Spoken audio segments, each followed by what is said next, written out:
Chapter 1192. Brando was about to ask Haku what he was about to find out, but a figure suddenly appeared in the void and interrupted their conversation. It was Dark Ko Hua. She sat on the back of a silver wolf and looked up at the world crystal wall. Then, she turned around and looked at Brando. She sighed and said, "My lord, you look really bad right now." Ko Hua. Brando was shocked. "Why are you here?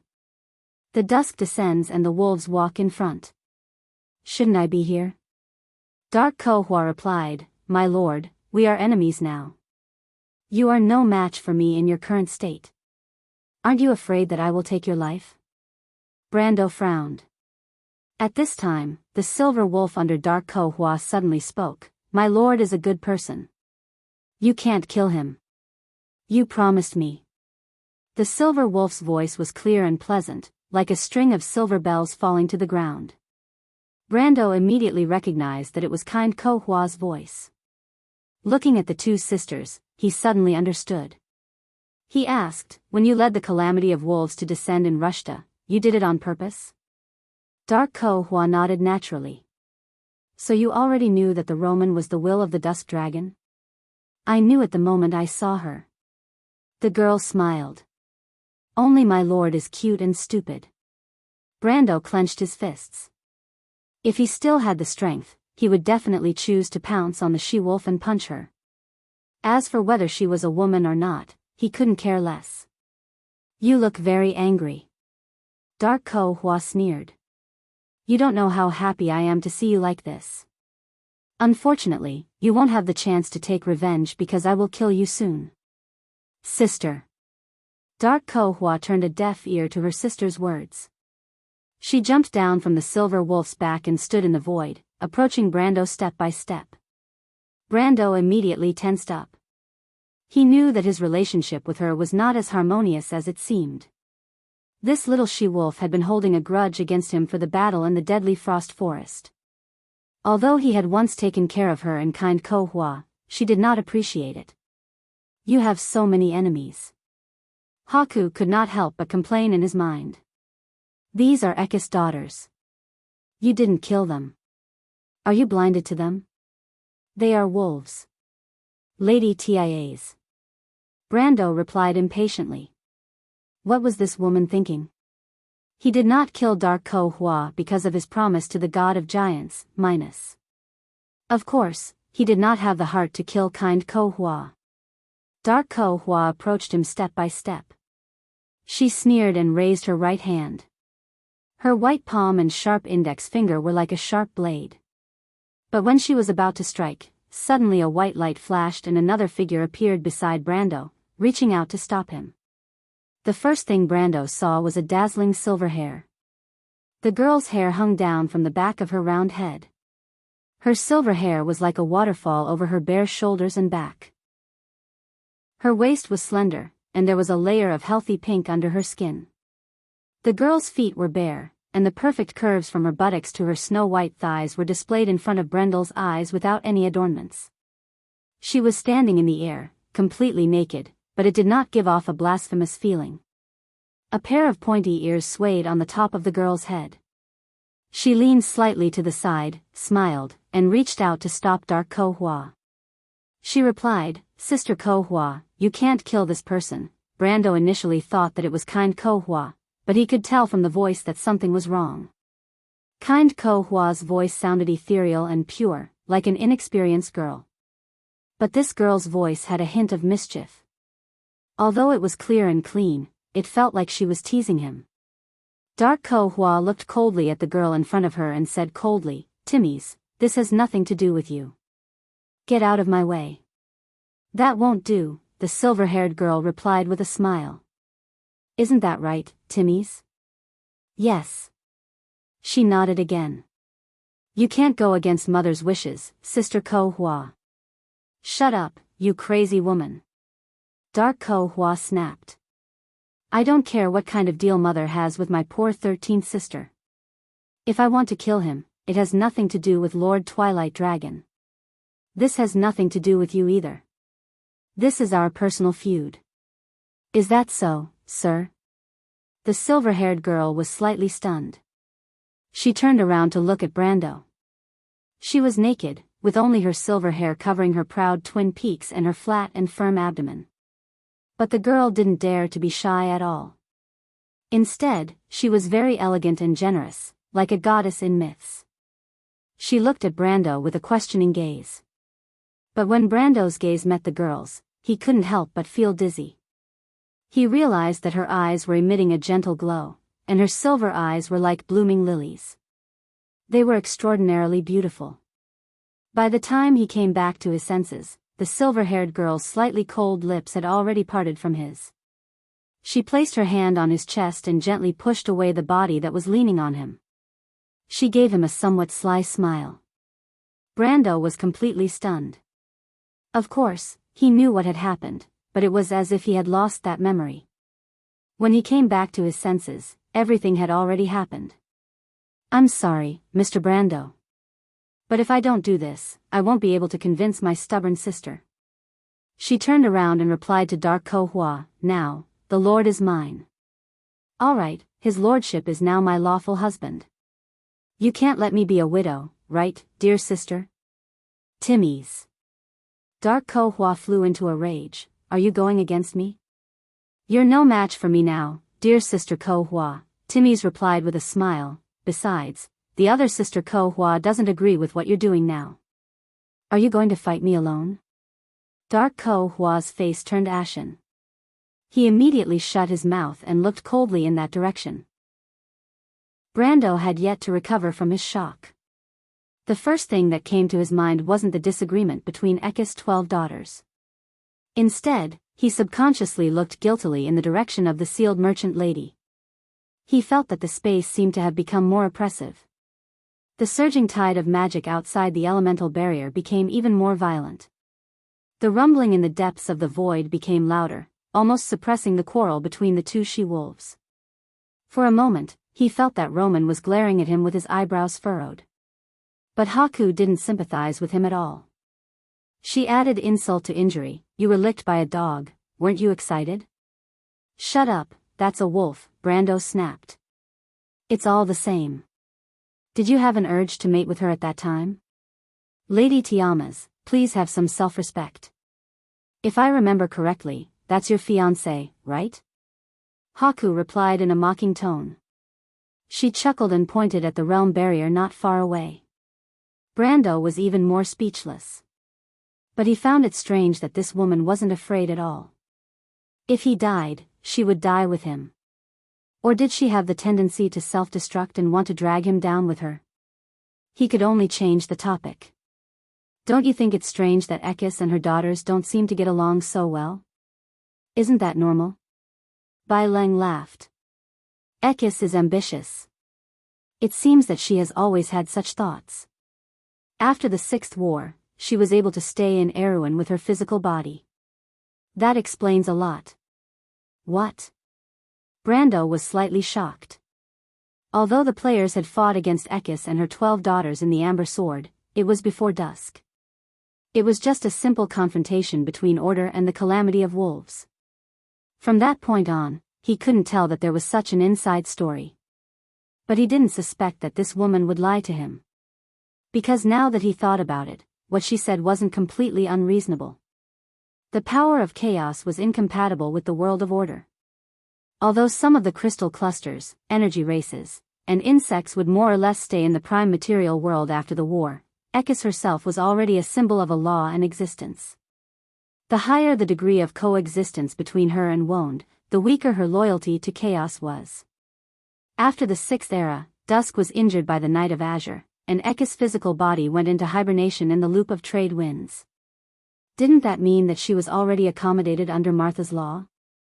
No matter how he thought about it, there was too much of a problem. She wants to betray the Twilight Dragon? Brando couldn't help but ask.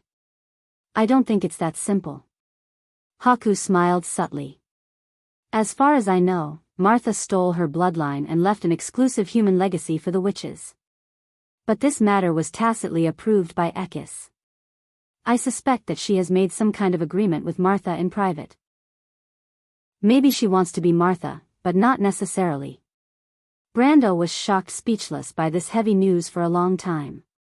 He was stunned for a while and was about to ask something, but it was at this moment that Haku's voice suddenly became serious. Don't talk. Don't bother about the two little she-wolves. Prepare for the impact. Your little fiancé might be angry. What? Brando was stunned. But just as he finished speaking, he heard a loud and clear crack. His expression changed drastically as he raised his head. He could only watch as a terrifying crack appeared in the realm barrier not far away from him. Dark power immediately surged out from within, covering the sky and earth as it surged towards him, towards the two little she-wolves, and towards the entire world of Woned. At that moment, the entire world was shaken. P.S. There might be double this month. Everyone, save your tickets and watch my performance. I'll continue to strive for full attendance this month. Chapter 1193. What did you say? What's Roman angry about? Before Brando could finish his sentence, the sound of something breaking suddenly came from the void. It was a loud and clear cracking sound, as if the whole world had been cut in half. Brando was shocked to see a crack forming on the world crystal wall that spanned hundreds of kilometers. The crack spread along the solid crystal surface. At first, there was only one main crack, but as it spread from top to bottom, it gradually split into a network. There was a second cracking sound, and a dull shockwave spread out from the world crystal wall, sweeping towards Brendel. A large number of crystal shards fell from the world crystal wall, and under the influence of the shockwave, they spun rapidly and flew towards the Tiamat law network. Although they were called fragments, they were actually the size of small hills when they flew closer. The first shockwave that spread out from the world crystal barrier swept over at a speed of over 100 kilometers per second. It was like an enraged consciousness. It was so fast that it looked like a stretched black whip from every direction. The fragments that were the size of small hills were swung around by the end of the long whip. It was easy to imagine how powerful it was. Brendel's expression changed when he saw this scene. Brando, dodge. Haku also used a sharp voice to remind him. Although she looked more and more cynical, she was not so world-weary that she would pursue self-destruction. Besides, even if she was going to die, she was not willing to die with this person who had caused her so much trouble. She was still brooding over the latter's relationship with Medisha. In fact, Brando's guess was not too far off the mark. This woman had never intended to make him look good. At this time, a crystal fragment whizzed toward him. It rolled up and down, and its size was as big as a mountain. Brando's heart skipped a beat. In fact, he was not in a good condition. Just as Haku said, he had suffered serious injuries during the close-range battle with the Twilight Dragon. His whole body was in pain as long as he moved slightly. More importantly, he could not exert any strength. In fact, if not for this, Dark Ko Hua would not have been able to show off in front of him. However, Brando was not in the mood to care about the two female wolves at this time. He stared at the crystal fragments and made a prediction bit by bit. He first moved himself away from the trajectory of the crystal fragments. At this time, the mountain was getting closer and closer. In the blink of an eye, it whizzed past him. The shock wave that it brought with it swept across Brando's body and sent him flying. Like a sampan in a storm, the balance that he had been struggling to maintain was suddenly destroyed. At that moment, Brando only felt dizzy. More importantly, his eardrums were buzzing, and the roar seemed to cover all other senses. Blood oozed out from his nose, ears, and eyes, but he did not feel it. There was no place to stand in the void. He could only watch as the shock wave pushed him around in the universe. The sky and earth were upside down. Won's bright atmosphere was sometimes under his feet and sometimes above his head. It made him feel dizzy. In the depths of the void, the crystal shards that had fallen from the world crystal wall were colliding with each other and rolling around. Under the interaction, their trajectories immediately became thousands of times more complicated. Even under the calmest of circumstances, Brendel felt that he might not be able to calculate the best path between every two shards. Not to mention now. Moreover, even if he was lucky enough to guess it right, it was in fact useless. Because at this moment, his body was in pain and he could not stop himself at all. After the second crystal fragment collided with the other one, the collision of the two fragments, the size of two hills, made a terrible roar in the depths of the void. Brando watched as the place where they collided shattered into countless crystal storms that were as sharp as knives. He subconsciously raised his hand. The next moment, the crystal storm came crashing down on him. His body that was close to the sage's domain did not fear this, but these sharp fragments still scraped his body painfully. More importantly, his clothes were torn into strips, revealing streaks of blood underneath. In an instant, Brando seemed to have become a ragged beggar. However, he didn't care about this. He immediately put down his bloody arm and saw that after the two hill-like fragments were smashed into each other, they changed their flight paths. One of the hill-like fragments was flying in his direction, carrying the fragments with it. "I'm done for." Brando could not help but feel despair. He could not stop the momentum of his flight and could only watch as the behemoth came crashing down on him. Even though his current physique had surpassed most mortals in Won's era, he would still be smashed to smithereens in front of this mountain that was flying at dozens of kilometers per second. But at that very moment, the silver-haired girl who was still leaping around the countless crystal hills, exchanging blows with dim Corfa, only turned her head back for a single glance. She frowned slightly. Then, in a flash, she disappeared from Dark Ko Hua's sight and reappeared not far away from Brando. Before Brando could react, she reached out and gave him a hard push on his shoulder. Brando felt as if he was riding on clouds, deviating from his original flight path. When he came back to his senses, he found that the hill-like crystal fragments had passed by him in the distance. The direction he was flying in was getting farther and farther away from the world barrier. Instead, he was getting closer and closer to the bright atmosphere of Wond. Brando could not help but wipe away the cold sweat on his forehead. He turned to look at Timmy's slender figure with a complicated look in his eyes. Previously, he thought that Ekis and his 12 daughters had a dispute over ownership and ideology. But now, it seemed that he had become a bargaining chip. At the very least, Timmy's seemed to have come specifically to stop Dark Ko Hua from doing anything to him. Why did she do that? What is Ekis' intention? At this time, Timmy's turned back and smiled at him. "Mr. Brando, you have to be careful. Sister Ko Hua is very angry. I may not be able to help you later." "Is that so, Timmy's?" "Maybe so." Listening to the she-wolf's question and answer, Brando was speechless for a moment. Far away, Dark Ko Hua's expression turned cold. She stood on the peak of a crystal hill, clenching her teeth tightly as she looked at the scene with a sullen face. She knew that her power had weakened too much in the War of the Sixth Era. Moreover, she had split from her kind side. Although she had inherited part of Minus divine power, she did not want to use the power of order at all. "I am not the same as her after all." Dark Ko Hua muttered to herself as she shook her head. She took one last look at Timmy's, and her figure began to fade. Her illusory figure instantly shattered into pieces, turning into tiny specks of light and disappearing without a trace. On the other hand, Brando, who had just avoided a disaster, found himself facing a new crisis. This was because behind the thousands of crystal hills, the black shockwave from the world barrier was crashing towards him. Is this the fury of a little Roman? Brando looked helplessly at the black ripples that stood in front of him like a tall wall. For a moment, he thought he really saw the merchant lady glaring at him fiercely.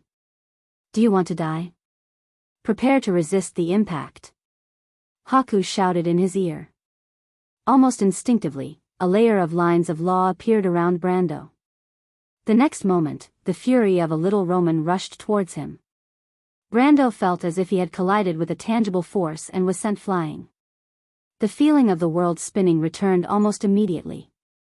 However, he had gradually become familiar with the feeling of losing his sense of direction. He raised his head with some difficulty, only to find that he was being pushed by the shockwave in the direction of Tiamat's web of law. In that direction, the bright atmosphere of Wond was getting closer and closer. He squinted his eyes, and could almost see the mountains and rivers under the clouds.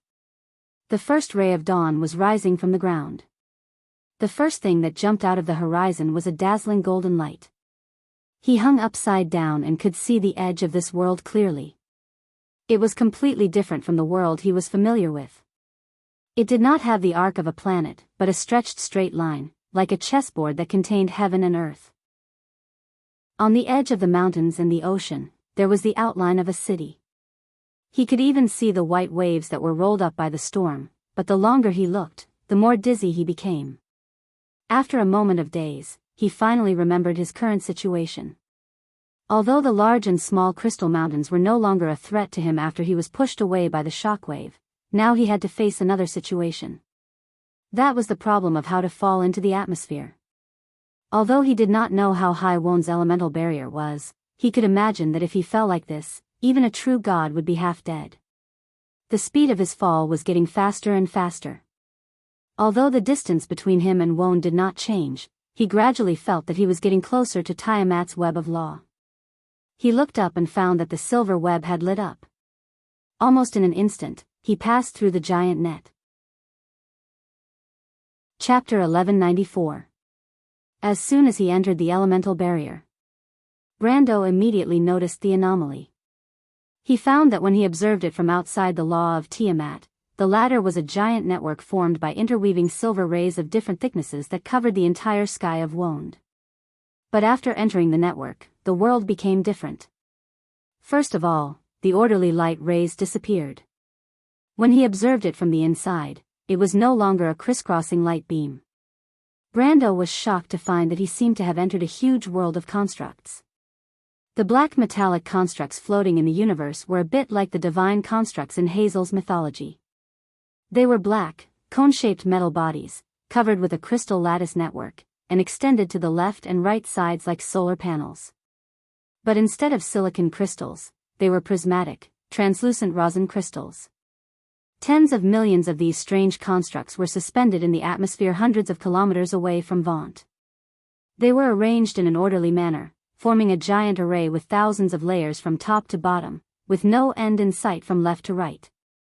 And in between these constructs, there were a few particularly large irregular geometrical objects made of the same material, but Brando always felt that these things were like spaceships suspended in space.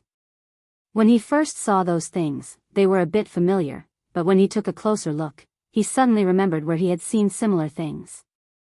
His memory flashed across the endless snowy plains and glaciers in the center of the dead frost forest. There were similar black towers standing on the glaciers. They were like fragments of a giant, falling from the sky and falling to the ground, drawing deep trenches on the glaciers. The origin of these towers was recorded in the literature. They were the remains of the giant god Milos. But what the hell were these things? For a moment, Brando forgot that he was still falling. He stared blankly at the orderly rows of constructs. Occasionally, they would emit a flash of light, which would disappear in a flash, only to reappear next to it a moment later. The light passed down from one construct to the next, forming a silver chain of light in the distance. This was the law of Tiamat. This was the law of Tiamat. A thought flashed through Brendel's mind, and he shuddered at the thought. But what are these tens of millions of divine artifact constructs? But Brando's mind was in a daze. But Bai was not in a daze with him. Her calm voice quickly came. Don't be in a daze. Find a way to stabilize the altitude. You don't really want to fall like this, do you? Brando suddenly woke up. And it was at this time that he suddenly saw a flash of light on the huge irregular geometrical object in the distance. A beam of light came from that direction and shone on him. The light was very similar to Gwendolyn's holy position attack with the help of the Dragon of Fury, Alphonse. Brando was almost scared out of his wits. That was a god's attack that even the Twilight Dragon did not dare to touch. How could he withstand it? He originally thought that it was a self-defense produced by the law of Tiamat. But when the light shone on him, Brando found that he was not annihilated. Instead, a gentle force suddenly appeared between the net of Tiamat. It held Brando firmly. What is this? Brando could not help but be surprised. Then he saw a small figure flying out from that direction. It was Malurcha, Fayez, and Lut. The little fairy prince waved at him and shouted. Mr. Brando, over here. Lut, is that you? Lut quickly shook his head. That is the will left behind by Lord Crystal. The gods are protecting us. The gods? Brando was stunned. But it was at this time that Bai screamed again. Watch out, the second wave of impact. Everyone turned around at the same time, just in time to see the second shockwave spreading out from the crumbling realm barrier. Its speed was even faster, bringing with it a small mountain of crystal shards as it swarmed towards them. Ah! Fayez screamed in fright. She instinctively wanted to hide behind Malurcha. But at this time, Lut grabbed her and said to the crystal stag, Quick, go down. Mr. Brando needs your help, Lord Malurcha. Malurcha narrowed his eyes slightly. He raised his head and glanced at the oncoming storm. He nodded, turned around, and sped down. Brando did not notice what was happening here at all because he was desperately flying toward a nearby construct. He wanted to hide behind that construct before the shockwave arrived. But it was at this moment that he suddenly felt a bright light explode from behind him. He couldn't help but turn his head instinctively. He happened to see that in the entire net of Tiamat's laws, every construct that was floating hundreds of kilometers above Won's atmosphere was brightening. In his eyes, beam after beam of light shot out from these constructs. Each beam hit one of the crystal mountains. These beams of light disappeared in a flash and stayed on his retina for less than 1,000th of a second. But it was at this moment that the crumbling band of crystal mountains actually brightened. The fire from the explosion seemed to ignite this band of light. They all turned into a ball of burning flames in the same space and finally turned into smoke and disappeared. It was as if a wall of fire had been created in the void, but it only lasted for a few seconds before completely disappearing. In the end, only the raging shockwave was left. Brando let out a muffled groan. He instantly felt himself being drowned in the storm again. His falling speed increased again, but this time he finally had time to react. When the impact brought him down to the middle and lower levels of the net of Tiamat's laws, he used all his strength to fly toward one of the constructs.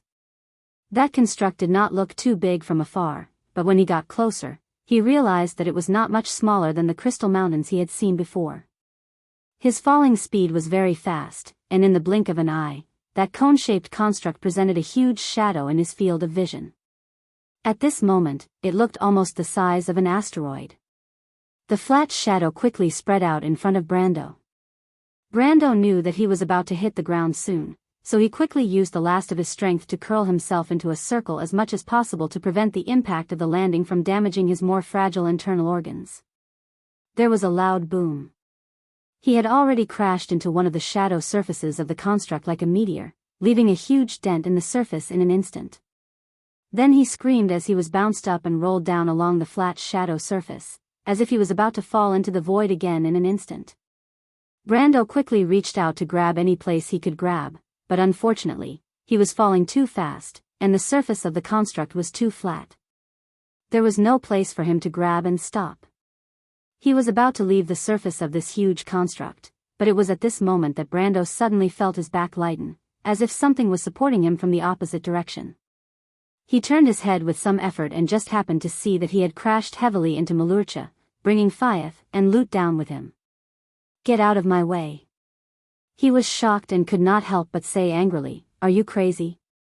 Brando almost did not need to calculate to know that Malurcha and Fayez could not stop him. They were too weak and would only be unnecessarily dragged into the atmosphere by him. If he said that he had the strength to fight with his saint body, then for Malurcha and Fayez, it was almost certain death. My lord, we are only your summoned creatures. Malurcha seemed very calm at this moment. What about Lut? Brando said as he looked at the little fire fairy prince and Fayez who were desperately pulling at the corners of his clothes and flapping their little wings to fly up. Adorer of the golden flames, dying for you is the honor of every person of the flame. Lut answered with a face full of righteousness. I would rather not have such an honor, but it was at this moment that Bai's voice rang out again. Brando, get ready. What? Brando raised his head instinctively. Amidst his horrified gaze, he saw the realm crystal wall crumbling entirely. It was no longer crumbling into pieces like before. Instead, it was crumbling into pieces. Black magic energy surged out from within, revealing the pitch-black void behind it. Miss Tada and the others had sacrificed their lives to seal the will of dusk, and now it was about to break free so quickly? The first thing he saw was not the even more violent and terrifying spatial storm, but a thought that suddenly flashed through his mind. It was a somewhat sorrowful, even despairing thought. However, Bai flatly denied his conjecture. "You're thinking too much. That is Martha's authority. Dusk's will is now much weaker because of the lowering of Won's order. It can't break free of this trap that Lady Martha set for it so quickly. Then this is. It's obvious that it doesn't want to give us too much time. This war has already begun, and the Holy One will no longer be able to seal it as tightly as Odin did in the previous era. The battlefield outside the world crystal wall will probably overlap with the prime material plane." "What do you mean?" Brando did not quite understand. "That is what we will see on the final battlefield," Bai replied. "It's the same for your Silver Queen. But that's not important. I want you to be prepared. Do you still want to return to Wond?" "What?" Brando was stunned for a moment before his eyes suddenly widened. Because he saw a hazy white shadow suddenly rise from his body. If he was not mistaken, it was Bai's soul. The outline of this woman's soul was somewhat unstable, but it was vaguely the same as when Metz last met her. Bai's soul lay on Brando's body, looking down at him with a somewhat cold gaze. "Listen to me. First, the will of the Dusk Dragon will break through the elemental barrier. You only have one chance to seize the opportunity to enter the spatial rift. Because of the direction of the flow of magic, you will definitely enter the prime material plane. Of course, this is dangerous, but at least it's much less dangerous than you falling from the atmosphere. If you really die because of this or get sucked into an unknown place by magic, then blame Mother Marcia for not protecting you. Second, the Mercury Staff can indeed reshape the body. I'm not lying to you, but perhaps only that person knows the method. If you want, you can go and deal with her. I believe you will definitely go." Brando was slightly stunned. In fact, he had already seen the black spatial rift flashing in the storm. But he understood the meaning of this woman's words. He could not help but ask, "Where are you going?" Bai Ling smiled coldly. "Sorry, I lied to you again, but this is the last time. I want to thank you for bringing me to this place. Remember, I owe you a favor. It's a pity that I can't tell you where this place is." After saying that, she gently pushed Brando with her hand. Then, the two of them separated in midair. "Lady Tiamas." Brando could not help but shout. But Bai only glanced at him, and then disappeared into the void. Chapter 1195. What was the law of Tiamat? If this question was asked to the natives of Wond, you would get the same answer. It was the blessing of Lady Martha. And in the Amber Sword, the players did an in-depth investigation of this strange phenomenon that only belonged to the world of Wond. The answer they got was, this was the general name of the world order, the core of the elemental barrier that surrounded the entire world, and the basic law that bound the elements that formed the cornerstone of this world. There was a clearer description of this in the Pale Epic. Martha and the 4 elven lords made a covenant and personally sent down the law of Tiamat, using the law to bind the boundaries of the elements, so that the cornerstone of the world of Wond could be established. But in fact, the law of Tiamat could be observed. Whether it was standing on the ground of Wond, looking up at the sky, or casting a glance in the direction of the elemental barrier from the chaotic sea of magic. It was a magnificent silver network made of beautiful curves and straight lines. And this giant net spanned tens of thousands of miles in the sky. Whether it was cloudy or a cloudless afternoon, people could always see its existence. But few people had seen the real thing. Brando was no exception. The moment before Haku disappeared, although he did want to ask more questions, the other party obviously did not intend to give him the chance. Her pale, illusory figure flickered slightly in the void, and Brando watched her disappear into the dark metal material plane. Then the huge structure seemed to light up imperceptibly, and then returned to silence. Brando reached out in that direction, but helplessly found that he could not catch the other party at all. All he could see was the tens of millions of structures that lay across the void, shining with a metallic luster. They were arranged in a huge array, forming a giant net. I brought her here? What are these things? What does this woman want, and what does she mean by those words? Brando's mind was confused and puzzled for a while. Haku's behavior was so different from the Haku Tiamas he was familiar with, the Grim Reaper under the Black Rose who disdained to play tricks, the Angel of Death with a giant scythe. However, since the other party appeared in his spiritual world, she had lied time and time again, and her actions were obviously just to hide the true intention of this moment. Brando fell, but his eyes quietly looked at the huge array in front of him that lay across the dark space. So what did this woman want? What secrets were hidden here that the other party did not hesitate to use the eternal immortality as an excuse, and even revealed secrets like the Mercury Staff and Elemental Scepter to him? This thought rose in his mind uncontrollably. Although Brendel had the same doubts when he first saw this huge array, he still had the same doubts. However, at that time, the storm that blew in from the realm crystal wall had extinguished these random thoughts. He had been in danger several times already, so he didn't have the time to think too much. However, at this moment, this thought took root and sprouted in his heart, growing stronger and stronger. Because he thought of another question. He thought of this world. Brando remembered that in the game, the furthest places that players had traveled to should be the river of scorching heat and the depths of hell. And some players traveled between worlds with the Plane Traveler's fleet. They had been to many unknown worlds and broken planes, and even traveled for a long time in the gray segment, making enemies with the ether predators. But there was a common sense: no one could reach the outside of the elemental barrier. A force known as the world cover surrounded the four outer worlds of the Wound, the shallow sea, the mountain of ceasing storms, the stone pivot, and the river of scorching heat. When people tried to pass through it, they would be sent back by the opposite force, and there was no escape. But when the Dragon Queen pulled out the cornerstones of the four elemental planes laws, the situation became a little different. The shallow sea and the mountain of ceasing storms collapsed one after another, followed by the stone pivot and the river of scorching heat. When the four elemental planes that surrounded the Wound disappeared, the barrier between the Wound and the elemental barrier disappeared. Brando was not sure if he was the only person who was lucky enough to witness this scene in thousands of years, but at least he was sure of one thing. He must be the only player who was lucky enough to witness all of this with his own eyes. But when he saw this spectacular scene, this question flashed in his mind: then, what did all of this mean?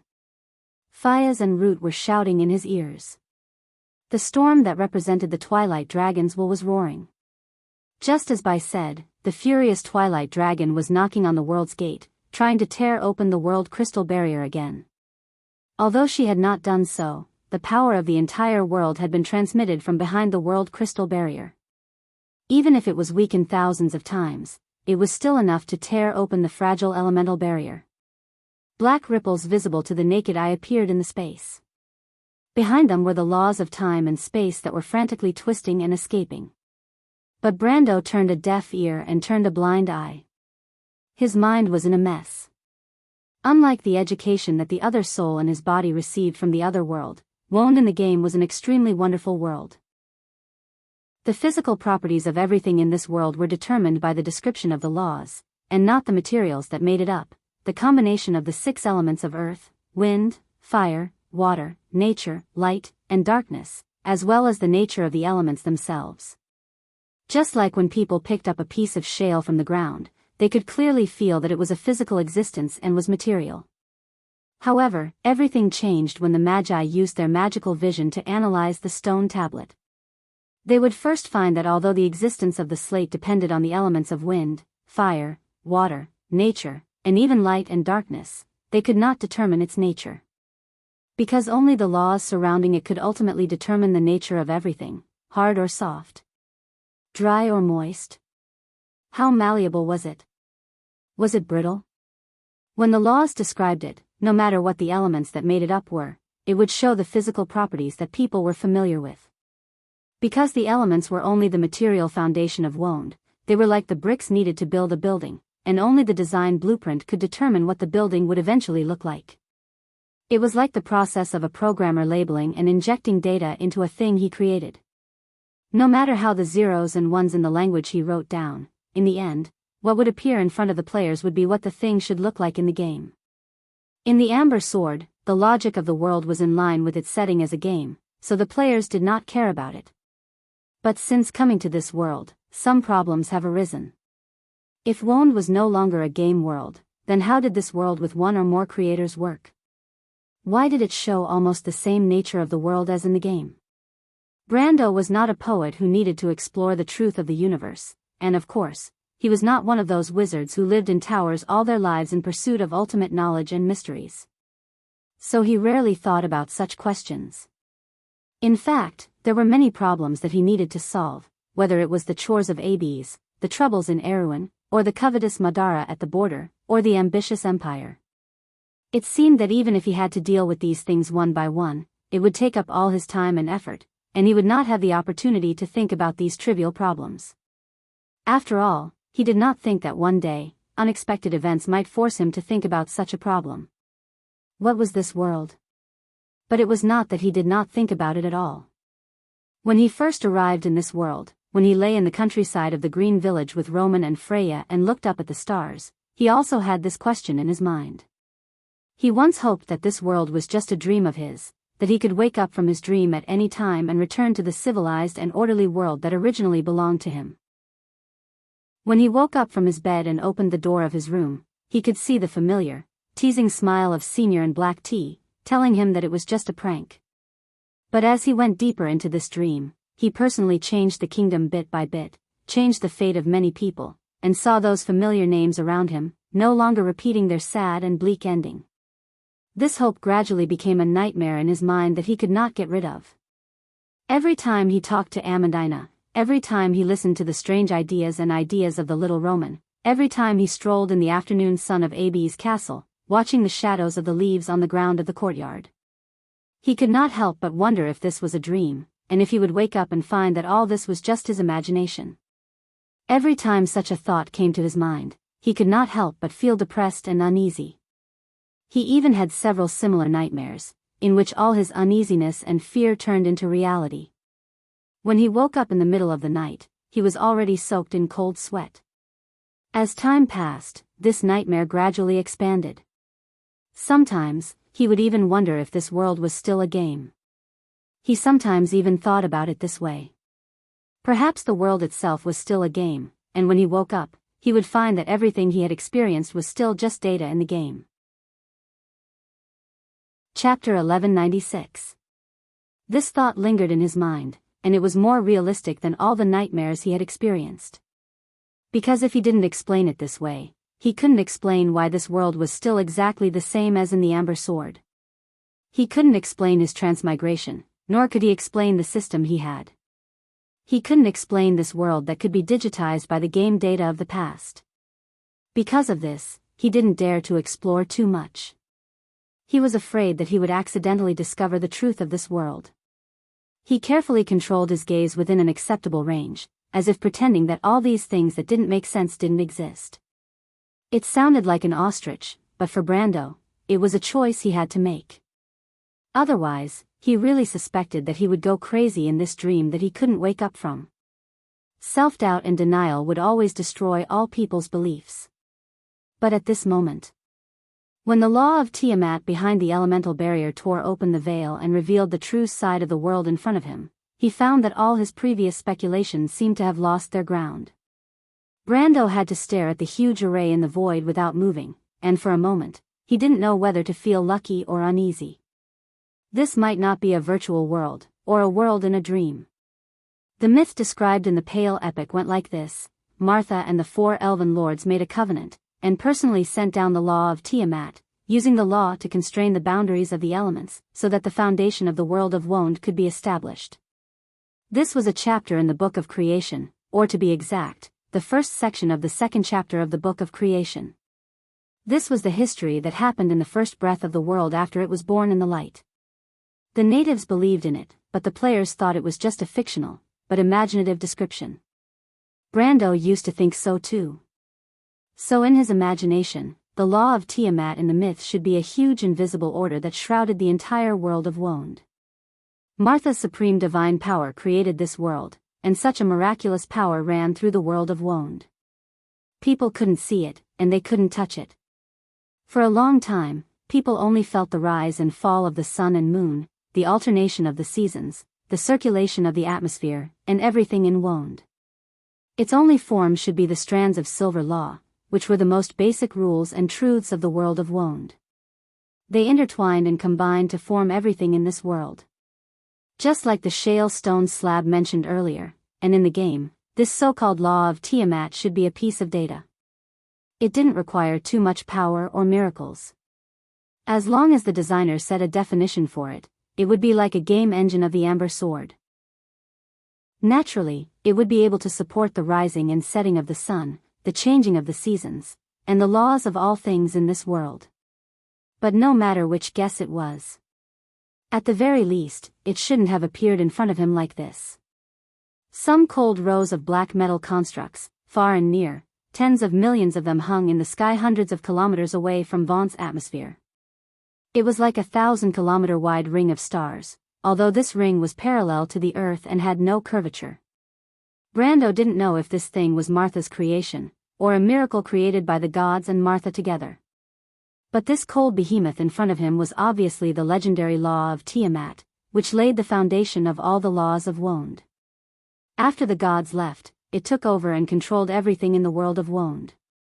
The formation of every rock and soil, the process of every raindrop solidifying from the clouds and falling to the ground, the flow of rivers, the growth of all things, even the decline and rise of civilizations, the birth and death of life, all were under its control. If this world was still a game, then it obviously didn't need such a strange existence.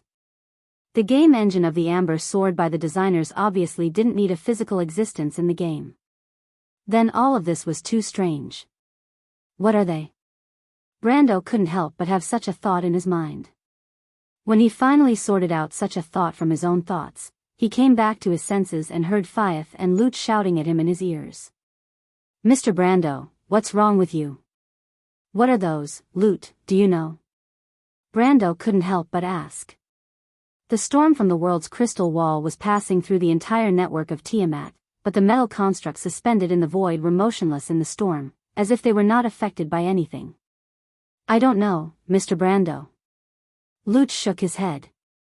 "But these must be the legacy left to us by the gods. I feel the breath of the ancestors, the dragons, and Martha from them." As he spoke, he pulled out the flame sword from his back and said loudly, "But that's not important now, Mr. Brando. We may be falling into the Wonde next. At that time, I will summon the power of Odorfice and find a way to protect you with Mr. Malurcha.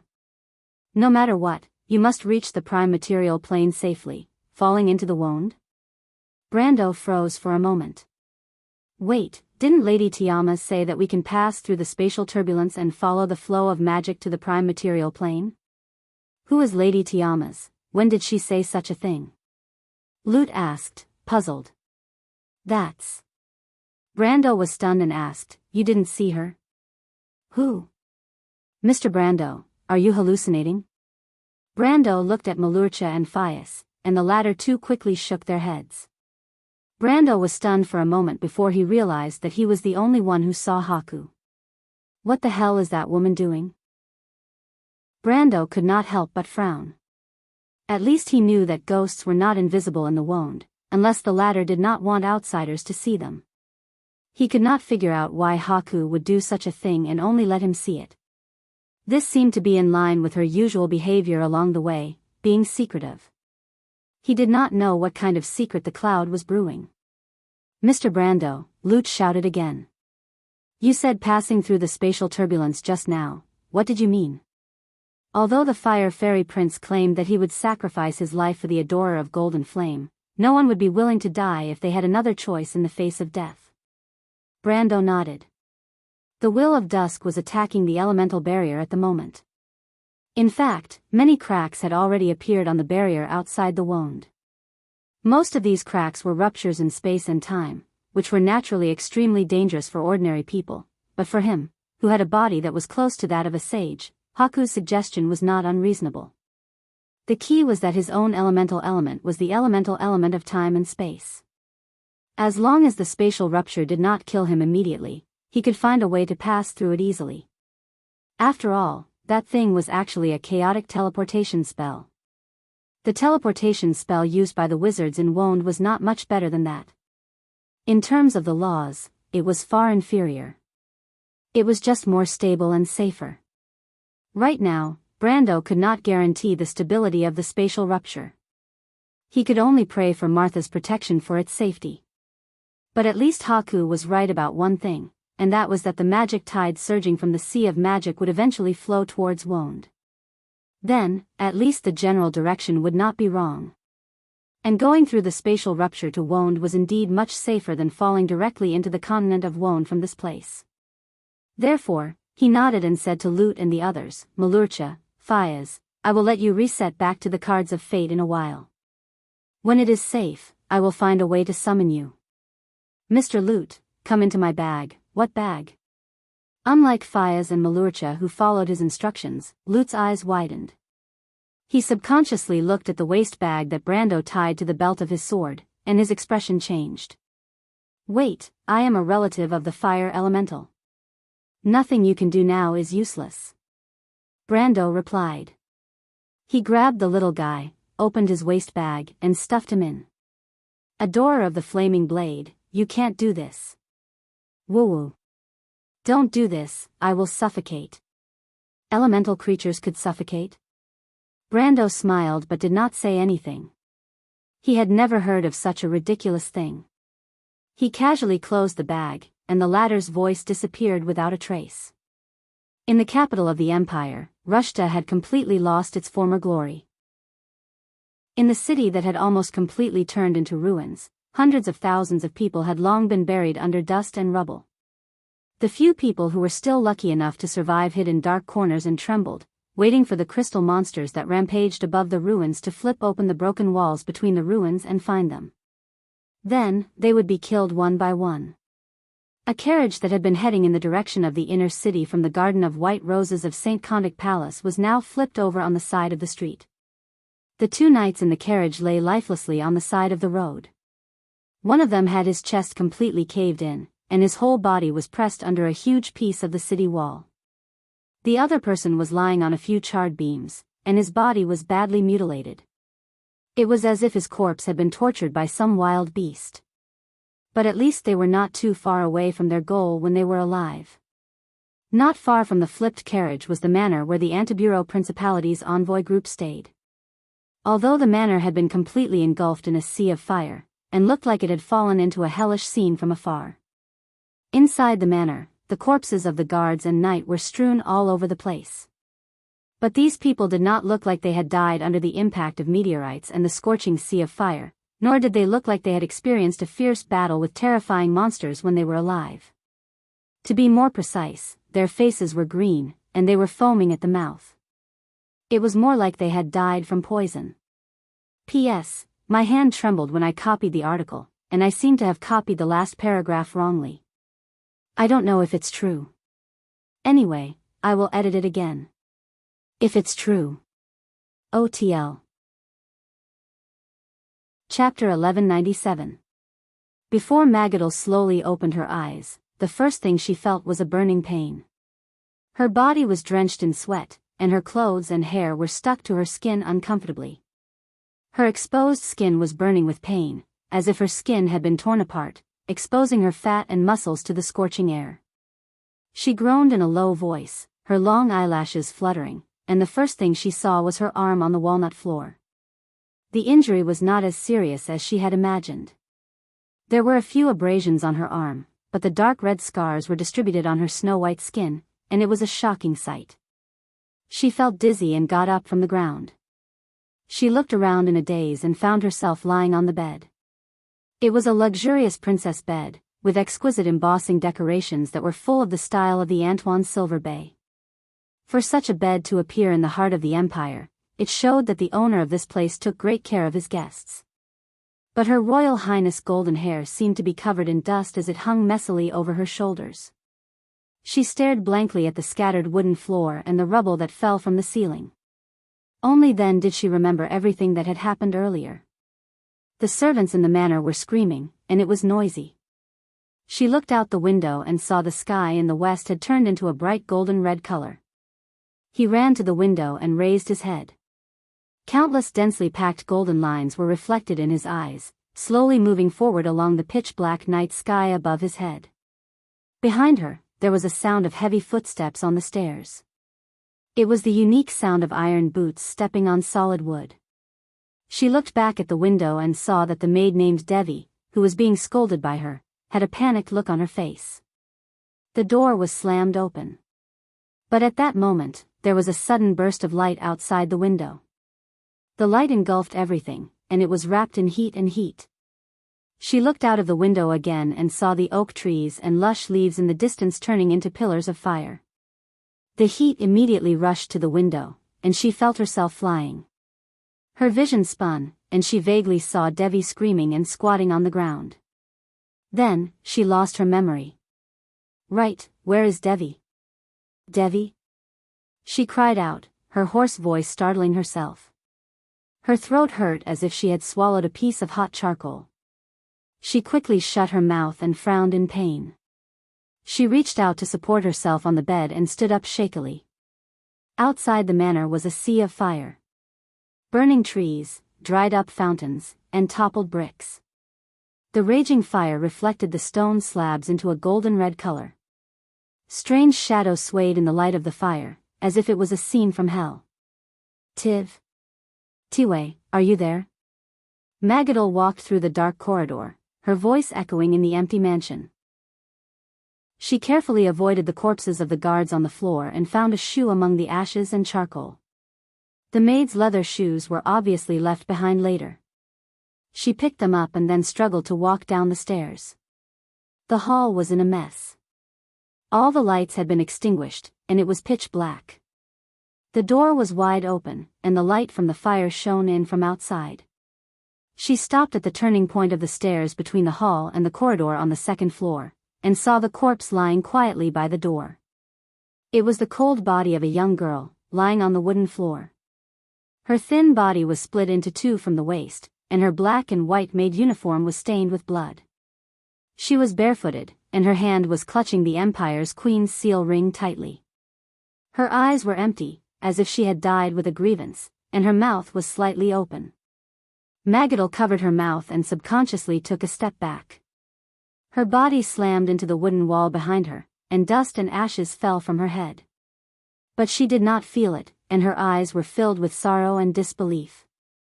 She did not know if it was the body of her maid or the ring in her hand that hurt her deeply. Suddenly, a light flashed in her mind, and she came to her senses. She took another 2 steps back, and without looking back, she turned around and ran up the stairs. With a loud crack, the place where Magadol was just standing suddenly shattered, and a black shadow fell from the sky. It was a hideous beetle-like monster. Its forelimbs were like scythes, and it cut into the wooden planks, sending wood chips flying everywhere. The princess looked back at the monster in horror. Although she did not know what it was, it did not stop her from understanding the cold, undisguised killing intent in its black compound eyes. She lifted her skirt and ran up the corridor on the second floor. But when she reached the last step, she accidentally stepped on the corner of her skirt, and her whole body fell forward and landed heavily on the floor. She groaned, and her heart clenched tightly. She told herself that she had to get up immediately, but the fear of death was like a shadow that shrouded her, and her limbs did not listen to her commands. The princess's heart was filled with despair. She trembled as she turned around, just in time to see the worm-like monster appear at the staircase on the second floor. It hissed, raised its sickle-like forelimbs, and stabbed towards her chest. Just as Magadol was about to stab her in the chest, a dazzling blue light suddenly bloomed from the wound. It was like a bolt of lightning, and like a sharp arrow, it struck the monster's forelimbs. The monster let out a shrill cry, raised its head, and opened its back to reveal its wings. In an instant, it flew far away. The lightning flashed and disappeared. Magadal stared blankly at the scene before her. She felt a burning pain in her chest. She reached out and pressed her hand against it, only to feel something slippery on her palm. When she opened her hand, her snow-white palm was stained with a bright red color. Devi's face, which had died with his eyes wide open, suddenly appeared in her mind. She immediately understood that there should be poison glands on the insect's forelimbs. "I'm still going to die," a wave of dizziness came over her. She suddenly remembered the conversation she had with Griffin in Princess Erwin's territory. Her close friend had finally mustered the courage to resist her fate. But what about herself? Was she going to die here without knowing why? "In the end, I don't even know what kind of monster killed me. Compared to Griffin, I can't accept it." Her breathing became difficult. She suddenly lost her strength and laid flat in the dust. Her eyes began to lose focus, and her vision became blurry. The monster crawled back and looked at her from above. It raised its forelimbs and carefully stabbed her chest. Magadal felt a sharp pain in her heart. She moaned softly. "What do you want, to eat me?" she thought in a daze. Tears rolled down her cheeks. She did not know when it started, but for the fate of this small kingdom, she had no choice but to shoulder this heavy responsibility. She was a devout believer, obedient and docile princess in the eyes of the holy cathedral. She did not need to have her own thoughts and opinions. Her only resistance was to wait quietly. Perhaps if she could become a saint, she would not need to be a political bargaining chip. However, the only person who had intruded into her heart had used an ice-cold sharp sword to end all of her dreams in the pouring rain. She still remembered the rainwater on the sword, mixed with her rose-colored blood, and the reflection of her own frightened eyes on the sword. Magadal coughed softly. She did not even have the strength to laugh bitterly. "I'm so envious of Griffin, she's so lucky," she did not know why, but in her daze, she thought of Brando. The Count saved her life, but she did not help much. Her own maid betrayed her and sold them out to Her Majesty the Queen. Hopefully, the Count would be blessed by the heavens and be able to survive this calamity. She thought silently. She suddenly realized that she was starting to hallucinate. She saw the dark ceiling twisting like a whirlpool, and then a black thing fell out from it. "What is that? Isn't it said that people can see their own reflections in the abyss lake before they die? But why is my hallucination so strange? Is this Martha's punishment for my hypocrisy?" When Brando came back to his senses, he found himself standing in a long and narrow corridor. This corridor led to the second floor of a hall. It was made of gray wooden planks that were placed on top of a beam. Not far from him was a window, and the cold moonlight shone through the window. It was like mercury flowing on the floor, illuminating a thick layer of dust. A skeleton stood in front of him. Its head was lowered, and a sharp sword was inserted between its empty ribs. The sword was 3 feet and 1 inch long. The guard was decorated with iron flower carvings, and the spine was engraved with numbers of different depths. 017, 1, 7. It was the kingdom's standard cavalry sword forged in the Long War. He still remembered a moment ago when he ordered Malurcha and Fias to reset into cards, and then grabbed loot and stuffed him into his pocket. He rushed into the oncoming space crack and plunged into it. But the scene in front of him was also so familiar. Everything seemed to have happened yesterday. Brando lowered his head subconsciously and found that his chest and abdomen were red, but a long and narrow wound on his left chest had been healed for a long time. He silently turned his head back again. In the darkness, the wall with the murals was blank. The damaged murals were scattered around the corner, and a ring was shining on the ground. He reached out his hand to touch his waist, but he felt nothing. "Brando?" A clear, slightly curious voice sounded downstairs. The voice was like a string of bells, falling on the ground in the darkness. It echoed clearly and had a magic that went straight into one's heart. Chapter 1198. Brando? A clear and curious voice came from downstairs. The voice was like a string of bells that fell on the floor in the dark.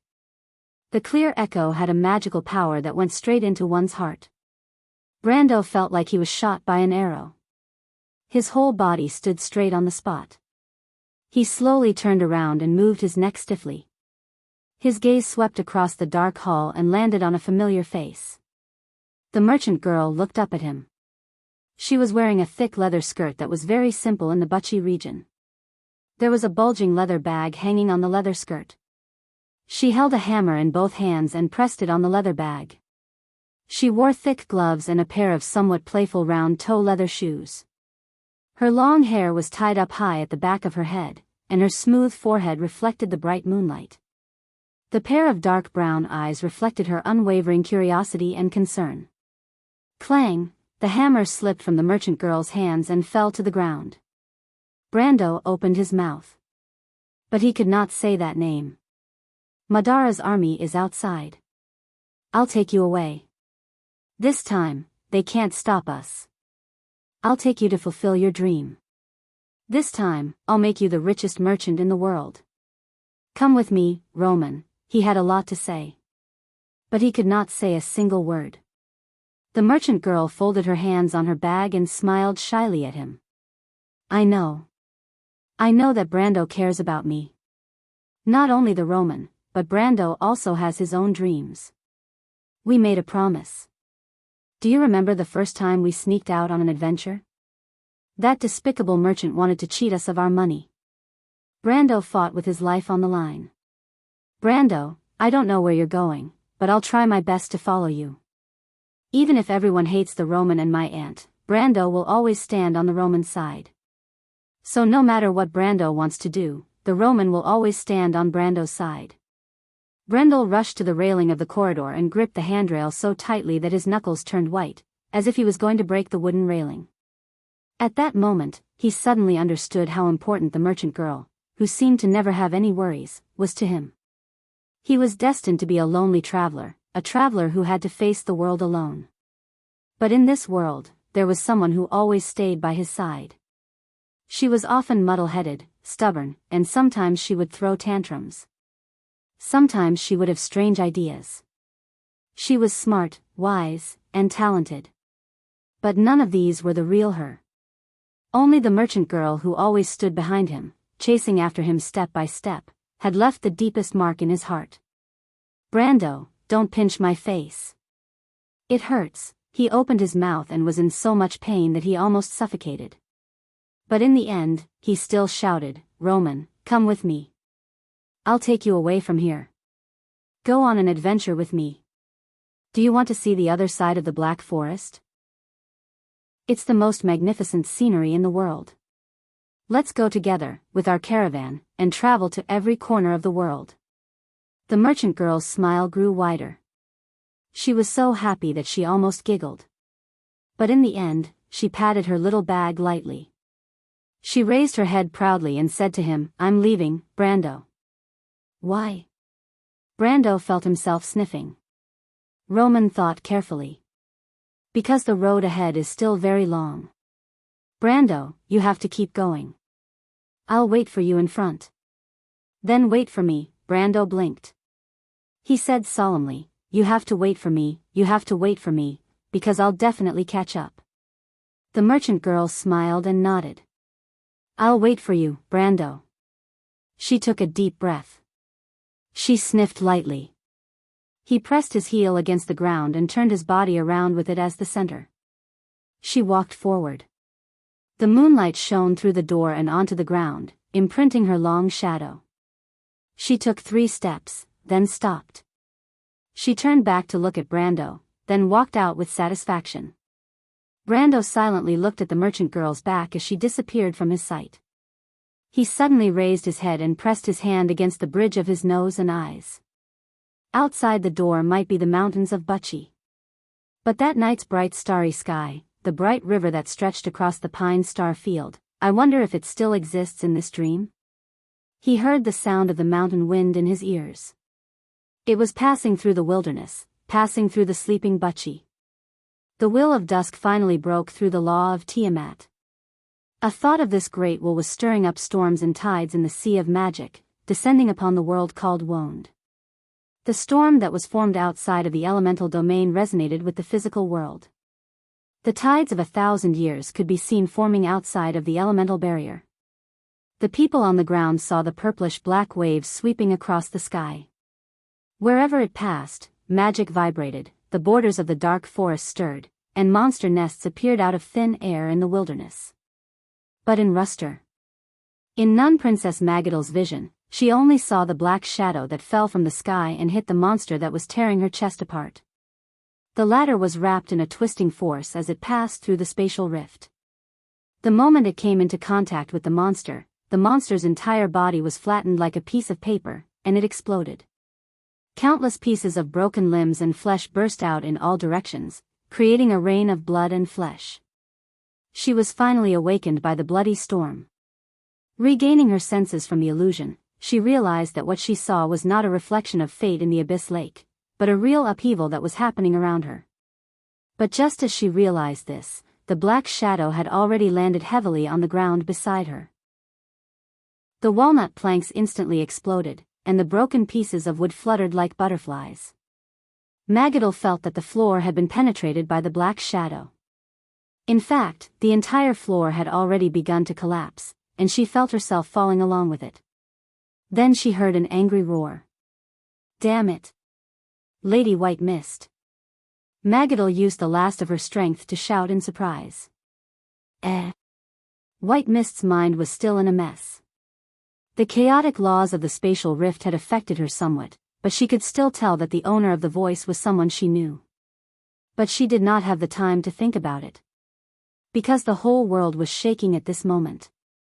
The aura of the dusks will descended upon the world, and along with the raging will, countless of stone slabs on the streets turned into dust in an instant. Even Magadal could feel the tremors of the outside world. She wanted to say something, but at this moment, she could not help but shut her mouth. Moreover, she felt that she was about to fall to the ground. But at this moment, White Mist spoke. "Hold on tight to me, don't think too much when you pass through the spatial rift." "What?" "Don't think too much, and thank Brando for giving you something really good." The noble manor where Antoine Bureau's envoy was staying at was turned into dust at that moment, but at this moment, very few people had the time to care about the fate of others. In the Saint Contapu Palace, the crystal clusters were pouring into the Garden of the White Rose.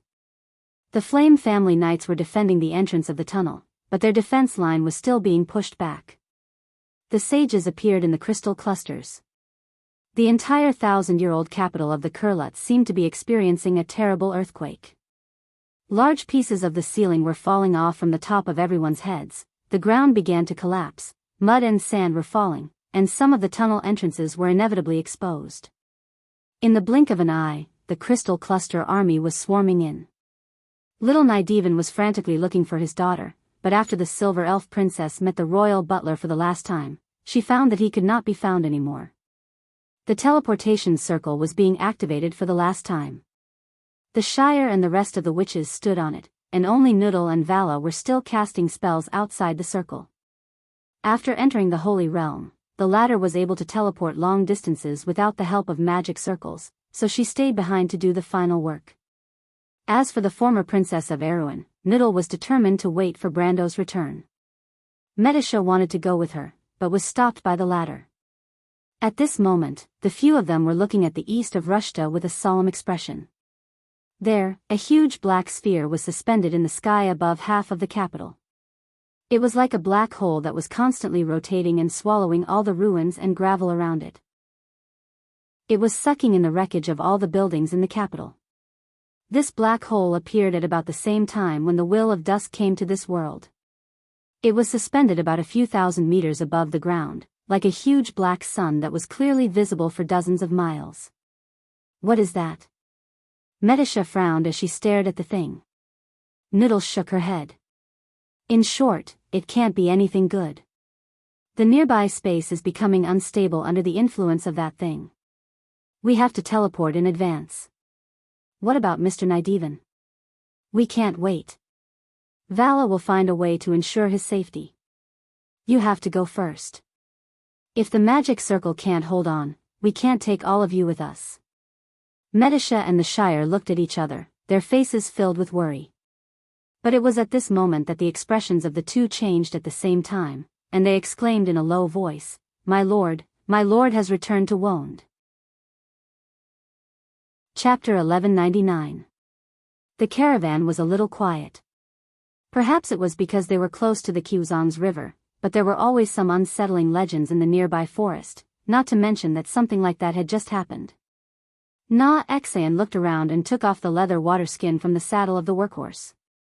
He pulled out the cork and drank the remaining water in one gulp. He then frowned. The water tasted a little rancid. Fortunately, they should be able to reach the Quzong's river before nightfall and replenish their water supply there, if there were no accidents. He stroked the strong neck of the beast and used his hand to grab the leather strap of the harness and put the dried water skin back in. The workhorse snorted. This was an old horse with more than 20 years of teeth. Ever since he had made a living on the long border with his head on his belt, this old fellow had been chewing grass under his hands. The sky was getting dark, and the already gray sky was covered with a layer of dense fog.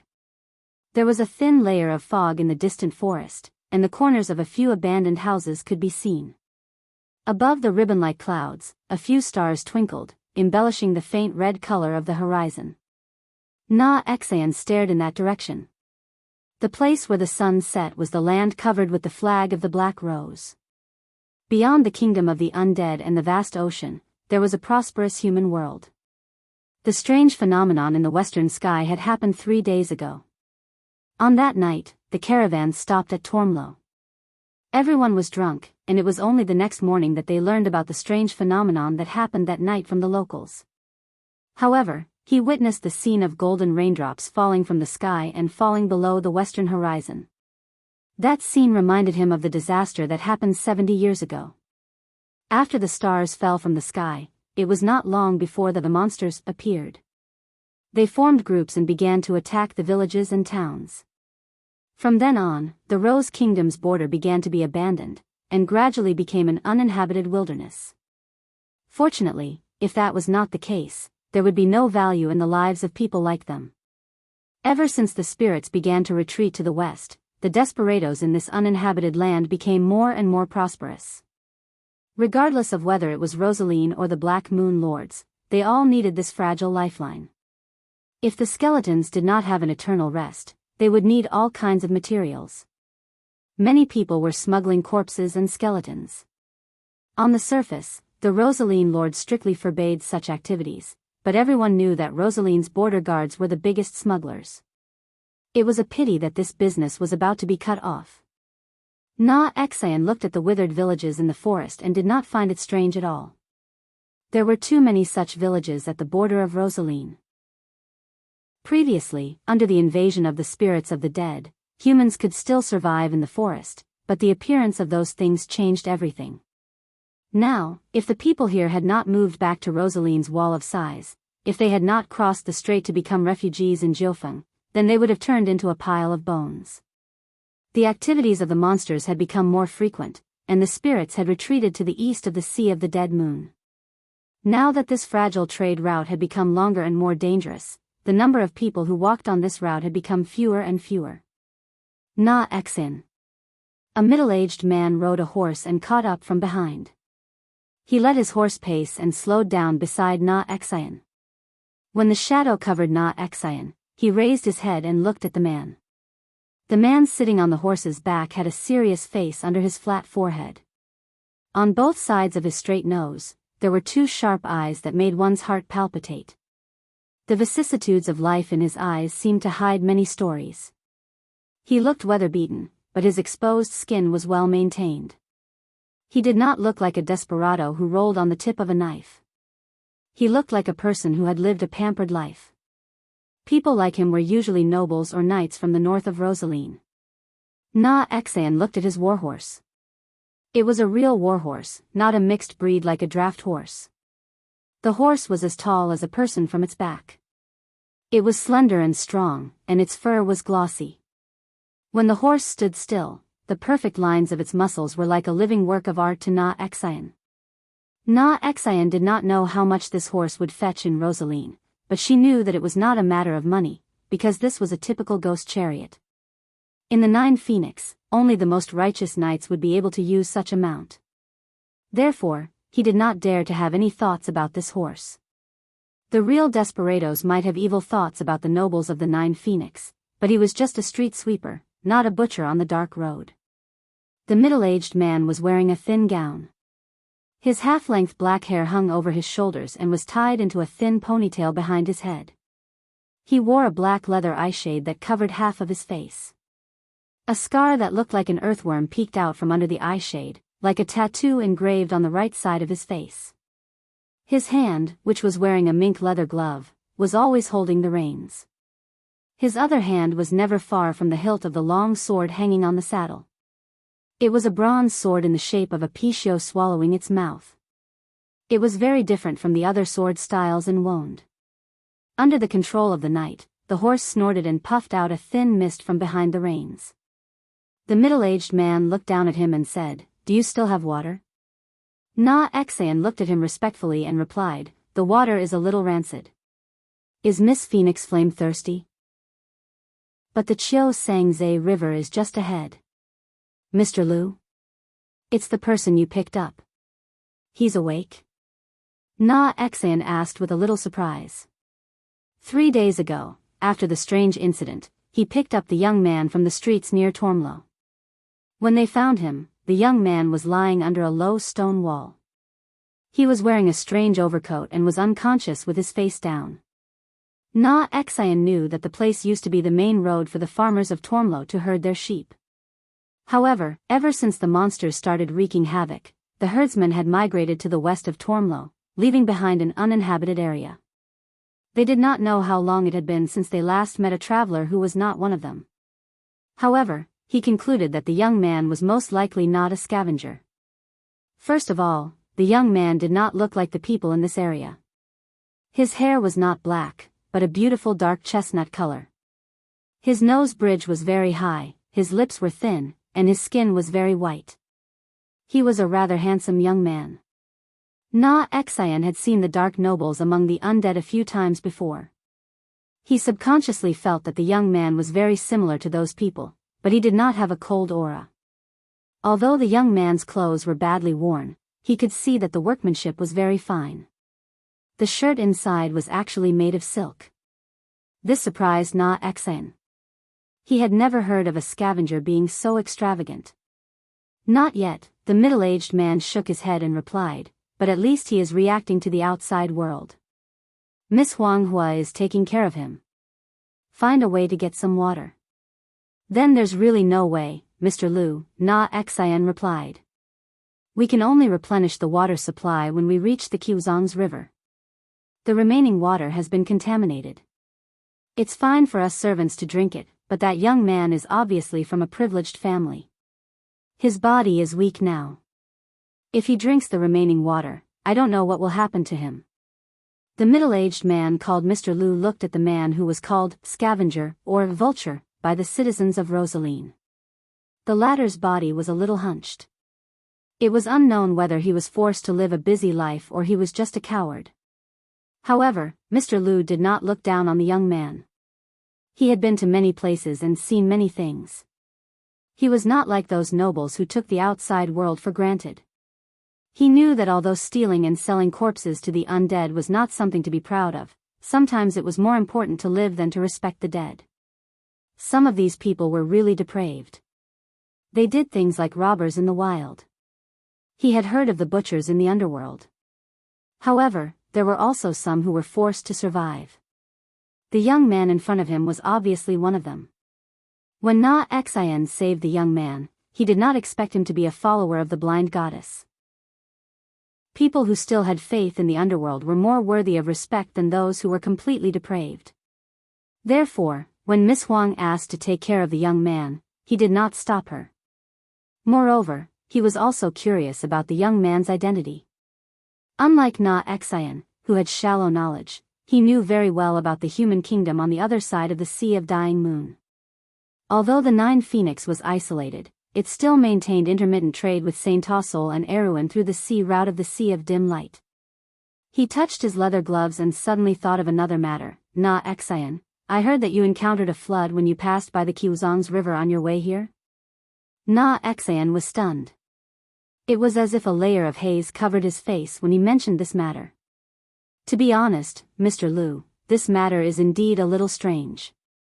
He swallowed a mouthful of saliva and replied, you know that I am a follower of Goddess Irene. This bad omen has made me uneasy for a long time, to be exact. This was Na Xian's last job. Although he had not saved enough money, it was enough for him to live in Rosaline with dignity. As for returning to the Nine Phoenix, he had to think of another way. It was said that the Rosaline Lord had already made preparations to retreat to the other side of the strait. The monsters would not cross the sea to attack the swift plains. As for where the undead creatures would retreat to, that wasn't his concern. The news from the front lines was that the 12 Black Moon overlords were in a standoff with the strange creatures in the Field of Bones. It was almost a war. Although the spirits of the dead had already started to retreat, they would not lose the entire battle. He could not help but think so.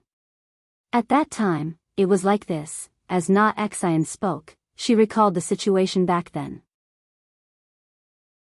Chapter 1200. When Na Xian described the scene, the two of them stopped by the roadside. A few heavy caravans pulled by tall horses were moving along the road by the edge of the forest. The ruts left deep imprints in the soft dust. In fact, when the scavengers' caravans were heading to Tormlo, their caravans were usually filled with coffins. That was why this road was called the Dark Road or the Path of the Dead. Scavengers or vultures like them were frequent visitors to this road.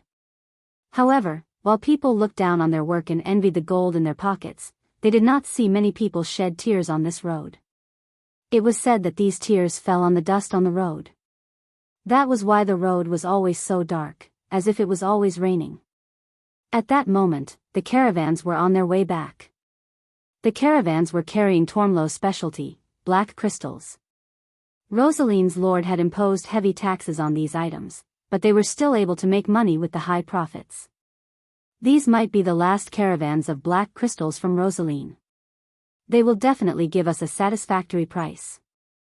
Na Xian stared at his caravans and thought to himself. He had taken such a huge risk as the last scavenger to leave Rosaline and embark on this dark road. Everything he did was to make money. Excessive risks meant excessive profits. He was not a qualified businessman, but he was definitely a daring speculator with a keen sense of foresight. However, this journey did not go well.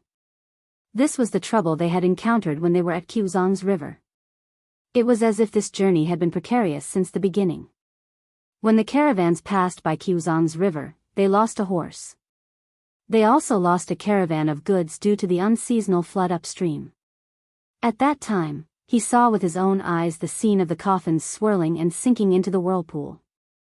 He swore in his heart that he had never seen such a torrential flood. The Xiangzhe River had never been a hot-tempered river, even in the season between spring and summer when the flood was overflowing.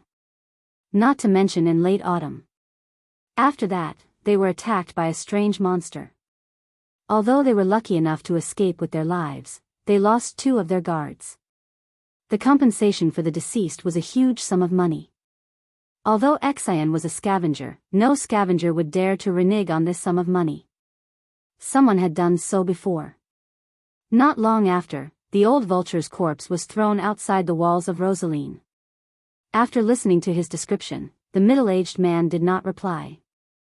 Sitting on horseback, he looked towards the north. The mist under the night sky was deepening, and the entire eastern sky was faintly tinged with a layer of faint bluish purple. Silver Moon Timmies was poking her head out of the valley in that direction. Silver stars floated above the clouds, like sparkling diamonds scattered in the mud and dust at the bottom of a river. Speaking of which, it can be considered as the blessing of the goddess. Ever since the young man I saved met Mr. Liu, the rest of the journey has been peaceful. You must be the messengers sent by the goddess to guide me. After Na Xian recalled, she couldn't help but compliment him. Desperados were always superstitious about luck. Life and death seemed very normal to them, but they were often subconsciously willing to find some spiritual support. The blind girl Irene who had revealed the fate of mortals by the abyssal lake was naturally the best example of the fickleness of fate. As such, the faith of this goddess had always had a bright future in Rosaline. Xian was naturally no exception. As he spoke, his gaze swept across the mist-shrouded mound in the distance. He didn't see the shadows of the monsters he had imagined, which finally allowed him to heave a sigh of relief. As expected, the convoy arrived at the Quzhong's river at 10:00 in the evening. This river was the natural border between Rosaline and the border. This meandering belt of light that flowed between Rosaline and the grey wilderness started from the Quzhong's highlands and ran through the land on the other side of the strait. Since the era of the ancestors, the Rosaline people had relied on this river to thrive. However, it had been 20 to 30 years since hunters crossed the Quzhong's river and walked on the small path in the grey wilderness forest. Ever since the monsters began to flood, this river had been given a new meaning. Ever since people discovered that the monsters almost never crossed the Quzhong's river to attack Rosaline behind it. Even so, ever since the second starfall, the attacks of the monsters had become more and more aggressive. The humans had no choice but to start thinking of a way out in advance. The Lord of Rosaline had already built a new city on the other side of the strait. If necessary, the Wall of Sighs would have to be abandoned. The broad surface of the river seemed especially calm under the dim light. The surface of the river reflected the sparkling starlight, as if the flood a month ago did not exist. Gazing through the river, one could see the wilderness on the other side of the river. The few manors and fields on the other side of the forest had long withered. The residents here had retreated to the Quzhong's area and formed militia night to patrol the other side of the river. At this time, the knight should have already retreated. There were many shoals downstream of the Quzhong's river that could be crossed, but Xian looked at the sky and knew that they would not be able to make it that night. Moreover, the danger at the shoals had reminded them, so no one was willing to cross the river in this visibility no matter what. The campsite was quickly set up. A caravan traveling on such a dangerous route would naturally not be harmless merchants. The carriages had long been reinforced and there were a few leather shields nailed to the walls of the caravan. As long as the curtains were pulled up, they could form a barrier at any time and rely on the carriages to fight. Almost everyone in the convoy was armed and had their own skills. This was not only to guard against the attacks of the monsters, but also to guard against the more murderers on this trade route. Sometimes, their own kind was more dangerous than the monsters. When traveling in the wilderness, most of the scavengers maintained the habit of not drinking. In fact, these desperados were sometimes more devout than the Puritans. In the wilderness, only the sword could be trusted. This had always been the motto of these people. After the carriages formed a circle, the bonfire dragged the long shadows of the sentries around. Xian was not on duty that night, but he still did not sleep for a long time. Several times, he uneasily got up and looked at the Quzhong's river outside. The dark river surface seemed to be empty, but the premonition in his heart did not dissipate. He had been traveling on this route for decades, but he had never encountered such a situation. The last time he got up to patrol, it was already late at night. He checked every note outside the carriages before returning to his tent. However, from the corner of his eyes, he caught a glimpse of the middle-aged man he called Mr. Liu holding his sword and quietly guarding outside a carriage. He glanced over there. He was used to this kind of situation. An oil lamp hung alone in the carriage. In the carriage, Huang Huo was looking at the person lying in the carriage seriously. Although at her age, it was difficult to say what she thought of the opposite sex, but she could at least see that this young man was very pleasing to the eye. He was a different person from them. She was born in 9 Phoenix and had only seen ordinary people. Although there might be merchants from Saint Tossol and Erewhon in places like Jade Harbor, her elders had never allowed her to go to those places. In fact, other than the 9 Phoenix Forbidden Land, this was the first time she had left her hometown to go to a place so far away. However, she had begun to understand the outside world when she was very young. The sisters of the 9 Phoenix clan would always talk about the wonders of the outside world after returning from their adventures. This had once made her yearn for it, but she did not expect that after coming out personally, she would find that the journey was not as beautiful as she had imagined. It was even boring. Compared to that, it seemed that it was better to cultivate in the Forbidden Land. The cultivation of the Jade Phoenix clan focused on cultivating the body and the mind. Her desert wind swordsmanship was not even a beginner. The memories of cultivation seemed to be rooted in the bottom of her heart. Her sisters always said that she was too boring, but she did not think there was anything wrong with it. Between her and Sister Huang Yu, one day, one of them would have to inherit the destiny of the Jade Phoenix Master. Ever since Sister Huang Yu went to the west and disappeared, she had no choice but to bear this responsibility alone. She had worked hard for this goal since she was young. However, no matter what, she was only 10 years old this year and was still a little girl. Perhaps her personality was a little calm, but she was curious and kind in her heart. When the leader of the convoy picked up this young man, it was she who asked Mr. Lu to take care of him. She did not know if it was because she felt that the young man was pitiful, or because she was curious about his background. However, the people in the convoy did not know how to take care of people at all. They did not let the young man drink or eat for 2 days after picking him up. She suspected that the leader of the convoy picked up the young man simply because he obeyed Irene's teachings. Because the teachings of the blind goddess only required her followers to help every person they met in distress. As for what to do after helping, there was no description. She frowned and looked at the young man, guessing his background in her mind. She knew the places outside the Nine Phoenix, but the descriptions of Erewhon and Saint Tossol were mostly legends. Huang Hua's gaze fell on the young man's necklace. It was a very strange necklace. It looked like an ordinary crystal ball, but she found that as long as she pointed the crystal ball at the fire or the moonlight, she could see some mysterious scenes from it. It was like a piece of soil floating in the void. This thing must be very valuable. Fortunately, the people outside did not realize this. She thought that this necklace reminded her of some legends in her clan. Legends about the stagnation realm and the secret of the Nine Phoenix. As she thought, she gently pulled the young man's coat and covered the necklace. At this time, she heard a conversation outside the carriage. Outside the carriage, Xian was looking at the middle-aged man. He probably did not expect that the man would suddenly call him. In his impression, although Mr. Lu would occasionally ask him some questions, most of the time, they were 2 straight lines that did not intersect with each other. Mr. Lu? The middle-aged man gestured for him to be quiet. At the same time, he pressed one hand on his sword and his thumb on the Pishio's mouth. With a whoosh, he pulled out the extremely sharp bronze sword.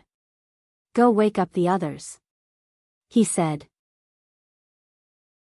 Chapter 1201. Xian, who had been on the streets for many years, immediately understood what was going on as soon as he saw the other party's movements. There was danger. But just as he turned around, a sudden scream came from the periphery of the carriages. There are monsters. The voice came from the north. Xian's face darkened, as if the uneasiness in his heart had finally become a reality. He did not have time to exchange pleasantries with Mr. Lu. He turned around and looked in that direction with a straight face. But the carriages surrounding the camp blocked his view. He had no choice but to walk in that direction and pass through the camp. The guards sitting by the bonfire saw him pass by with a gloomy face. They did not react for a moment. They looked at each other for a moment before picking up their weapons and following him.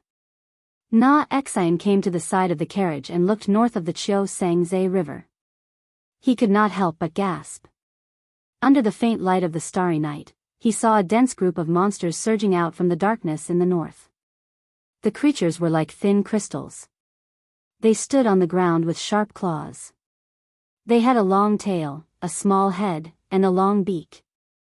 They looked like ghosts in the dark. More than 100 of these monsters were emerging from the high hills, and their target was obviously the carriage camp. The sentinel on the carriage was shocked speechless when he saw this scene. His mind was filled with shock. Since when did monsters start appearing near the Xianxia River, and in such large numbers? At this point, Xian was able to keep his cool.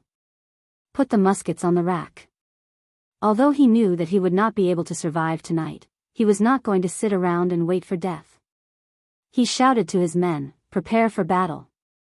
Most of the street enforcers of the underworld were fugitives. They knew that it was normal for them to lose their lives on the path of the dead. Besides, most of them were alone in Rosaline and had nothing to worry about. It was inevitable that they would feel uneasy at this moment. But after Na Xian's 2 low growls, they finally calmed down. Thus, the guards raised their spears and shields. Although their faces were pale, they managed to form a decent line of defense. The street enforcers of the underworld had been on this path for decades. They finally had some experience in dealing with monsters. At the very least, this line of defense formed by carriages was reliable in most cases.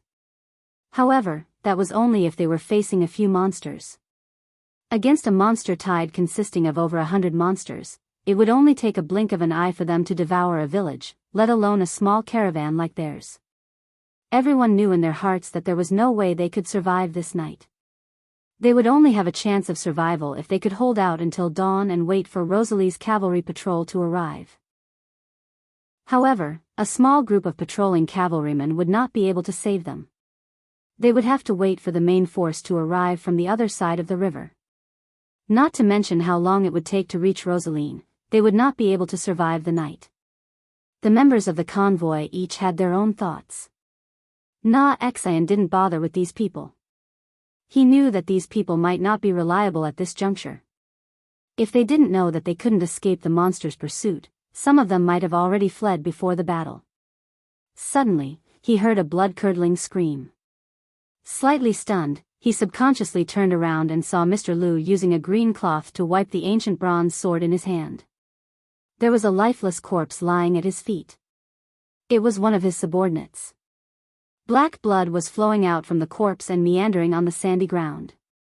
He saw the corpse and then saw the 2 tall warhorses not far away. He understood and couldn't help but scold them for being idiots.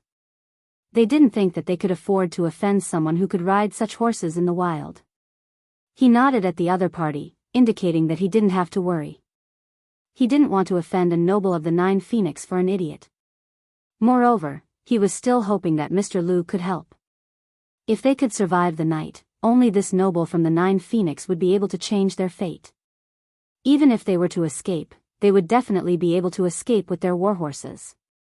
He still hoped that if it really came to that, Mr. Liu would save him on account of his promise to bring them along. Mr. Liu, on the other hand, looked indifferent and nodded at him. Na Xian turned around. His subordinates and guards were very indifferent to the death of their comrade. The underworld was a lawless place. Here, there were only fights between the strong and the weak. There was no right or wrong. Moreover, they didn't even care about their own lives now. How could they care about the lives of others? There were some who looked greedily at Mr. Liu's 2 warhorses, but when their gazes fell on the latter's ancient bronze sword, they resentfully retracted their gazes. Crossing a few miles of open space was just the blink of an eye for the strange monsters, not to mention that they were looking down from above. When the guards saw the thin and abrupt figures moving in the darkness, they couldn't help but fire a few shots. Flames suddenly appeared in the darkness. The light of the magic crystal fragments and the burning gunpowder shot far away, as if a giant dragon was spitting fire. These firearms came from Hazel and Osgang. They were sealed in crates and transported from a distant world by 9 Phoenix's fleet. Just like in the 10 cities area, these powerful weapons that ordinary people could use were also highly sought after by mercenaries and merchants on the swift plain on the other side of the Rosaline Strait.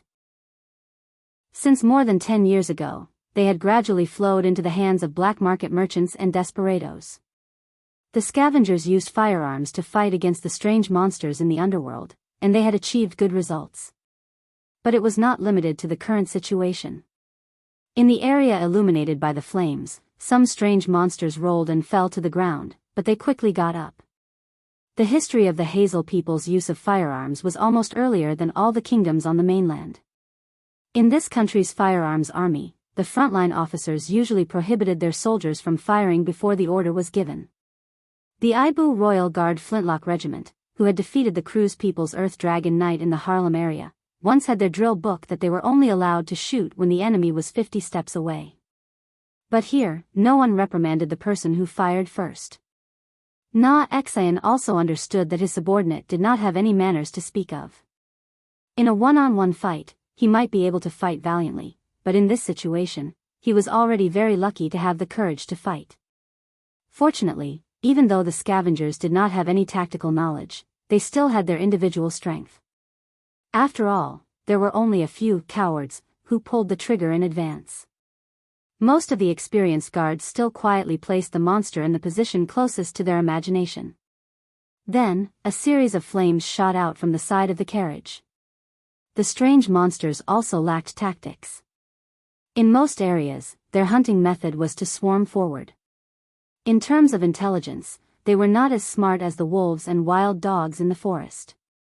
But the difference was that their strength allowed them to complete this simple and effective attack. In the storm of steel bullets, the row of strange monsters in front fell. Some were hit in the chest, some were hit in the head. The crystal in the place where they were hit exploded, forming bowl-sized holes. But only a few of the strange monsters who were hit in the vital parts died completely. Most of the strange monsters could still stand up after being hit. Only when they saw this scene with their own eyes could they realize that most of them had the strength of a gold-ranked monster. The scavengers used the Type 2 dragon lance in the form of a three-eyed musket. After they fired the first round, they turned the handle and fired again. After 3 consecutive waves of flames, the flood of strange monsters only thinned by a thin layer. Everyone was sweating profusely as they looked at the rows of monsters rushing towards them. They were speechless. After 3 rounds of shooting, they roughly estimated that there were more than 90 monsters left. Normally, in a melee battle, even if there were only 1 or 2 monsters left, it would still be enough to cause the humans to suffer casualties. They really did not know how to fight the next battle. Finally, some people began to run away. Some people threw down their weapons with pale faces and ran toward the back. Na Xian did not look at these people because these people would not end up any better than them. Unlike the others, he could still maintain his calm. His eyes scanned the strange monsters silently. For desperados, most of them were calm, because those who weren't calm had long been eliminated by the harsh living environment. Although some of them threw down their weapons and ran, there were still a lot of people left. They unsheathed their swords and were ready to fight. Although they were facing a situation where they would definitely die, the scavengers felt more confident holding their weapons. They did not need to think to know what would happen if they turned their backs on the enemy. At this time, the fastest strange monster in front had already crashed into the carriage. In the eyes of the humans, it was just a flash of silver light. Then, the entire carriage shattered into pieces. The black crystals on the carriage danced in the air and scattered all over the ground. However, the humans at the back had expected this. They had already left enough space for the strange monster. At this time, they swarmed forward and were prepared to use the human wave tactic to hold back the strange monster. This tactic was the result of the scavengers' valuable experience after many years of fighting. The strange monsters were brainless and liked to charge forward. They would always fall into the trap set up by the humans in advance. However, this time, the scavengers had miscalculated. It was not that the strange monsters had suddenly become smarter, but they had never expected to encounter such a big situation. The spirits of the dead of Madara had been fighting against the strange monsters in the south of the Sea of the Dead Moon. For many years, they had been losing ground. Rosaline's scavengers had mocked these skeletons more than once, thinking that they had probably lost their brains after turning into skeletons. As a result, they had become rusty and could not even defeat the brainless strange monsters. At this moment, Rosaline's scavengers understood the predicament that the spirits of the dead were in. Chapter 1202. In the Land of Bones, the biggest problem for the spirits of the dead in Madara was that when the number of monsters was several times greater than their own, any strategy would be useless in the face of a flood of crystals. And at this moment, their reckless battle tactics became the best choice. The guards in the camp had just swarmed forward, but 7 or 8 monsters had already rushed into the camp. These desperados from Rosaline were at most at the peak of the silver level. After all, if they were better, they would not have to suffer like this. Even on the other side of the strait, there were many lords waiting for them to be their retainers. A silver light flashed in the darkness. The claws of the monsters were very long, almost disproportionate to their bodies on the ground. The 4 claws were like 4 crystal blades. They slashed from bottom to top, and the dust on the ground formed 3 long sand blades, which swept through the crowd. The guards standing there did not even have time to scream before they were torn apart. Their internal organs and minced flesh turned into a rain of blood. The flame of the oil lamp in the carriage swayed violently. Huang Hua covered the young man with a coat, then turned around and asked outside, "Mr. Lu, what's the noise outside?" "It's the monsters, 2nd Mississippi." Mr. Lu's voice came from outside the carriage. "There are too many of them. Those people may not last long." Huang Hua was slightly stunned. Although she was young, she had already grown into a little girl, as if she had walked out of a painting. She frowned slightly and pursed her lips. There was a trace of seriousness on her face, and her eyebrows were full of solemnity. She asked confusedly, "Mr. Lu, isn't this the Quzong's river? Why are there still monsters here?" When she asked this question, Huang Hua had already straightened her body from her kneeling position. She picked up her sword from the side. It was a green steel sword with a sharkskin sheath. There was a flying phoenix sword tassel on the hilt and 2 green jade beads on it. Mr. Lu's reply immediately came from outside the carriage. Something might have happened upstream of the Xianxia River. "2nd Miss, these people came about 17 or 18 days ago. There was still a flood in Luo Saline after the fall. I think this might not be a natural phenomenon."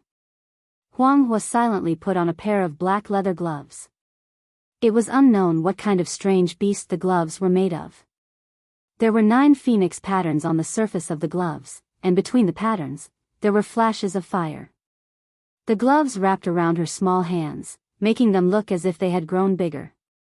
There was a fine jade in each of the palms of the gloves. She gently rubbed the jade, and the veins on the gloves immediately became bright golden red. The little girl tilted her head and asked, "Then why didn't Mr. Lu warn those people beforehand?"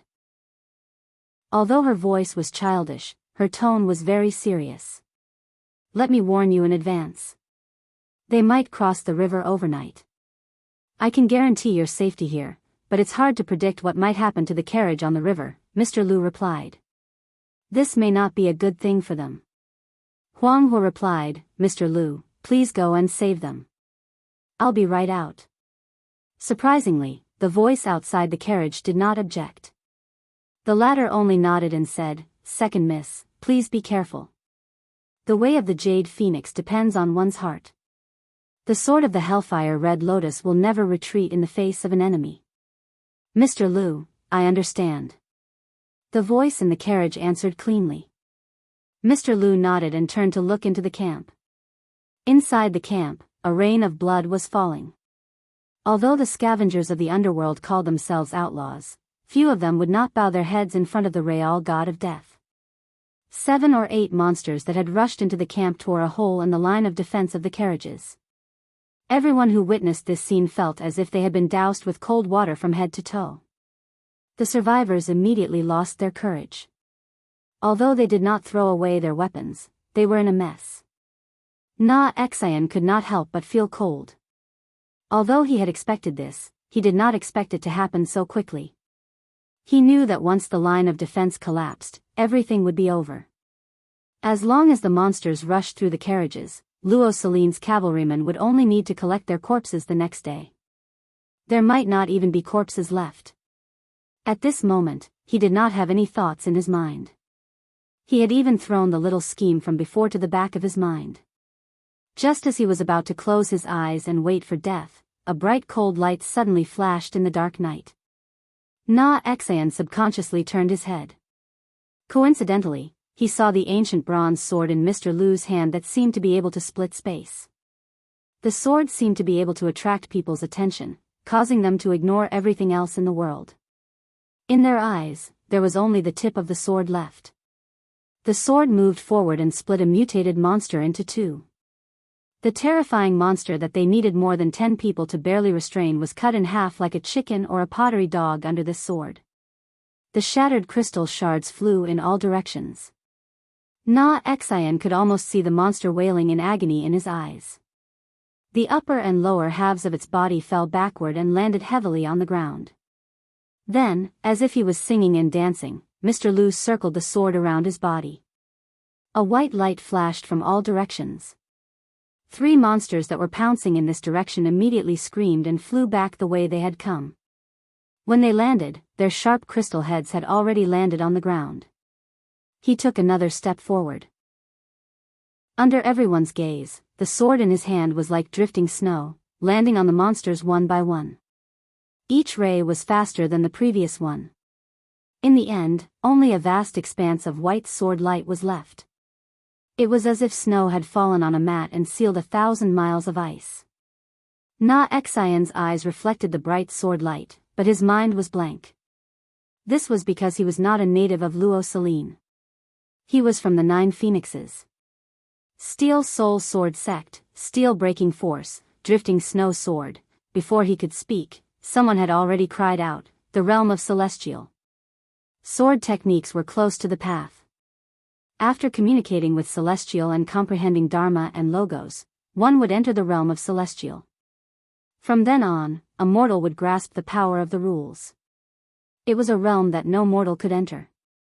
As far as they knew, in the entire Luo Saline, only the leader of the Lord's Guards had such a standard. However, that person came from the other side of the Sea of Dim Light. He did not call himself that. According to the latter, the humans on the west side of the mainland called this step of comprehending the rules the elemental realm. Of course, no matter what the name was, it was extremely impressive for a powerful person to be able to reach this step. In the country of the 9 Phoenixes on the other side of the strait, there were many legendary sword sections. There were countless genius swordsmen under the 9 Swords sect, and swordsmen in the realm of Celestial were as common as carps crossing the river. However, the country on the other side of the swift plains was too far away for the residents of Luo Saline. As for the existence of Celestial, they did not even think that they would travel together. Everyone was so shocked that no one could grasp the best opportunity to counterattack. However, the fact that a swordsman in the realm of Celestial had joined the battle at least gave everyone a glimmer of hope. The defense line that was on the verge of collapse was reformed. Mr. Lu did not notice what was happening here. Although he had killed almost 7 monsters with a single slash of his sword, there were already tens of times more monsters outside the campsite, surrounding the humans in the campsite. His expression became slightly serious. He probably did not expect there to be so many monsters outside the campsite. It was too suspicious for such a large gathering of monsters to appear in the suburbs of Luo Saline. In fact, he was suspecting that the people of Luo Saline had shrunk their defense line further. Otherwise, their patrolling knights would have discovered so many monsters moving around the Quzhang's river. Na Xian had the same thought. The freaks kept pouring into the camp, trampling the carriages outside into smithereens. The priceless black crystals on the carriages were scattered all over the ground like stones, but no one felt any heartache. Even the owner of the carriages, Na Xian, did not have the time to care about anything else. He turned around and saw the scene of Mr. Lu fighting with the monster. The 2 strange beasts shrieked as they pounced toward the latter. The latter raised his hand to block the attack. The Steel Spirit Sword sect was the first of the 9 swords, which focused on defense and counterattack. It was a sword that focused on foresight and foresight. He casually raised his hand to block the attack. Before he could think, the tip of his sword had already pierced the 2 strange beasts. The 2 strange beasts instantly fell from the sky, dead. But at that moment, a strange monster that looked like a cluster of crystals suddenly appeared behind him and pounced in his direction. "Be careful." Na Xian could not help but shout. Mr. Lu reacted quickly. He immediately raised his sword behind him to block, but he did not expect that his sword would block empty air. A monster in the realm of Celestial? Na Xian, who had witnessed this scene, was so scared that his heart almost stopped. Mr. Lu felt a chill in his heart. He immediately raised his sword to defend himself. In fact, he had already prepared himself to be injured. But at that moment, a bright flame suddenly shot out of the carriage. The flame was like a phoenix spreading its wings. It spun in the air and then shot straight at the monster behind him. "Second, young miss, don't." Mr. Lu paled in fright and hurriedly shouted. But unfortunately, he was already a step too late. Returning wind riding wave. The voice of the little girl in the carriage was extremely resolute. The cyan steel sword in her hand burned fiercely, as if it were a pillar of flame. She waved her sword, and the arc of flame spread its wings and flew towards the cluster of crystals. But before the golden-red sword light could reach it, the monster had already turned around and dodged the flame. Then, it turned around and pounced in the direction of the carriage. Second young miss. Mr. Lu's eyes widened. He pulled out his sword and charged in that direction. Chapter 1203. It was a fiery red sword light. It shone brightly in the darkness and transformed into a fiery phoenix that spread its wings wide. The ground cracked wherever the sword light passed by. Pieces of soil were lifted up, and tongues of fire licked the cracks in the soil. The ball of fire was so scorching in the darkness that everyone could see it. Is there a celestial swordsman in the carriage?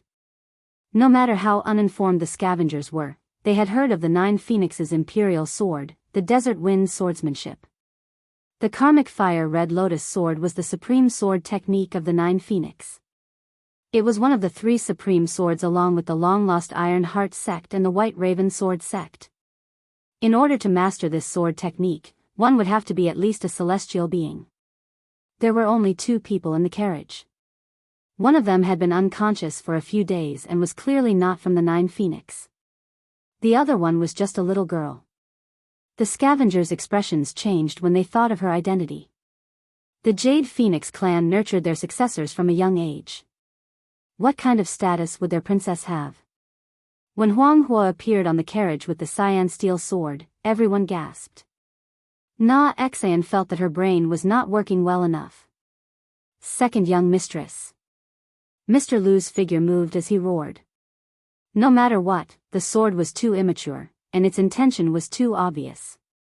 It also showed that its owner lacked combat experience.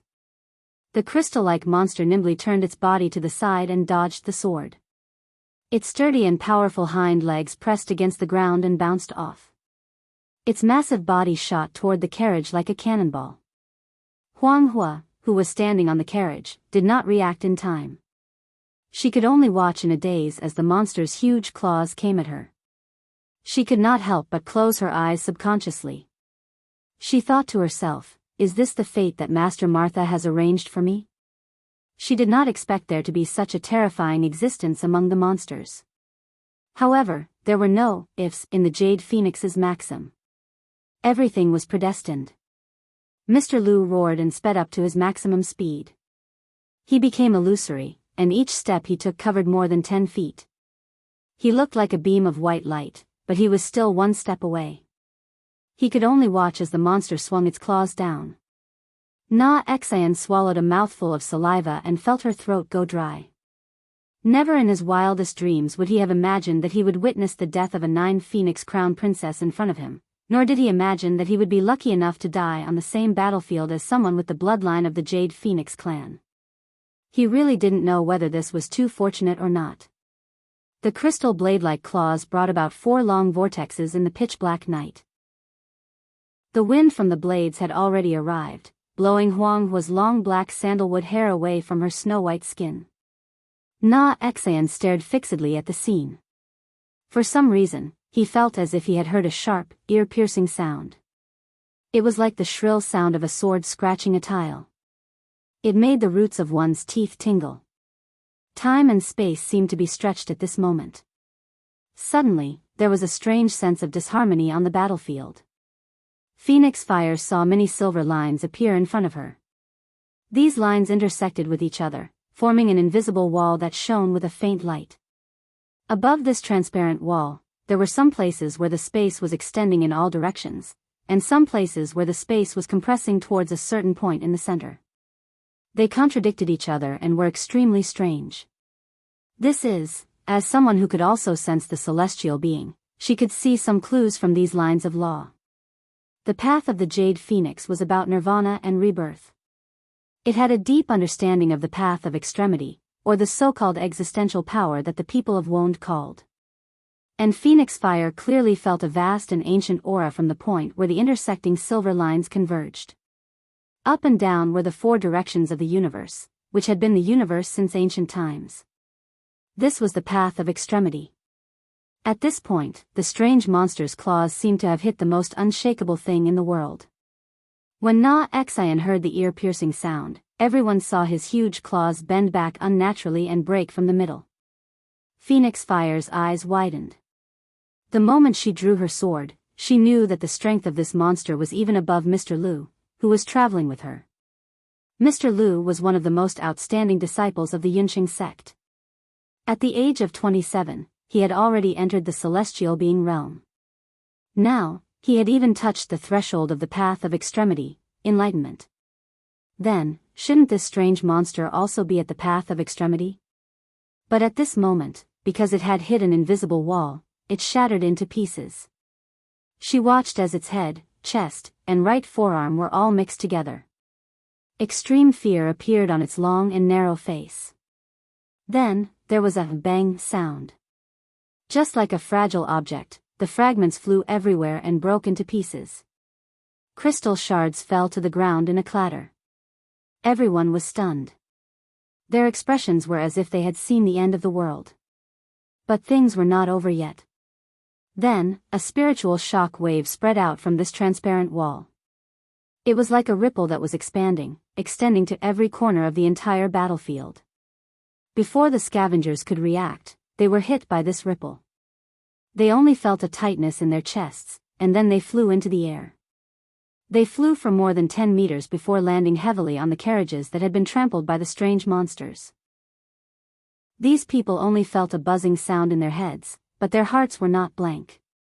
After stepping into the silver stream, it was the first time that humans understood the category of power. In their hearts, they naturally understood that this was the unconscious counterattack of the strong spiritual world. Another thing that the strange monsters were good at was spiritual shock. Obviously, they had overplayed their hand just now.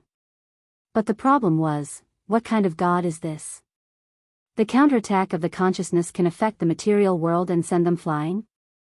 Everyone could not help but be shocked. Could it be that the one who is waking up is actually a god? The humans were not the only ones who were sent flying. Wherever the spiritual shock wave passed, the strange monsters were also sent flying. Then, they fell on the open space outside like rain. Angry screams immediately rang out. Na Xian looked at this scene dizzily. He had been sent flying by the shock wave and landed on a carriage. The back of his head hit the shaft of the carriage heavily. If he had not been at the lower level of the gold stream, he would have fainted. But he was different from the others. Probably because his strength was higher than almost everyone else, Na Xian could clearly feel that the shock wave came from the carriage. There was only one person in the carriage. That young man. He was shocked. What on earth did I save? Huang Hua blinked and looked at the young man lying on her carriage with some confusion. Brando was waking up. Although he only blinked his eyes slightly. It's him? When Huang Hua saw this scene, this thought immediately flashed through her mind. Second miss. Mr. Lu came to her side in a flash. In fact, under the previous shock wave, he was the only one who did not retreat. But even so, his face was terrifyingly pale. He could not help but look into the carriage subconsciously. He felt more from the blow just now. It was not only the impact from the spiritual world and the world of consciousness. In fact, at that moment, he felt as if he had fought with a top swordsman. The other party's swordsmanship was so terrifying that he almost collapsed. Even his teacher did not have such terrifying strength. In the confrontation in the spiritual world, he could only see the other party's back. But this back alone was enough to make him unable to resist at all. But the pride of a swordsman made him use his sword. It was only one sword, but he was defeated. But even if it was a defeat, it was enough for him to benefit a lot. He wiped the cold sweat on his forehead. He did not know whether he should be happy or worried. But his eyes fell on the young man. He was not sure whether the blow was launched by the young man or not. If it was, then the young man's identity was worth considering.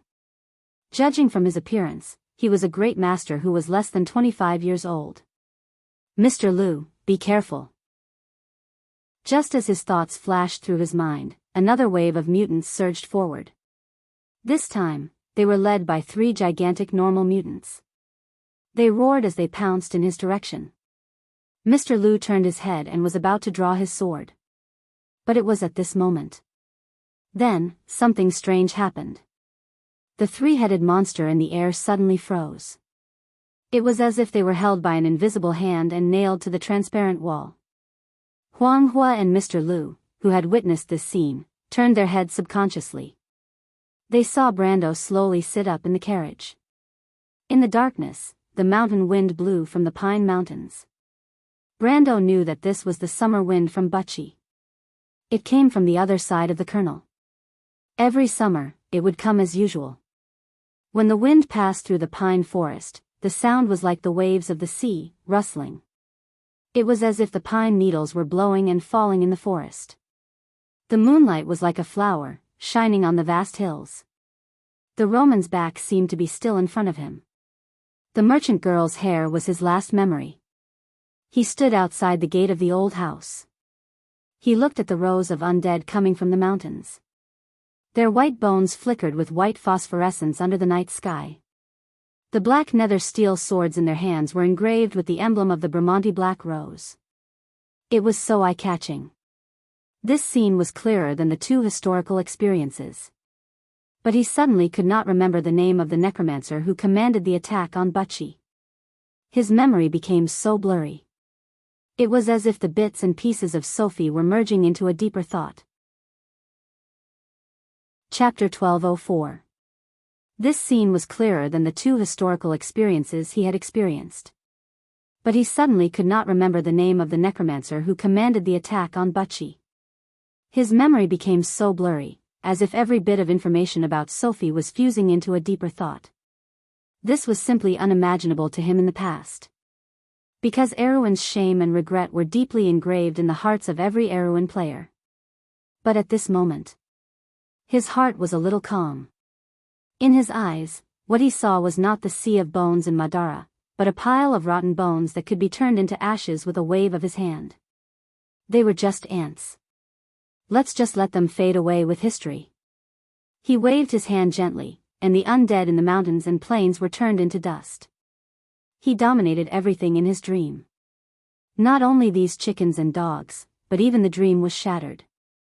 The mountains and the wind, the stars and the moon, the hills and the pine forest, they all disappeared one by one.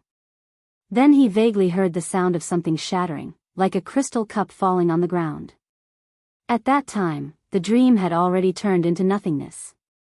Brando blinked and moved his eyelids with difficulty.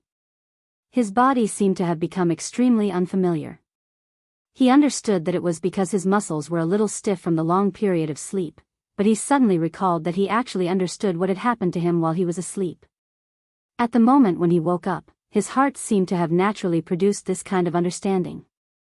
74 hours, 14 minutes and 21 seconds. After hibernating for 3 days, his body showed signs of self-perfection. This was the most important step of a perfect body. Brando's mind flashed with this thought, and he was shocked. In the past, the players had to rely on the war slate to simulate this step, but he had already achieved it at the peak of the Supreme Realm.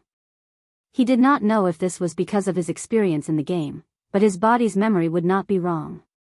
He had hibernated for 3 days, this was an indisputable fact. He was thinking about this problem, and then he heard a sharp cry and the sound of blades clashing. Battle? Danger? Almost naturally, Brando raised his right hand. Just a moment ago, he was still struggling to control his stiff body, but when danger arrived, as if it was an instinctive reaction, the familiar power had already surged out of his body. Part of that power belonged to him. The power of the Frost Earth Guard. Grip of Frost Soil. When Brando opened his eyes, a few crystal clusters entered his vision. He looked at them and gently clenched his hand. The strange monsters that the guards thought to be incomparably powerful suddenly froze in midair, as helpless as insects. As Brando familiarized himself with his body, he slowly turned his head to look at them. These crystal bodies could no longer withstand the power in his hands and began to crack and shatter. The crystals on their bodies fell off in large chunks and fell to the ground. Brando flipped over and jumped off the carriage. He gently tossed the thing in his hand, and the strange monsters that could not be any more dead were thrown to the side by him like garbage. He swept his hand forward again, and a cold light swept forward. The strange monsters that were surging towards him were all cut in half. More than 7 strange monsters were cut in half at the waist and rolled on the ground. Then he raised his head and swept his gaze across the entire battlefield, causing the entire battlefield to become solemn. This was the power of the flaming blade Oderfice. The hundreds of strange monsters on the periphery looked at Brando, who was surrounded by them with flickering eyes. They were originally a little afraid. But the moment Brando displayed the power of the holy sword, the red light in their eyes suddenly became brighter. They screamed as they rushed towards Brando as if they had gone mad. The scene stunned Na Xian and all the scavengers. Although they had not recovered from the shock of Brando's attack, the scene in front of them was obviously more exciting. They saw with their own eyes that a powerful swordsman like Mr. Liu, who was in the celestial realm, could only protect himself when he was surrounded by strange monsters. They did not know how this young man was able to enjoy such treatment from these strange monsters. However, they could not help but curse in their hearts. What kind of madness did these damn monsters have? Why did they suddenly seem to go crazy? Mister, be careful. Brando heard a young girl's childish voice reminding him behind his back. He was not unfamiliar with this voice. Before he woke up, he had heard this voice more than once. The owner of this voice sounded very young, but she was very mature and steady. She did not have the childishness of an ordinary little girl at this age. Moreover, the way she organized her words was a little strange. It was very different from Won's habits. It made him feel very close to her, although he did not know where this feeling of closeness came from. However, Brando did not turn around at this time. He knew why these strange monsters suddenly went crazy. They should have sensed the aura of Oderfice and Howlin' Gaia in his body. Brando looked coldly at the strange monsters that were swarming towards him in the darkness. In the eyes of others, he was scared silly. Na Xian felt that if she were in the young man's position, she would not only be scared silly, but she might have wet her pants. In other words, Brando was at least considered to be more courageous in her opinion. However, among all the people present, only Mr. Liu remained motionless. He looked at Brando with a complicated expression.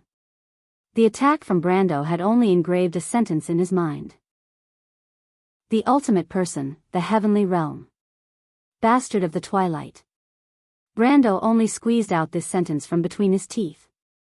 Looking at these strange monsters, new hatred and old hatred surged in his heart at the same time. If it was said that he was not likely to find trouble with the Twilight Dragon at this time, but these descendants of chaos were nothing in his eyes.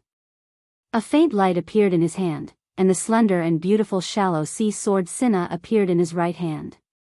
A golden red light flashed in his left hand, and Oderfice's long and sharp blazing blade appeared in everyone's vision.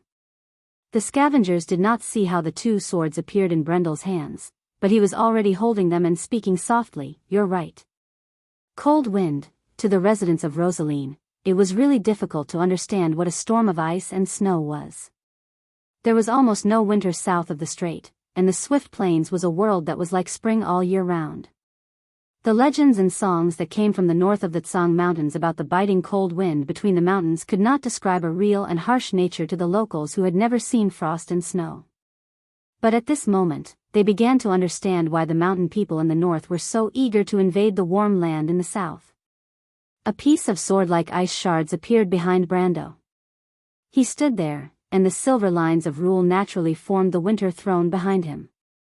In the eyes of the Rosaline people, it was the symbol of the unity of man and nature.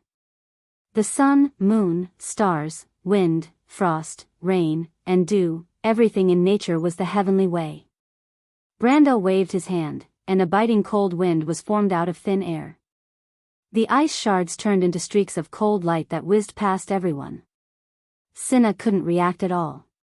When she turned around and shuddered in the sudden drop in temperature of more than 10 degrees, she widened her eyes and saw that the ice shards were like sharp swords that plowed the ground wherever they passed. They directly swept past dozens of monsters. The powerful monsters on the Black Road were as fragile as delicate glass under the cold light, shattering into countless crystal shards in an instant. At this moment, the relationship between the slayer and the slain had been reversed. The monsters without much intelligence screamed and charged at Brando. Only about a third of the lucky ones could charge through the intertwining light of death, howling as they pounced at Brando in the center of the camp. But Brando didn't even look at them. He didn't even raise his head. He only turned the tip of Frost Xianxia in his hand and stabbed it into the ground below. With a loud crash, countless sharp icicles burst out of the ground like a blooming rose, with Brando's sword as the center. Almost every sharp icicle was aimed at one of the monsters, and their fates were predictable.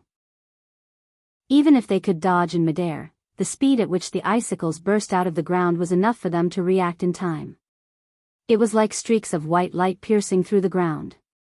Then, everyone could only see countless broken crystal bodies being thrown high into the air or impaled on the icicles. There was no exception. A moment later, cracks appeared on the icicles, and they collapsed with a loud crash, turning into ice shards that melted into a puddle of snow in a few minutes. After the cold wind passed, only a few dozen crisscrossing trenches several meters wide were left on the ground. Brando silently sheathed his sword. He wore a worn-out windbreaker with a dirty shirt and waistcoat inside. He also wore wrinkled breeches and was missing one of his riding boots. He was barefoot and looked like a beggar in rags as he stepped on the ground. But at this moment, in the silent camp, everyone's gaze fell on him strangely. For a moment, no one could say a word. Only the howling of the wind could be heard in the wilderness. He raised his head and glanced at these people. When his gaze fell on Mr. Liu, he was slightly stunned. 9 Phoenix?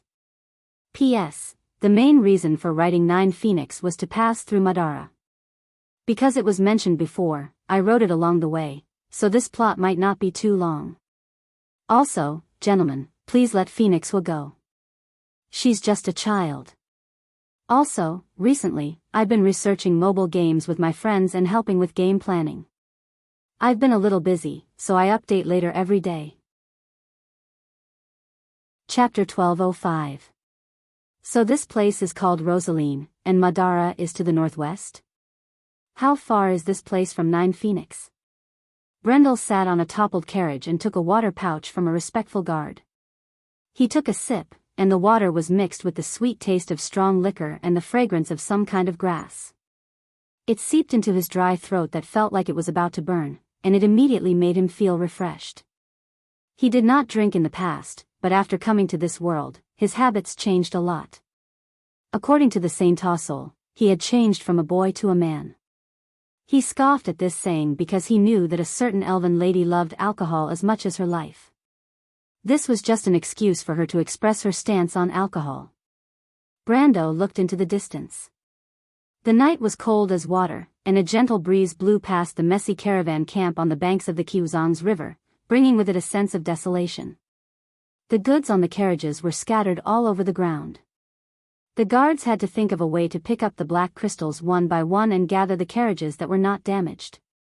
Even though they had repaired some of the carriages at the last minute, there were still more than a third of the original number. A large amount of black crystals could only be piled up on the ground like a small mountain. The black surface of the crystals shimmered dimly under the light of the fire. He already knew that these people were merchants on this road. In many places in Vaunt, there was no difference between merchants and bandits. In civilized areas, they behaved well, but once they were in the wilderness, killing and robbing happened from time to time, and no one could do anything about it. From the aura of these people, it was obvious that they had done such things before. According to them, they traded between Rosaline and Tormulo mainly with the spirits of the dead. The spirits of the dead were the spirits of Madara. These people also knew the name of the Roman Tua Black Rose, but according to their description, this place was south of the Sea of the Dead Moon, but they did not know the exact location. This place should be near the 9 Phoenixes, but he knew nothing about the name Rosaline, nor did he know anything about the swift plains across the Taoist Strait. All he knew about the 9 Phoenixes was its name and many legends. 9 Phoenix had trade relations with Erewhon, Cruz, and Saint Soul, but the geographical distance between them was too far. The ships might not be able to reach them even once in a year. More importantly, there were no players in Nine Phoenix. This place should be south or east of Madara, but he did not know where Tormulo was. According to their description, this place was ruled by a dark noble. The lord was a human dark noble, but he was not a necromancer. He was more like a human black knight. The vast sea of the dead moon shaped the spirit of Madara. In the west and north of the sea of the dead moon, the spirits of the dead had established 14 large territories. Brando knew about these territories and their lords very well. However, on the other side of the sea of the dead moon, the situation was different. Even the spirits of the dead themselves did not know where the borders of the Black Rose of Bramanto were located. Using the term territory was not very accurate. This was because when the empire was established, the kingdom of darkness was a loose concept. The spirits of the dead had their own way of governing. Their territories could extend to areas where no civilization had ever set foot on, but they did not have a real sense of management over these lands. Even the ruler of the empire who held the Mercury staff did not know if there were any exiled spirits of the dead in the endless wilderness south of the Sea of the Dead Moon. Therefore, it was normal for Brando to not know much about this place. Just like how he had never heard of the border of the Black Rose, the Field of Bones, the war between the spirits of the dead and the crystal, and the history of all aspects of this underworld. After all, the knowledge of people was limited by their vision, and there was a limit to it. However, when these people mentioned the war between the spirits of the dead and the crystal, which was what they called the monsters, it reminded him of something. In history, in the Second War of the Black Rose, the ruler of Madara had mobilized mercenaries from the Sea of the Dead Moon to participate in the war. These dark mercenaries had been through hundreds of battles and caused a lot of trouble for the players of Erewhon, but the players knew very little about them. Now it seemed that these dark mercenaries should have come from the Field of Bones. This news made Brando a little excited. Since the will of the Mercury staff could affect this place, it meant that it was not too far away from the core area of Madara. However, to pass through Madara or to take a boat back to Wone through the Nine Phoenix, this still needed to be considered. After all, he did not expect that the space-time rift would send him to this remote area in the Amber Sword. He raised his head, and his eyes fell on the leaders of the caravans who were somewhat in awe of him, or rather, fear. He already knew that the leader was called Na Xian, and not far from him were two people of the Nine Phoenix. One was surnamed Lu, and the others called him Mr. Lu, and the other little girl was called Phoenix Flame. Phoenix Flame. This was the surname of the Nine Phoenix royal family. Brando knew about this because Yak's fiancée, Yura, was also a descendant of the Jade Phoenix family. The blind girl's original name was Huang Yu, and it was no secret in later generations. And these two people were not simple. Mr. Lu should be the little girl's guard. Both of them had the strength of elemental activation, and the former had already touched the threshold of elemental enlightenment. Such people, even in countries like Cruz and Fanzan, were second to none. And the little girl looked even more childish, but she had already stepped into the elemental activation realm. This talent really shocked Brando a little. After all, he had the system on. Ordinary geniuses would have to be at least 30 years old to set foot in this field. Compared to this little girl named Phoenix Flame, Gretel, in history, was nothing. Such a person could not be a nameless person in history. It was just that he knew too little about the Nine Phoenix, so he could only secretly keep an eye on her. However, he was a little surprised that with Phoenix Flame's talent, she should be a chosen one, but the latter had no flaws. Her intelligence was normal, and her EQ was also very high. Although she was a little mature for her age, if this was a flaw, then Martha was a little too biased. With such doubts in his heart, he looked at the others. With his current strength, he could see that the caravan's strength was around the silver level. This strength was not worth mentioning in his eyes, but it was a little eye-catching when placed next to a smuggler. In Erewhon, the strength of a silver level was enough to become a knight by the side of some lords. Even in a few big empires, they could become a mercenary with status. It would not be a problem for them to even get the position of a lieutenant in a regular army. There was really no reason for them to become fugitives. In other words, if this caravan was not special, it could only mean that the average strength of the Rosaline area might be higher than that of the empires. Of course, to these people, Rosaline did not seem to be a prosperous area, and the population was not large. Similar places could be found in Saint-Ossol and Cruz, because the people there worshipped martial arts, and their strength might be far higher than that of the other places. However, Brando could make out some clues from these people's descriptions. Rosaline and the Swift Plains faced each other across the Tao Strait. This place actually had no connection with Madara, and was more influenced by the Nine Phoenix culture. However, this border area was much more barren than the Swift Plains. This showed that the strength of the Rosaline Lord could not be compared to the other lords of the Swift Plains. Otherwise, the latter would not have any reason to guard this barren place. After asking, he found out that the ancestors of this lord had migrated across the strait to this place 170 years ago. As for why they migrated here, the reason was self-evident. However, this was far from over. Brando found out from Na Xian's description that the Swift Plains was not even close to the Nine Phoenix. To the rich and powerful people of the Nine Phoenix, the disputes in these border areas had nothing to do with them. It was not because they were arrogant, but because they did not pose a threat. Hearing this, Brando had a rough idea of the Nine Phoenix's strength. He thought to himself that it was no wonder the spirits of the dead did not expand to the east. After all, the skeletons of Madara were not brainless zombies. However, Na Xian's words made him feel a little troubled. Rosaline and the Swift Plains faced each other across the sea, and the Swift Plains was not within the territory of the Nine Phoenix. If the distance between the two was too far, then he had to seriously consider the feasibility of taking a boat from the Nine Phoenix back to Wonde. To be honest, he did not really want to return via Madara. Other than emotional factors, the hostility of the spirits of the dead towards the living was also a problem. Furthermore, crossing the Dead Moon's territory by land required more time and preparation than by sea. There would be many dangers along the way. Even if he was not afraid of these dangers, he knew that the Second War of the Black Rose between Erwin and Madara was imminent. Furthermore, he did not know how long the seal that Miss Tada and the rest sacrificed their lives to complete would last. He was burning with anxiety and could not afford to waste too much time on the road. Seeing him frown slightly as he sat in the carriage, no one dared to speak. They had not even asked about Brando's identity, because the scattered corpses of the monsters outside the camp were the best proof of this young man's identity. There were close to 100 monsters, and all of them had died under this young man's sword.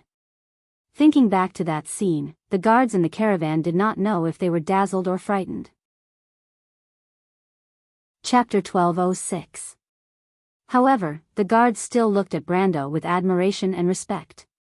After all, the former had saved their lives. I wonder what kind of temper this lord has. This was the underworld, a world where the strong were respected. Even if Brando wanted to kill them immediately, they would not be able to resist. As for the reason, Na Xian glanced at the pile of black crystals that sparkled under the bonfire in the camp. He had opened his mouth several times, wanting to give them away, but in the end, he held himself back. Those were his savings for half his life. He did not feel it when the monsters were wreaking havoc, but now that he had regained his senses, he would not be so heartless as to give them away. Because of this, he had been trying to figure out Brando's temperament since the beginning. Unfortunately, other than coldly asking a few strange questions, this young man had been thinking about his own matters. A cold wind came from behind. Na Xian shivered, but he did not even dare to breathe loudly. The first to speak was Mr. Liu. He had a deeper understanding of Brando's strength than anyone else present. However, due to his pride and dignity as a swordsman, he was the one who was neither servile nor overbearing. Of course, this was excluding Huang Hua, who had been standing to the side and looking at Brando with some confusion. Mr. Liu silently put away his bronze sword. He seemed to have seen through Brando's predicament with his remaining eye. He said, "Mr. wants to go to Nine Phoenix." When Brando heard his words, he raised his head and looked at the Nine Phoenix swordsman. He asked, "Is this place very far from Nine Phoenix?" "If you want to pass through Swift Plains, it is very far." From there, you will need at least a month to reach Jade Phoenix City by following the Qing River. Furthermore, there might not even be a fleet of ships from Nine Phoenix. Furthermore, the situation in Swift Plains is tense. War could break out at any time. If you go there, you might waste even more time. What do you mean? Mister, if you want to go to Nine Phoenix, you can travel with us, Mr. Liu replied as he stated his purpose. Travel with you? Brando looked at him and then looked at the cold-faced young lady beside him. Their clothes were very different from those in Wonde. They were mainly dressed in silk and satin, with long, wide sleeves and jade accessories. However, it also overlapped with some of his memories, making him feel an inexplicable sense of familiarity. I have a few ships in Rosaline. After leaving the port, they can go south along the Tao Strait. Merchant ships usually don't take this route. However, we are not merchants, so we plan to return directly to the Nine Phoenix Kingdom. This suggestion made Brando's heart skip a beat. He asked, how far is Rosaline from here? This time, it was Xian who answered. The latter quickly replied, we are already in Rosaline's territory. Sir, after crossing the Xianxia River, we will be in the outskirts of Rosaline. Xianxia River? Brendel's gaze was fixed on the bright belt of light a few hundred meters away from him. Under the darkness of the night, the river continued to flow downstream without stopping for even a moment. It's that river, my lord. Don't be fooled by its rapid flow here. Not far downstream, the river will widen. There are a few shoals there that can be easily traversed. Brendel asked, this is the outskirts of Rosaline. How did you get attacked by a large number of crystal clusters here? From what I've heard, the Lord of Rosaline's control over this area doesn't seem to be that bad. The guards could not help but be secretly shocked. From the young man's words, they could easily tell that he had no respect for the big shots in Rosaline's territory. Even though these people were outlaws who had been fooling around in the underworld, they still had to follow the rules in Rosaline's territory. Otherwise, the Lord's guards would not have been easy to deal with. In fact, those fellows were much more ruthless than the smugglers. However, they did not know that Brando did not realize that there was anything wrong with his words. Firstly, he was not a noble of the Swift Plains. He was the Earl of Erewhon, so naturally, he was also the Earl of the Holy Cathedral of Fire. In terms of status, he was not much worse than the Lord. Secondly, according to his conversation with the smugglers, the Swift Plains was not under the direct jurisdiction of the Nine Phoenix. Therefore, the Lord's status as a noble had not been recognized by anyone. Most of them were probably self-proclaimed by their own troops. In the eyes of the people of the Nine Phoenix, they had probably never been taken seriously. This could be seen from Mr. Liu's attitude. Since that was the case, he had no reason to be polite to these so-called lords. In terms of strength, Brando could not find a reason to be afraid of the Lord of Rosaline. From what he knew, the strongest guard captain of the Lord's guards had only just stepped into the elemental of truth. In Erewhon, this kind of strength was considered a tyrant, but in his eyes, it was not enough. Crystal cluster? Oh, it's what you call the monsters. That's what we call them. Brando did not know if the crystal monsters in Erewhon were called crystal clusters, but at least everyone around him used this name. To him, this was the scientific name of the monsters in the Amber Sword. Xian swallowed her saliva and replied carefully, this. We're not too sure either. However, the activity of the strange creatures has become more frequent recently. It's said that the undead were defeated by them in the wilderness of bones. Perhaps their range of activity has expanded to this area, but no matter what, with such a large scale of crystal cluster activity, your lord should have noticed it. Could it be that his subordinates have all retreated to Rosaline City? Xian thought that it was hard to say, but it was not that he had not considered this problem. After all, the attack that night was too abnormal. Hundreds of monsters were active on the other side of the Quzhang's river. Logically speaking, it was impossible for the patrolling knights of Rosaline not to know. However, he could not say for sure, so he could only deal with it carefully. Anyway, the monsters would definitely not appear tonight. Even if the young man in front of him appeared, there was nothing to be afraid of. Everything would have to wait until tomorrow morning. Rosaline's patrolling knights would come out to patrol. If they did not see anyone by then, they would naturally be able to come to a conclusion. Obviously, Brando understood the meaning behind Na Xian's words, but he did not pursue the matter. In fact, this question was just a casual question. However, due to his sensitivity to war in his previous life, he faintly felt that Rosaline's territory might not be as simple as retreating to defend. He even had a premonition that the monsters might have launched an attack on Rosaline. As for the current situation in Rosaline's territory, he could not guess, but it seemed that it had not been conquered yet. Otherwise, there would be more monsters appearing tonight. However, he did not care about these dusk monsters. No matter the situation in Rosaline's territory, he would kill as many of these low-grade crystal clusters as they came. He was only a little worried about the situation of the ships in Rosaline's territory. Mr. Liu had mentioned that there were no problems with the ships in the port. However, this worry was of no help to the truth. He couldn't interfere with what was happening dozens of miles away. Everything could only wait until the next morning to talk about it. Just like that, the night passed uneventfully. The guards of the caravan were busy the whole night, thinking of ways to cut some wood from the nearby forest to repair the carriages. Finally, they managed to salvage 2 large carts. As for the remaining carts, even if they wanted to save them, they did not have enough horses to pull them back. Apparently, the monsters did not only attack humans.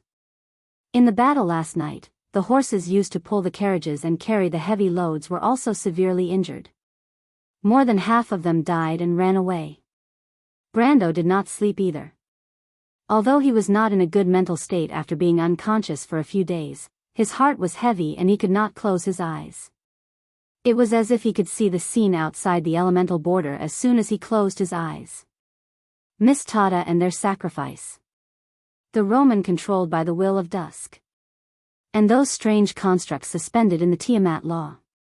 These grotesque scenes kept appearing in front of his eyes, making him unable to calm down. He was also worried about the situation of Loot and the White Mist. Before he passed through the space-time rift, he did not see Lady White Mist. He did not know if she had escaped from the destruction of the elemental barrier. As for the Fire Fairy, although he clearly remembered that he had stuffed it into his pocket before passing through the space-time crack, he did not find it after arriving here. He had asked Mr. Xian and Mr. Liu, and when they found him, they did not notice anything unusual in the vicinity.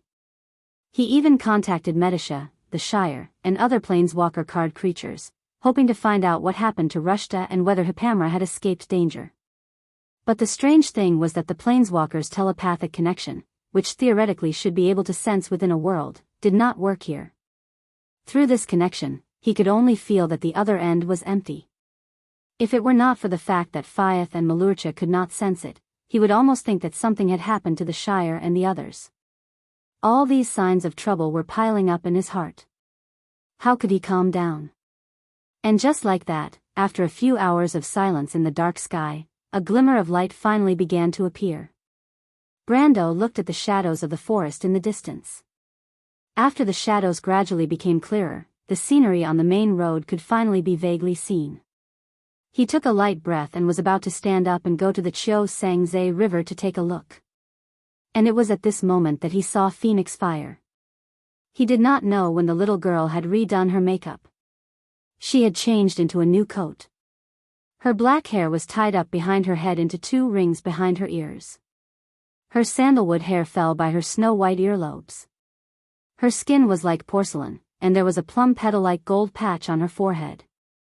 Her lips were red and her teeth were white. She looked at him with a pair of clear black and white eyes. Brando could not help but be startled. Phoenix Huaying bowed to him and said, "Phoenix Fire has yet to thank you for saving my life. P.S. It's white dew so soon. Summer is almost over.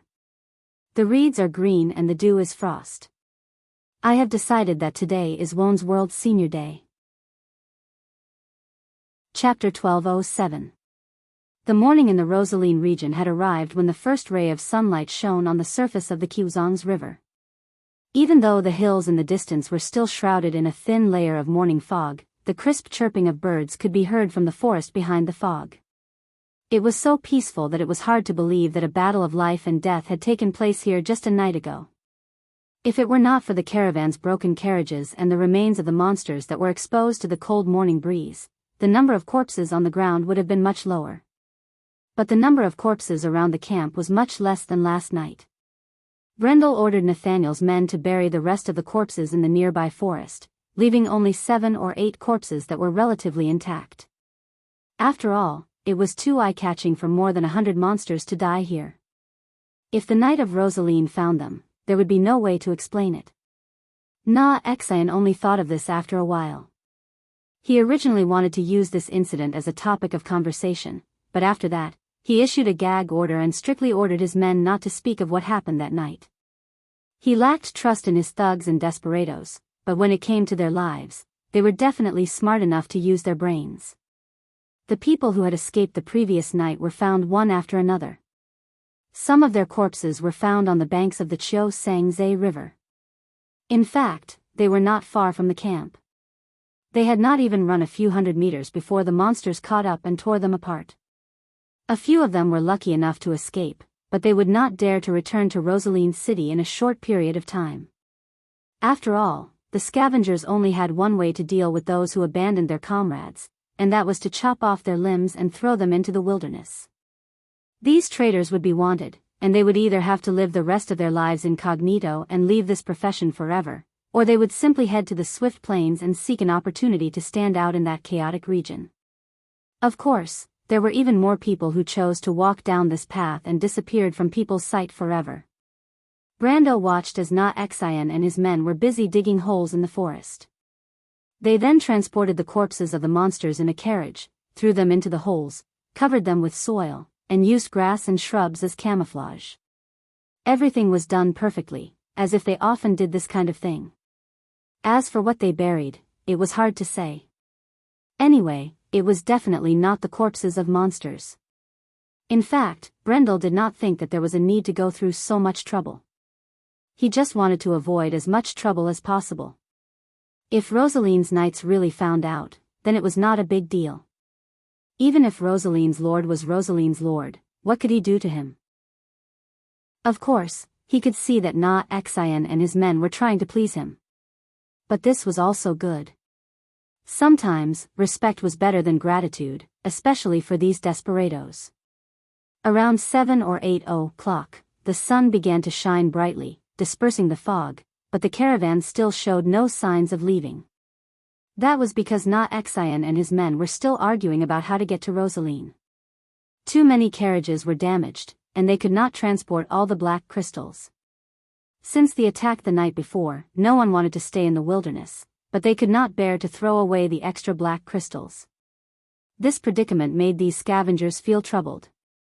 They first approached Mr. Liu, hoping to borrow a carriage from him, but Mr. Liu rejected them without hesitation. So they could only give up. After all, these desperados did not dare to bargain with a swordsman in the celestial realm. Brando could easily help these people. After all, he had the floating sphere that Tada gave him, which was a spatial equipment of a higher grade than the dimension hole. Not to mention a few tons of black crystals, he could even store the entire convoy in it effortlessly. However, he did not say anything because he knew very well what these smugglers were like. Whether they were in Erewhon or the border between Madara and Nine Phoenix, all of them were notorious and had a bad reputation. Why would a normal person do this? Although they had saved his life, he had also saved their lives, so they could be considered to be even.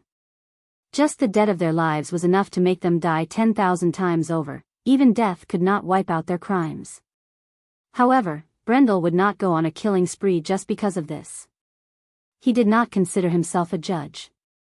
Even if the Silver Queen's beliefs were different from his, it was because she had schemed against him and the people around him. He had no choice but to retaliate. Maybe these people deserved to die, but it was not up to him to judge them. At least, they did not expect him to take the initiative to help them. Besides, using the things that Miss Tada gave him to help these people was a blasphemy to Brando. He glanced at these guys who were arguing with each other and began to feel a little impatient. Initially, He was hoping that these local bullies could bring him into Rosaline's city, but now he had to find a more direct way. He found Mr. Lu and Huang Hua and told them that he was in a hurry. This time, Mr. Lu did not refuse at all. They told him that they had wanted to leave long ago, but were waiting for him to make a decision. This made Brando feel a little flattered, but he also knew that this kind of respect came from the fear of the powerful strength that he had displayed last night. Although the Jade Phoenix family did not need his help, under the circumstances where there was no conflict of interest, anyone would understand the difference between being on good terms with a powerhouse and offending one. But just as the three of them were about to leave, Brando was surprised to see a group of humans on the other side of the Quzhang's river. It was a group of knights who were wearing shiny silver armor and riding wingless dragons. The tip of their spears carried a swallow-tailed flag with the emblem of a crown. According to some information that Na Xian had told him about Rosaline, he could tell at a glance that these knights should be the subordinates of Lord Rosaline. Brando could not help but be stunned for a moment. He did not expect to see Rosaline's knights patrolling here. When these knights saw Brando, Na Xian, and the rest, they could not help but be surprised. Brando saw these people tightening their reins to slow down the speed of the wingless dragons. They seemed to be discussing something with each other. Then, a person stepped out of the crowd and came to the Quzhang's river.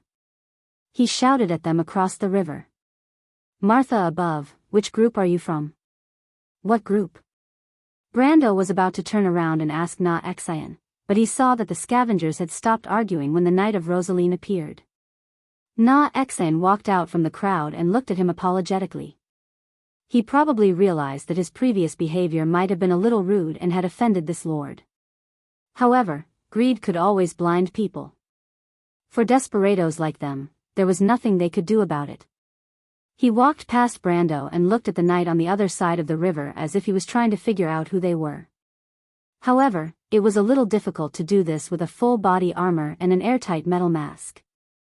In the end, he could only answer tentatively, "I am Na Xian, the Na Xian of Pan Linda, the lords on the other side." "Camel, Na Xian, so it's you. Oh my God, we thought you were not coming back." Before the leading knight could answer, his men behind him started to clamor. Some of them even opened their masks, revealing unshaven and weather-beaten faces. However, Brando noticed that their eyes were shining. Most of them were scanning the carriages of the caravan like some greedy reptiles inspecting their treasures. Na Xian's eyesight was not bad either. He could not help but curse when he saw the situation. He knew that he was going to have to pay a huge price this time. Although in Rosaline's territory, the army and the smugglers mostly maintained a tacit understanding in private, and as long as they crossed the Quzhang's river, the army would not confiscate the smugglers' goods. After all, the overlord of Rosaline also knew that the prosperity of his territory was inseparable from the scavengers. However, it was a little different this time. First of all, the business on the dark road had been completely cut off. Perhaps these knights were not afraid of killing the goose that laid the golden eggs. After all, there would be no more chickens or eggs from now on. Secondly, the most important thing was that many of his carriages were damaged. He had no choice but to ask for help from these knights, which gave them an excuse to extort a sum of money. When the strange monsters attacked, Na Xian could not wait for the Rosaline knight to appear in front of him immediately. However, at this moment, he could only curse his bad luck. He could only hope that they did not appear. He glanced at Brando and Mr. Lu and could not help but feel a little regretful. If he had not offended these lords earlier, he might have been able to rely on them to say a few words. He hated himself for being too greedy. However, at this moment, the knight on the other side of the river noticed Brando and the others. It was hard not to notice that although Rosaline was close to the Nine Phoenix, he was not a Nine Phoenix. At least, the equipment and style of these knights that Brando saw were not much different from the knights that he had seen in Erewhon and Cruz. There might be some differences in the decorative style of their clothes, weapons, and armor, but they were generally more of a Western-style knight. But these knights were not white people with obvious characteristics like Kurlutz or Farnazane. In fact, they were shorter, had thick brown hair, and darker skin. They were more similar to Nazan and the others, but Brendel could tell at a glance that there was a big difference between them and Brendel. Therefore, at a glance, they could see Mr. Lu and Huang Hua, who were dressed very strongly in the aura of the Nine Phoenix. Needless to say, their black hair and black eyes were enough to be eye-catching in any place other than the Nine Phoenix. Secondly, Brando, a foreigner, was even rarer than the Nine Phoenix people. After all, there would still be merchants and swordsmen from the Nine Phoenix coming and going in Rosaline. The people from Cruz and Erewhon were rarely seen in 10,000 years. Chapter 1208. The knight was stunned. The people of the Nine Phoenixes were of a higher status even in Rosaline and Swift Plains, so why would they mix with these scavengers? Even though he knew that Na Xian was half Nine Phoenix, he was a fugitive and had nothing to do with the Nine Phoenix bloodline. As for the foreigner, he could not help but take a few more glances at him. Even though the person beside the Lord was also a foreigner, he seemed to be different from this young man. But as soon as he met Brendel's gaze, he almost fell off the dragon's back. At that moment, he seemed to have an illusion, as if the whole world was spinning and was about to be sucked into the depths of the young man's eyes. He jumped in fright, thinking that there was something wrong with his body. But at the very least, his eyes no longer dared to wander back and forth between them. He only asked Na Xian loudly. He asked Na Xian, "These people are all your subordinates?" Na Xian turned to look at Brendel and the others. He knew that the other party had already noticed Brendel and Mr. Lu. He thought for a moment and replied, "Yes, my lords. They are the new subordinates that I recruited for this mission. You know how dangerous the underworld is right now." The knight could not help but laugh coldly. "Na Xian, are you crazy? Do you know the consequences of harboring an unknown person into Rosaline?" Na Xian's heart skipped a beat. Of course, he knew, but he had his own plans. Previously, they had left a bad impression on Brando, and whether or not they could change this impression depended on this gamble. He was indeed gambling because if Brando did not accept his kindness, then his fate would be a little worrying. He swallowed a mouthful of saliva and licked his lips. "Knight, my lords, I dare not lie to you." The knight immediately scolded him.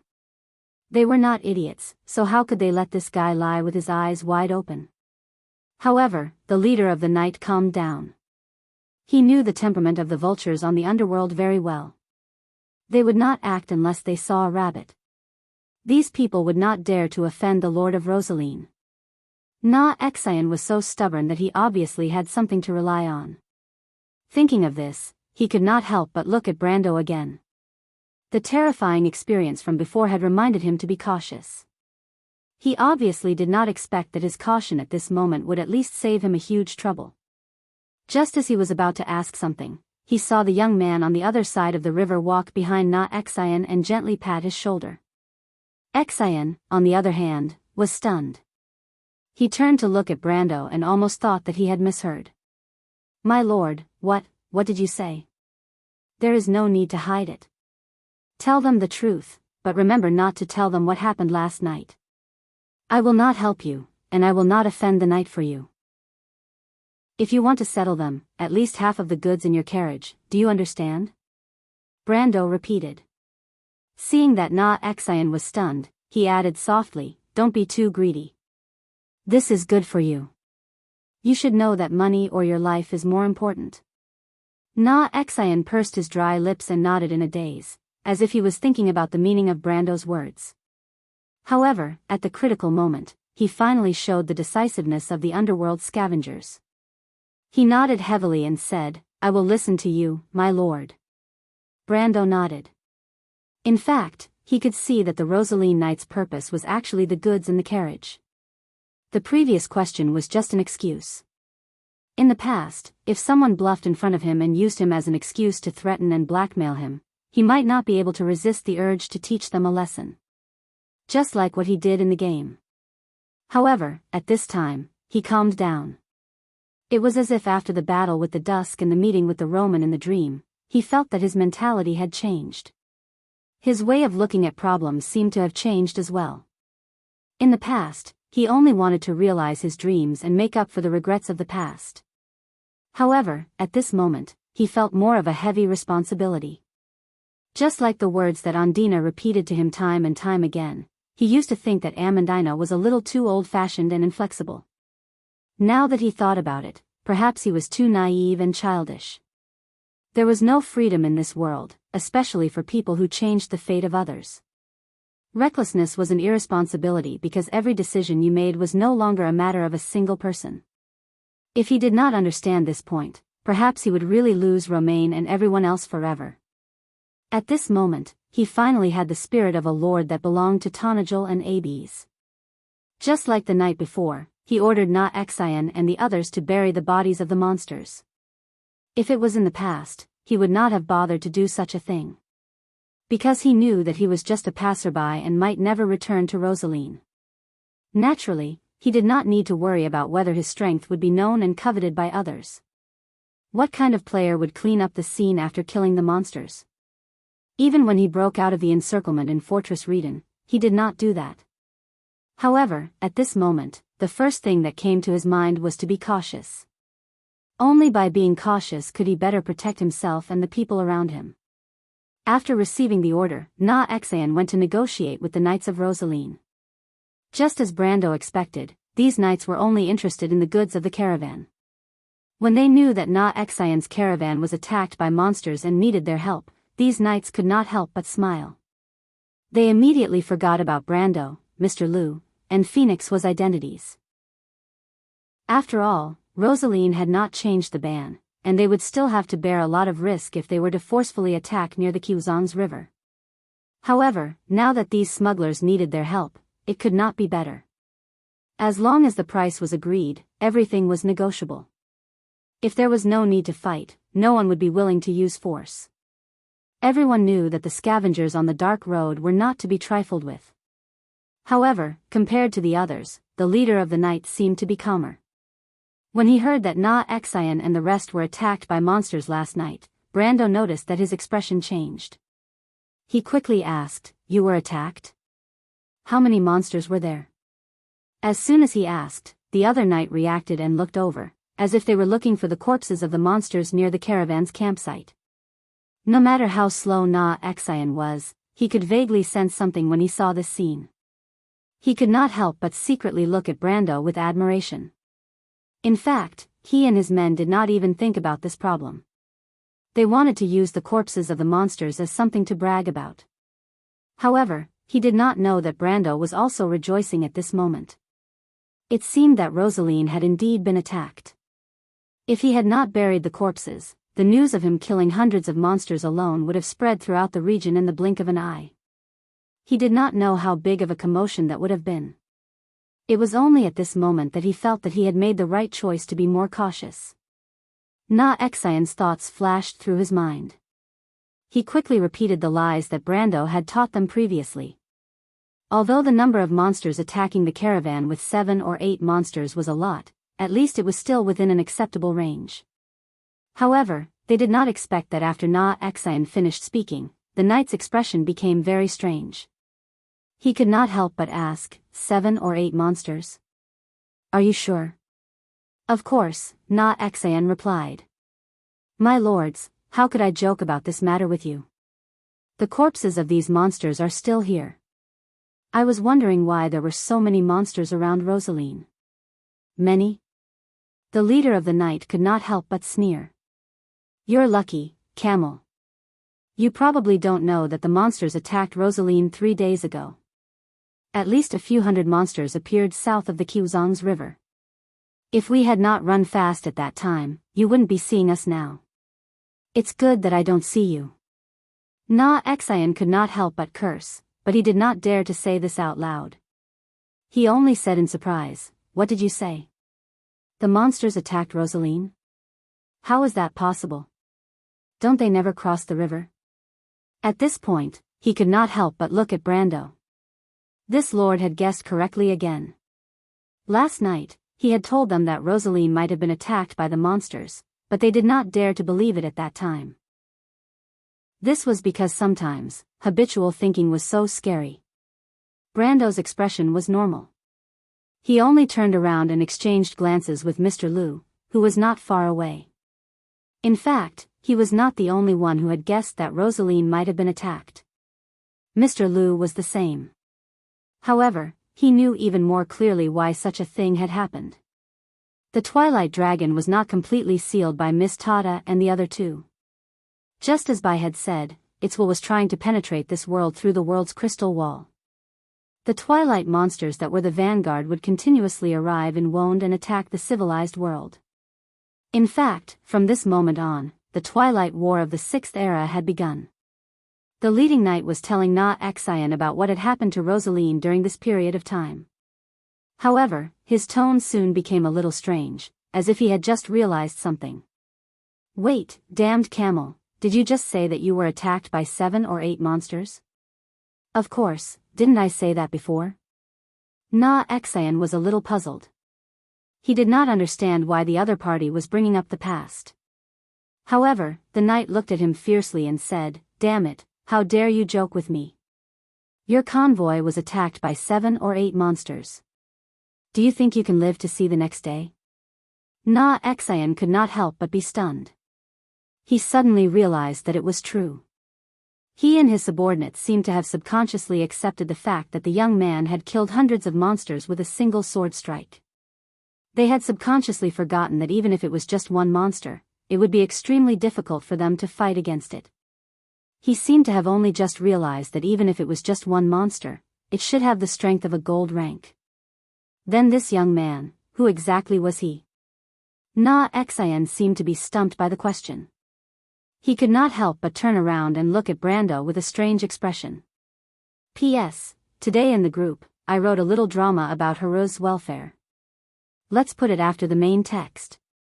I originally wanted to put it in the acceptance speech, but I realized that the acceptance speech was limited to 500 words.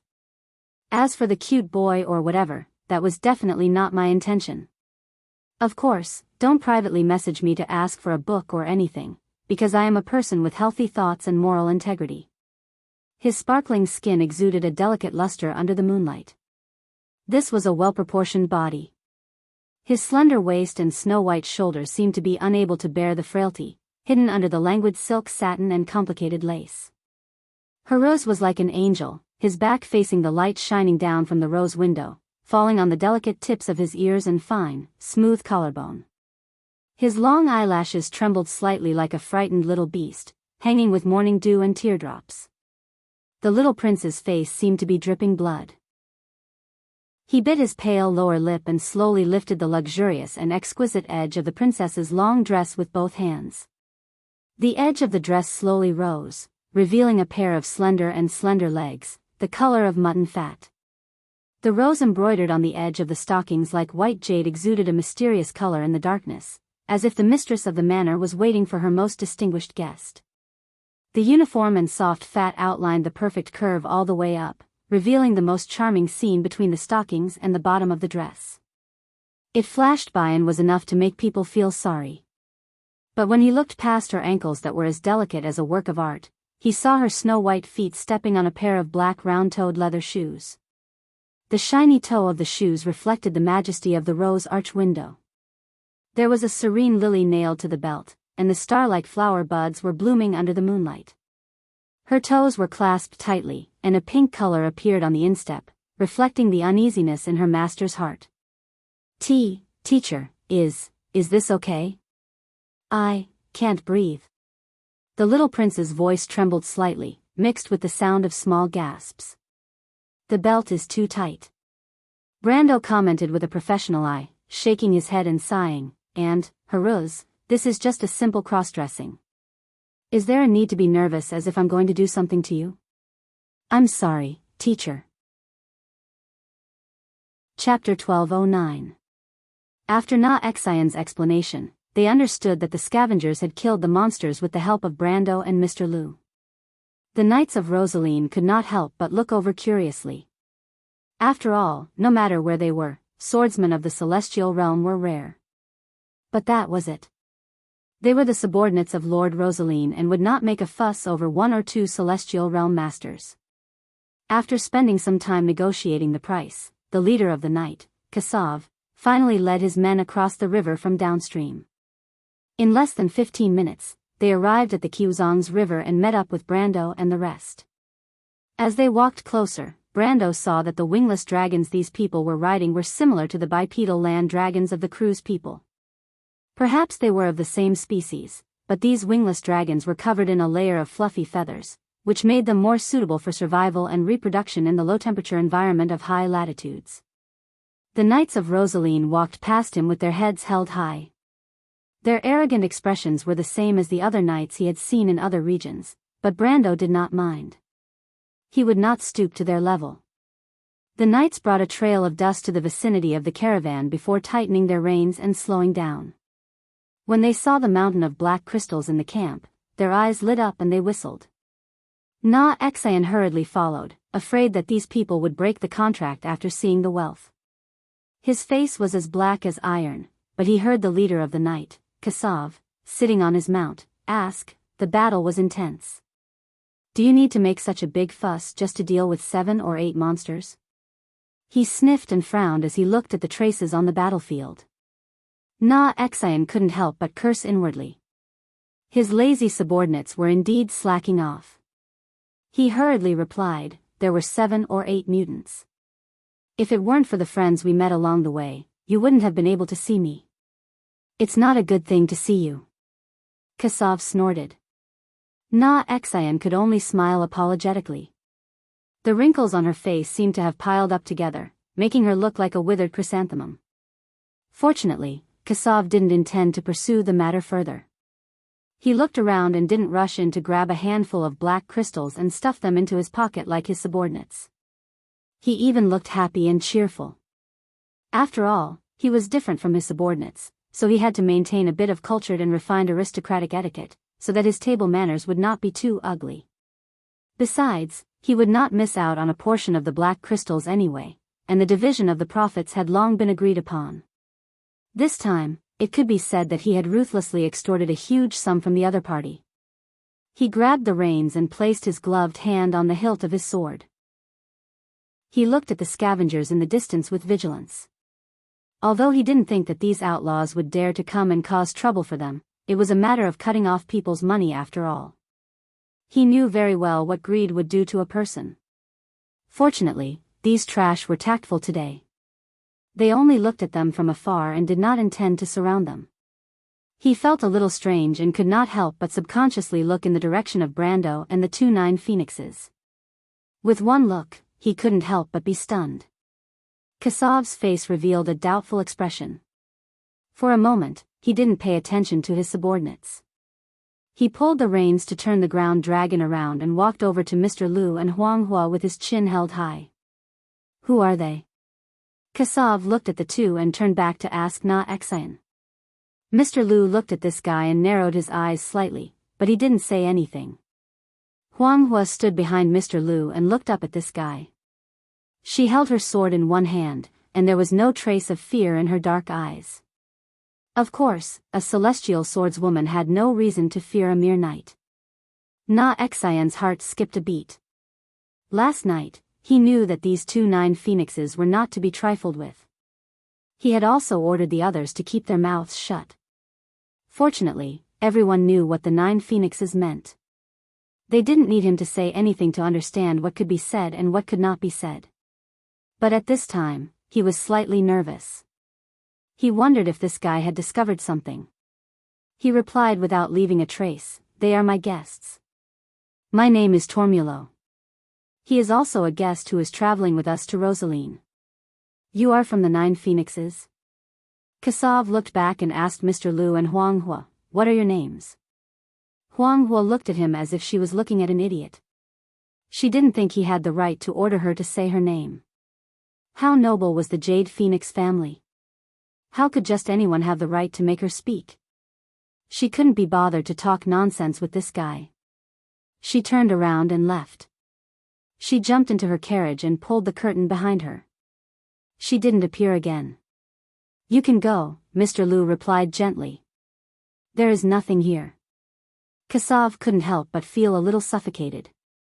Judging from the other party's words, it was as if he had come to ask if they needed anything. Kassav's expression changed a few times, but he had a vague idea of what was going on. His intuition was rarely wrong. When these two people spoke, they were pampered and had a condescending attitude. This wasn't something normal people could have. It was very difficult to fake it without long-term training. Thinking of this, he couldn't help but think of a possibility. He looked at the other party again, then turned around and left without a word. Na Xian looked over and seemed to feel something. He wanted to go up and explain something, but was stopped by Brando. What does he mean? Brando looked in the direction Kassav left and asked Na Xian. He might have recognized that Mr. Liu and the others are not ordinary. Sir, Mr. Liu and the others are too obvious. They can't hide from people who are observant. Na Xian sighed. Sigh, Kassav's nose is too sharp. If only Benham was the one patrolling today. So what if he recognized them? Nothing much. If they are unlucky, it will be very troublesome. The situation in Swift Plains is very complicated. I can't explain it clearly in a short time. Sir, but if Mr. Liu and the others get into trouble, I'm afraid we will also suffer. Suffer? Brando shook his head. Although he had calmed down a lot, he was not to the extent of being timid. He still didn't think that a mere Lord Rosaline could cause him to suffer. However, he obviously saw much further than this smuggler named Na Xian. In his opinion, Kassav had obviously sensed something, which was why he deliberately put on this show. This was because when Kassav first saw Phoenix Fire, there was an obvious change in his eyes. Although he concealed it well, it still couldn't escape Celine's eyes. There was obviously something wrong, but Brando didn't intend to take the initiative to say it.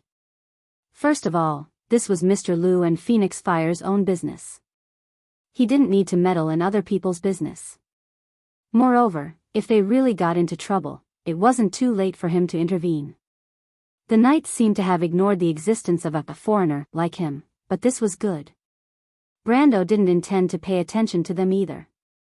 After they quickly finished dividing the loot, they temporarily lent a portion of the wingless dragons to Na Xian. With the help of these knights, the convoy finally got on the road again. At this time, the sun had already crossed the midline of the sky.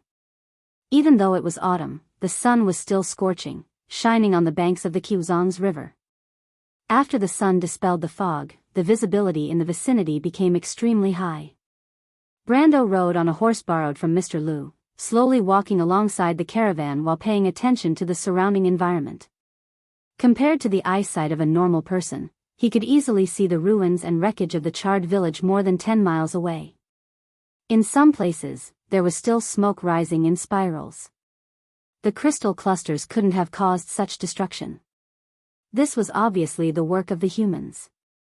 It seemed that the Rosaline people were planning to give up on this land.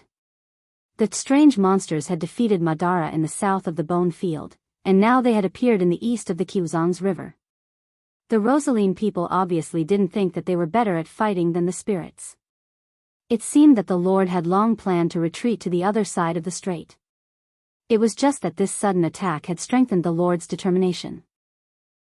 This was not a wild guess, but a reasonable speculation based on what Nashin and the others said. But now, it seemed that this speculation was not far from the truth. After Phoenix Fire returned to her carriage, she didn't appear again. She hugged her sword and closed her eyes slightly, as if nothing in the surroundings could affect her mind. The bumpy ride of the carriage did not affect Phoenix Fire's meditation. The ascetic training method of the Jade Phoenix was unimaginable to normal people. When they were meditating, they often needed to train under a waterfall that weighed thousands of pounds. Compared to that, the current environment was not worth mentioning. However, after 15 minutes, she suddenly opened her eyes. Her eyes were as black as ink, and there seemed to be stars flashing in them. Mr. Liu, what do you want to remind me of? You did very well just now, second lady. After a while, Mr. Liu's low voice came from outside the carriage. The knight just now looked strange. He might have recognized us. How could he recognize us? Has the ghost chariot arrived at Rosaline?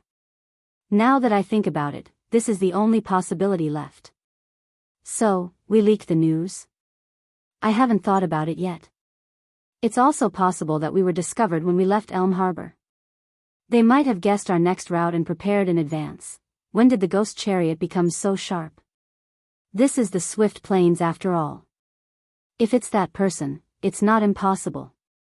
Is it the genius of the ghost chariot clan that appears once in 1,000 years? Yes.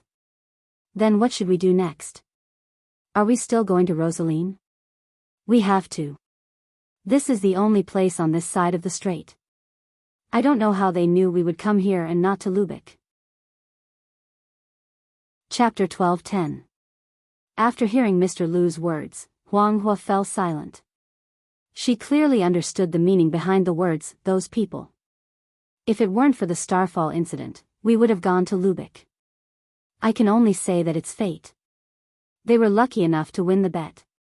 Mr. Lu rode on his horse and held his sword behind his back. He cupped his hands toward the carriage and said, "But don't worry, Second Mississippi. Since the Phoenix King has entrusted your safety to me, I will definitely protect you. I believe in Mr. Lu." Huang Hua nodded slightly. Mr. Lu then bid farewell and left. However, after leaving the carriage, he did not go far. Instead, he rode his horse and chased after Brando, who was not far ahead. "Mr. Lu, please wait." Hearing this voice from behind, Brando was not surprised. He tightened the reins in his hands and slowed down the pace of his horse. He smiled slightly and replied without turning his head, "What can I do for you, Mr. Lu?" Mr. Lu was slightly stunned. He was shocked by Brando's pure Nine Phoenix language. He did not know that Brando had the ability to listen and learn at the same time. Moreover, this language was somewhat similar to the Chinese of the future. Brando was also very familiar with the grammar and the way of writing. At this moment, although he had just invested some skill points into this language, he was already very familiar with it. "Mr. Brando, have you lived in the Nine Phoenix before?" "Oh, no. But I have a Nine Phoenix friend in Erewhon. Coincidentally, I learned the Nine Phoenix language from her," Brando replied. He was not lying. In his previous life, the only way for players in Erewhon to learn the Nine Phoenix language was through the Phoenix language. Naturally, he was no exception. However, in this life, he had actually only interacted with Yak's blind fiancé a few times. "I see." Mr. Lu was enlightened. "Mr. Lu, are you here because of what happened just now?" Brando asked in return. Mr. Lu nodded with a serious expression. "That guy seems to know you. What's going on? Do you have old grudges with the Lord of Rosaline?" "That's not true." "Then I think there must be something on you that he covets. However, this old man is a little unwise. If it were me, I probably wouldn't make an enemy out of Nine Phoenix because of greed," Brando replied. Mr. Lu smiled bitterly. "Not really. To be honest, this matter may have something to do with my and the second lady's identities. It may be a little troublesome. There may be enemies in Rosaline who have already targeted us." "Enemy?" Brando was slightly surprised. He knew very little about the Nine Phoenixes, so he didn't know that the Jade Phoenix lineage of the Nine Phoenixes had enemies. Mr. Lu nodded and told him without hesitation, "Mister, you may not know this, but the Phoenix has 9 surnames, including our Lu family." The Nine Phoenix branch was actually established by 9 hidden sects, representing the 9 sword sects passed down from the ancient times of the Nine Phoenix. These 9 sects are the Desert Wind sect represented by the Jade Phoenix lineage, the Steel Soul sect passed down by our Lu family, followed by the Rock Dragon, Tiger Claw, Iron Heart, Pious Heart, White Raven, Shadow Hand, and the Sunset 7 sects, known as the 9 Swords of Dugu. Among these 9 swords, the Desert Wind, Iron Heart, and White Raven are the most respected. They are known as the 3 Supreme Swords. After the Battle of Broken Jade, the remaining 5 swords in the world all supported the Jade Phoenix lineage as the most respected. Therefore, the Jade Phoenix lineage is also known as the 9 Phoenix royal family. The Jade Phoenix said that all males have the surname Feng, while females have the surname Huang. There is a monarch above and a group of officials below. After the monarch, the eldest son will be the heir apparent. Among the females, one can inherit the soul of the Jade Phoenix and inherit the supreme inheritance of the Jade Phoenix lineage. She will become the guardian of the Jade Phoenix lineage, Mage Jade Phoenix. Brando didn't know much about the 9 phoenixes, so when he heard these things that might be common knowledge to the 9 phoenixes, he couldn't help but listen with great interest. However, when he heard this, he still reacted. So, Miss Huang Hua. Speaking of this, Mr. Lu nodded. Second Miss is the most talented descendant of this generation of the Jade Phoenix lineage. Brando thought of another thing and couldn't help but ask, I heard that she has an elder sister? Mr. Lu was stunned for a moment and couldn't help but look at Brando. He didn't expect Brando to really know Huang Yu. He only thought that he had mentioned this when he had a long talk with Second Miss by the bonfire last night. At the mention of that amazing name, he couldn't help but sigh and said, Indeed, Second Miss is right. She does have an elder sister called Huang Yu. Miss Huang Yu may be the most outstanding descendant in the history of the Jade Phoenix lineage and has the highest compatibility with the soul of the Jade Phoenix. Unfortunately, she went missing during the training 7 years ago. Since then, there has been no news of her. It is precisely because of this reason that Second Miss has to embark on this path. Compared with her other sisters, she can be said to be the best choice left in the Jade Phoenix lineage. Therefore, she can't afford to lose. Can't afford to lose? This is what I want to talk to you about, Mr. Brando. In fact, the Jade Phoenix lineage and the 9 Phoenix lineage is not smooth sailing. In ancient times, the 9 Phoenix lineage got its name from the ancient black bird ghost chariot. When our country was just established, the people who led the other 8 major sword sects were actually the Ghost Chariot clan, whose totem was the ancient mythical beast called Swanni. At that time, the Iron Heart sword stream led by Ghost Chariot was the first sword of the 9 Phoenix lineage, followed by the Jade Phoenix lineage's Desert Wind swordsmanship and the Green Phoenix lineage's White Raven swordsmanship. At that time, the 9 Phoenix kingdom had 9 swords and could be said to be the most powerful empire in the 9 Phoenix area. Unfortunately, the good times didn't last long. Mr. Brando, in the general trend of the 9 Phoenix, those who are righteous get more support while those who are unrighteous get little support. Since the Ghost Chariot lineage became more and more stubborn, cruel and muddle-headed, they were eventually overthrown by the other 8 sections. From that moment on, the Jade Phoenix lineage was jointly supported by the remaining families and ascended to the throne. Brando did not expect the 9 Phoenix to have such a history. However, human history was mostly divided and could not escape the law of history. Therefore, he did not appear too surprised. However, he could hear the subtext in Mr. Lu's story. The losers would obviously not give up so easily. If the descendants of the Ghost Chariot lineage were still alive, then they were indeed the mortal enemies of the Jade Phoenix lineage. Sure enough, according to Mr. Lu's description, after the Ghost Chariot clan lost their orthodox lineage, they went from being in the light to being in the dark. These people called themselves the Night Owls. Although they could not establish themselves in the 9 Phoenix area, they went to places like the Swift Plains and established a huge underground force. In the past 1,000 years, the grudge between them and the Jade Phoenix royal family had been accumulating. In fact, there had been hundreds of battles in the open and in the dark. As early as a few decades ago, the Jade Phoenix royal family joined forces with the Lu family to kill the most outstanding genius of the younger generation of the Ghost Chariot clan.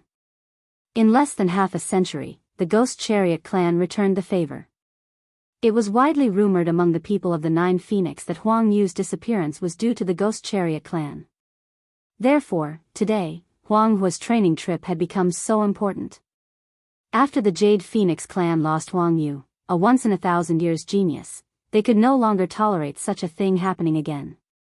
Therefore, according to Mr. Lu, Huang Hua's training trip should have been made an exception and entrusted to him, the most outstanding disciple of the Yunqing sect of this generation, to be her bodyguard.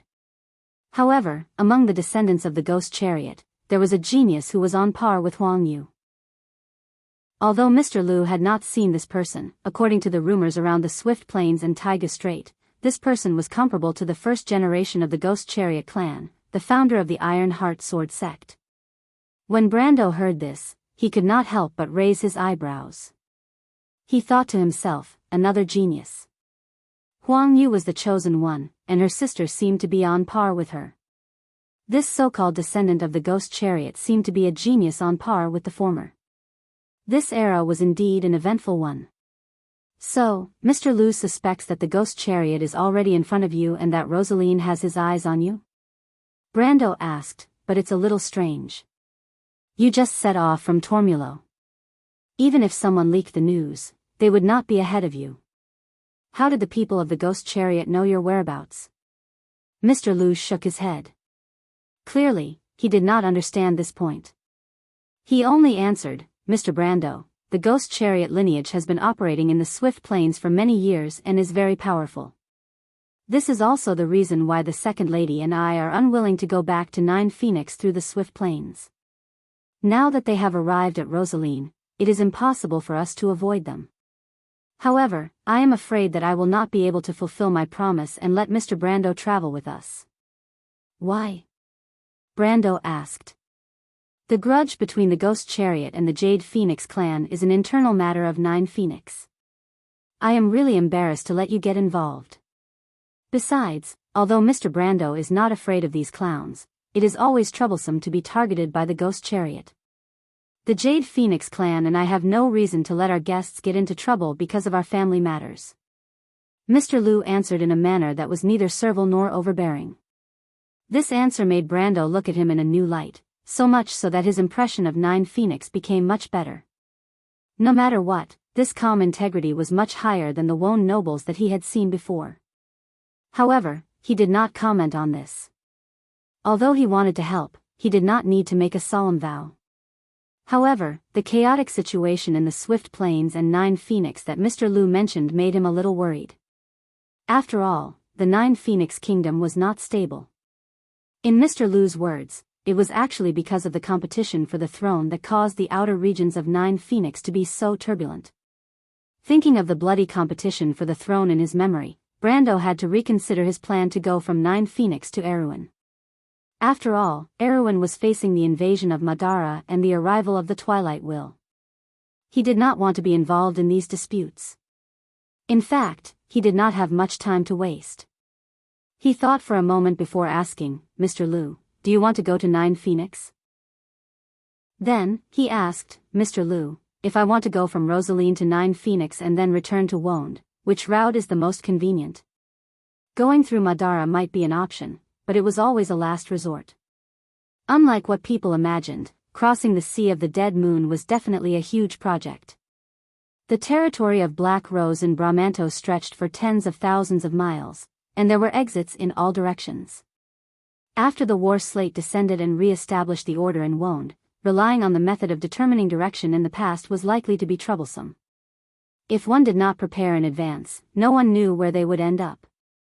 Not to mention the other troubles that one would encounter during the trip. Chapter 12:11. So Mr. Brando only wants to use Nine Phoenix to return to Wonde, Mr. Lu said. Then you don't have to go to Nine Phoenix. Elm Harbor also has merchant fleets going to Erewhon, Lubeck, and other places. Where is Elm Harbor? At Green Jade Hills. Rosaline has ships going there. That harbor is at the northern end of Taowu Strait, close to the Sea of Dim Light. It is ruled by a group of people from Nine Phoenix. Every March, April, September, and October, a large number of merchant fleets going to Lubeck, Madara, and Erewhon gather there with the help of the ocean currents. Is that place also under the influence of the Ghost Chariot? Mr. Lu was slightly stunned. He raised his head and used his remaining eye to look at the young man in front of him, only to see a confident expression on his face. As he tried to figure out the meaning of these words, he replied in a low voice, Mr. Brando, the Ghost Chariot is fully developed outside of Nine Phoenix. They also have influence in Green Jade Hills, but they can't control everything because that place is very complicated. It is the headquarters of the Pious Heart sect and the Stone Dragon sect. The Red Jade Guards of the Scorching Sun Holy Temple protect the harbor. The Ghost Chariot people only dare to move in the dark, but they should have spies everywhere in the city. In that case, since Green Jade Hills is under the control of the Pious Heart sect and the Stone Dragon sect, it should have a much closer connection with Nine Phoenix than Swift Plains. Mr. Lu nodded.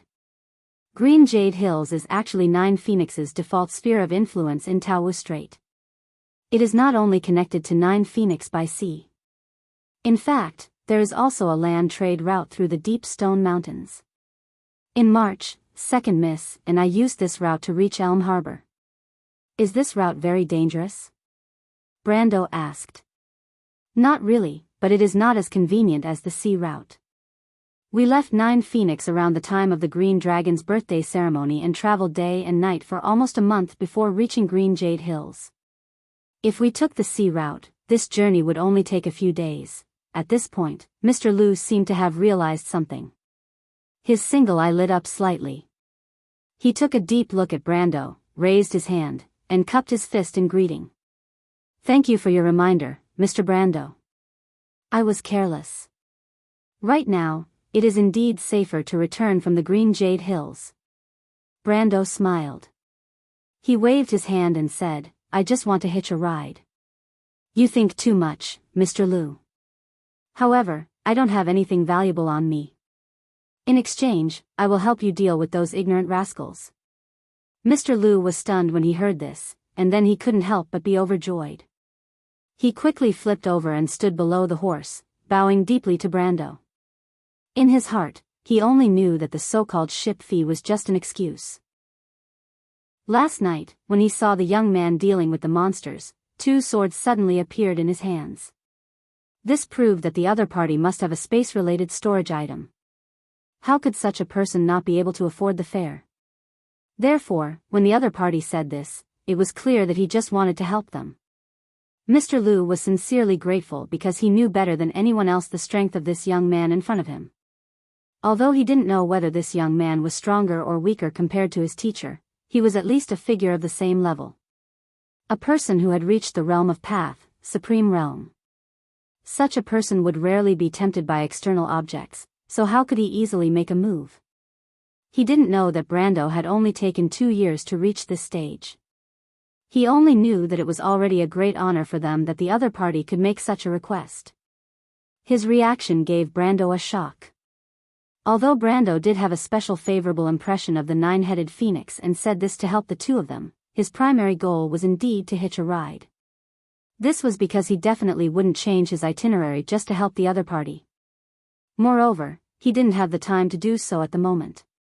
However, compared to going to Rosaline to look for a ship, of course, it was more convenient to take the ready-made ship of the nine-headed phoenix royal family. As for the trouble of the Lord of Rosaline or some ghost chariot, did he need to care? He didn't want to be involved in this dispute, but that was based on the premise that the other party didn't find trouble with him. However, judging from the reaction of these knight, the ghost chariot obviously colluded with the Lord of Rosaline. They wanted to wait for Mr. Liu and Phoenix Fire in Rosaline City. Obviously, they would not only detain the nine-headed Phoenix royal family's ship, but they would also seal off the port. Since this was the case, he had to leave the port and head to Jianghu Harbor. Anyway, he would have a conflict with these two groups sooner or later, so he might as well help Mr. Liu and Phoenix Fire. Everyone had the same goal, so why not? Thinking of this, Brando also dismounted and helped Mr. Liu up. He said, "Mr. Liu, you don't have to do this. Since the ghost chariot has its eyes on you, they will definitely instigate the Lord of Rosaline to detain your ship and seal off the port. I am only helping myself by helping you." Mr. Liu quickly nodded. He wasn't a sentimental person, so he only cupped his hands again to Brando to express his gratitude. At the same time, he thought of something and said, "Since the ghost chariot discovered our whereabouts in Rosaline, they will definitely be able to guess our next itinerary. They might even intercept our fleet in the open sea.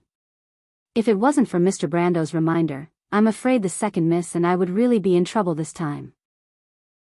"If we head to Jianghu Harbor, will they also intercept us?" Brando asked with a frown. "It's not a big problem. They probably won't expect us to turn back. In fact, it was an accident that we were stopped by them in Rosaline. If it wasn't for the Starfall disaster, the second miss and I would have passed through Madara to travel to Lubeck." Mr. Liu waved his hand and answered calmly. After hearing this, Brando's heart skipped a beat. He suddenly asked, "In that case, you are heading to Madara from Jianghu Harbor?" Mr. Liu was stunned by this question. He probably didn't understand the meaning of Brando's question, but he still nodded and said, yes. Although we can also head to Lubeck from Yu Harbor, the Jade Phoenix lineage's training requires us to practice physically. Therefore, the second Miss and I originally planned to cross Madara. Then, can the spy of the ghost chariot in Yu Harbor determine that your ship is heading to Madara? No. Mr. Liu didn't expect Brando to ask this question. He shook his head and said, the ship left in Yu Harbor is also the Huang family's own ship, not a merchant ship. We usually redraw our route after we go out to sea.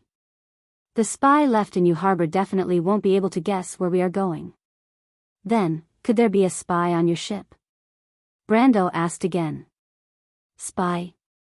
Mr. Liu frowned, but still shook his head and said, even if there is a spy, he won't be able to send back information because the ship is still anchored in Sopa Latch. Brando knew that Sopa Latch was the name of a port in Madara, but he was not interested in this name. He replied, in that case, you shouldn't have leaked the information before leaving Yu Harbor. Mr. Liu nodded. I think so too. Then I have to remind you that the ghost chariot might be in cahoots with Madara. Mr. Liu was shocked. He subconsciously blurted out, you mean, the ghost chariot found out about our itinerary through Lesotho? Who's Lesotho? It's a lich. It's the Lord of Sopa Latch. No. Brando shook his head and said, you misunderstood me. I'm talking about Madara, not a lord. What's the difference between them? Mr. Liu's only eye showed a hint of confusion. In his opinion, the Black Rose of Brahmanto was formed by independent undead lords who hated each other. Although there was no lack of unusual creatures like the Dark Nobles of the Sea of Dead Moons who formed an alliance, that was only to fight against the strange creatures. A united Madara was obviously not within his scope of understanding. Brando understood that the Nine Phoenixes' understanding of Erewhon, Cruz, and even Saint Tossel might be far better than their understanding of the Colossus beside them. This was caused by the difference in the lag between the transmission of information by land and sea. Although Erewhon and other countries were further away from the Nine Phoenix, the things that happened a few months ago might be transmitted to the Nine Phoenix through the merchant fleet. However, in the vast land in the direction of Madara, there might not be anything new that could be transmitted to the Nine Phoenix even after a year and a half. Moreover, the core of the rising Madara was actually the 14 territories in the east of the Sea of Dead Moons that were adjacent to Erewhon, under the leadership of the Mercury Staff. After unifying the Sea of Dead Moons in the east, the Supreme of the Dark Kingdom had enough authority to command the Dark Nobles in the south of the Sea of Dead Moons. These changes happened slowly and quickly inside Madara, but to the outside world, especially to the outside world outside of Erewhon, the impact was not obvious. Therefore, it was normal that Mr. Liu did not understand that a huge empire was born on the banks of the Nine Phoenix. After all, in the course of the game, this empire also gradually began to have an impact on the Nine Phoenix after nearly half a century. At this moment, half a century ago, there were not many people in the Nine Phoenix who could be a prophet and predict what would happen decades later. However, Brando saw something strange from this incident. He replied, you may not know, but the Mercury Staff has reappeared in Madara, and now this dark empire is being reunited under its unification. What I mean is, the one that the Phantom Chariot is colluding with is this united Madara, the Supreme with the Mercury Staff. What? Mr. Liu's expression suddenly became solemn. He clearly understood the difference between the former and the latter. He carefully recalled his trip with the second lady, and then connected it with Brando's reminder. His expression could not help but become more and more gloomy. Mr. Brando, is what you said true? His only eye flashed with a heavy light, and he could not help but confirm subconsciously. Chapter 12:12. Brando nodded and said, if you are talking about the first piece of news, then according to what I know, it should be true. You should know that I am from Erewhon, and my country is being invaded by the Undead Empire. That is why I am so anxious to return to Wonde. You can think about it carefully, Brando replied. You and Miss Huanghua planned to go to Lubeck, but you turned back halfway because of the Fallen Star disaster. Even if you leaked the news at Elm Harbor, the Phantom Chariot should not have stopped you at Rosaline. However, it turns out that not only did they correctly judge the direction you went after leaving Elm Harbor, they also knew that you changed your plan halfway. You and Miss Huanghua traveled together, and no one else knew about this. The only outsiders you met along the way were me and Mr. Xian, but according to your description, they could not have sent the news to Rosaline in advance. So, the only possibility is that the undead of Madara betrayed you. Brando paused for a moment before continuing, but the undead are independent. You passed through at least 10 territories of the undead lords along the way. How did the Phantom Chariot determine that you would go to Tormulo and arrive at Rosaline? There is only one possibility, and that is that the will of the Mercury Staff reached the eastern border of Madara and colluded with the Phantom Chariot. Brando stopped here and did not continue speaking. Unlike Mr. Liu, his eyes were not limited to the 9 phoenixes. That was why when Mr. Liu told him about the secret between the Jade Phoenixes and the Ghost Chariot, he realized that Madara's undead might be behind this. There was no other reason other than the fact that Rosaline was too close to Madara, and it was too much of a coincidence. What benefits would the Supreme One with the Mercury Staff gain by colluding with the traitors of the 9 phoenixes? This was hard to say. In fact, he was not too sure either. Unless the Black Rose of Brahmanto was willing to stir up trouble in both the East and the West, this was the only way to explain their intentions. However, this was a little too arrogant. Mr. Liu did not know much about the War of the Black Rose in Erewhon, but he had a deeper understanding of the situation in the 9 phoenixes. His face darkened when he heard this. He could imagine how troublesome it would be if the Phantom Chariot had the support of the undead and attacked the 9 phoenixes from the Swift Plains and the Green Jade Hills. But did those people have the guts? Will Madara attack the 9 phoenixes? He could not help but ask. Brendel shook his head and did not answer. It was hard to say. After all, he did not know what that lunatic with the Mercury Staff was thinking. Although Madara had always coveted the fertile lands in the south of Erewhon and Saint Tossol, their purpose in starting the war was obviously not just for that. In the future, the undead attacked the civilized world as if they wanted to destroy the entire world. If not for the fact that they were Martha's followers, the players outside of Madara would have thought that the undead had become the Twilight Dragon's pawns.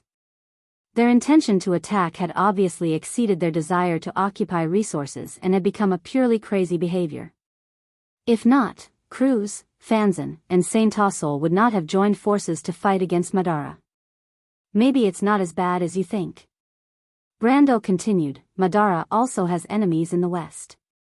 Cruz, Erewhon, and the elves are all wary of these inhumans. They may simply want to use the Phantom Chariot's hatred for the 9 phoenixes to do something in the Swift Plains. After all, they are starting a war in the west. They don't want to have a strong opponent behind them. Brando thought for a while, and it seemed to be the only explanation. However, he suddenly realized that his choice to help Mr. Liu and Phoenix Fire was probably the right choice. Since the enemy was afraid, it must be the weakness that they were most worried about. If he could rope in the 9 phoenixes, perhaps Madara would not be able to invest all of their forces in the west. At least, it would be good to attract the attention of the Dark Empire. Mr. Liu nodded. He was not an indecisive person. Anyway, no matter what the undead were up to, the most important thing now was to escort the second lady back to the 9 phoenixes. The Jade Phoenixes could not afford to lose another heir. The Phantom Chariot's trick was naturally much better than hiding it in the dark. Thinking of this, he could not help but be grateful for Brando's reminder. If not, the 9 phoenixes would only realize that there was a huge undead empire behind their opponent when the Phantom Chariot started moving. Mercury Staff, he secretly remembered this name in his heart. But at this time, Brando thought of another thing. He suddenly asked, Mr. Liu, you and Miss Phoenix Fire originally planned to cross Madara to go to Lubeck.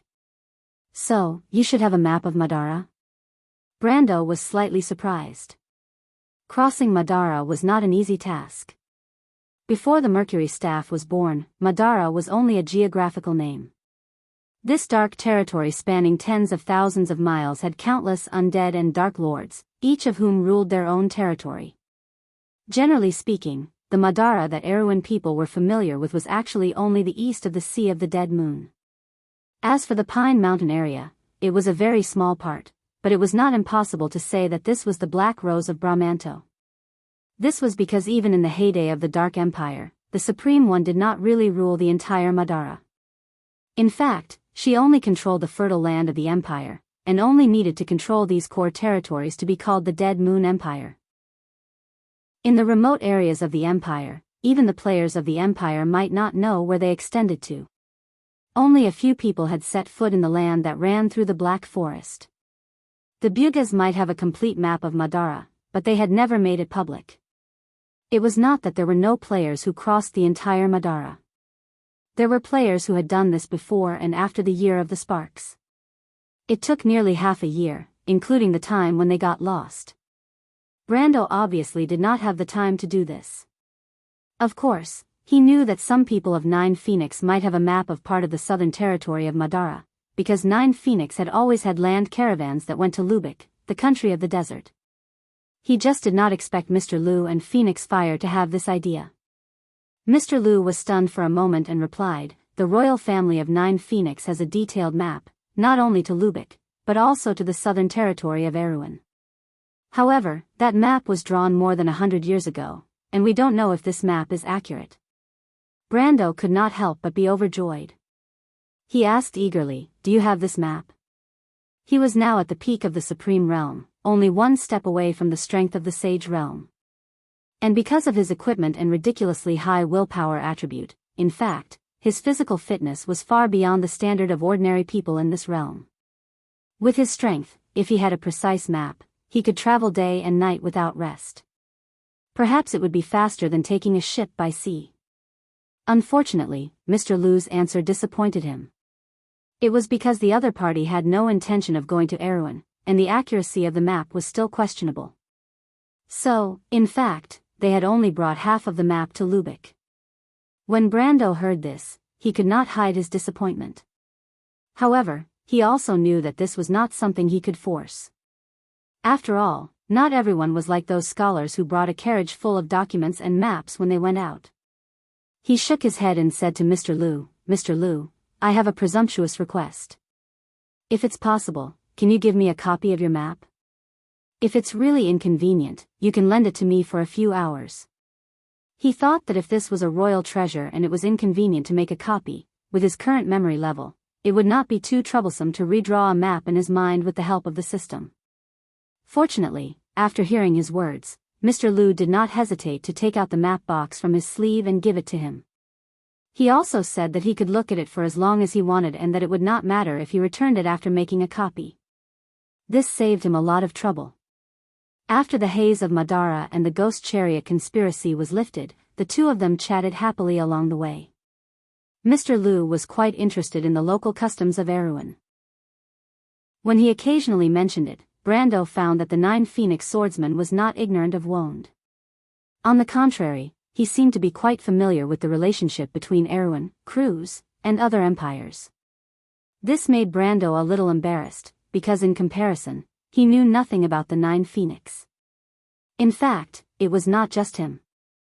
In The Amber Sword, for almost all players, the Nine Phoenix was a mysterious country. First of all, not many people were willing to take a ship for a few months to go to a foreign country and adventure. Second, the merchant fleet of the Nine Phoenix was not always there. As Mr. Lu said, they usually appeared more often in March to April and September to October.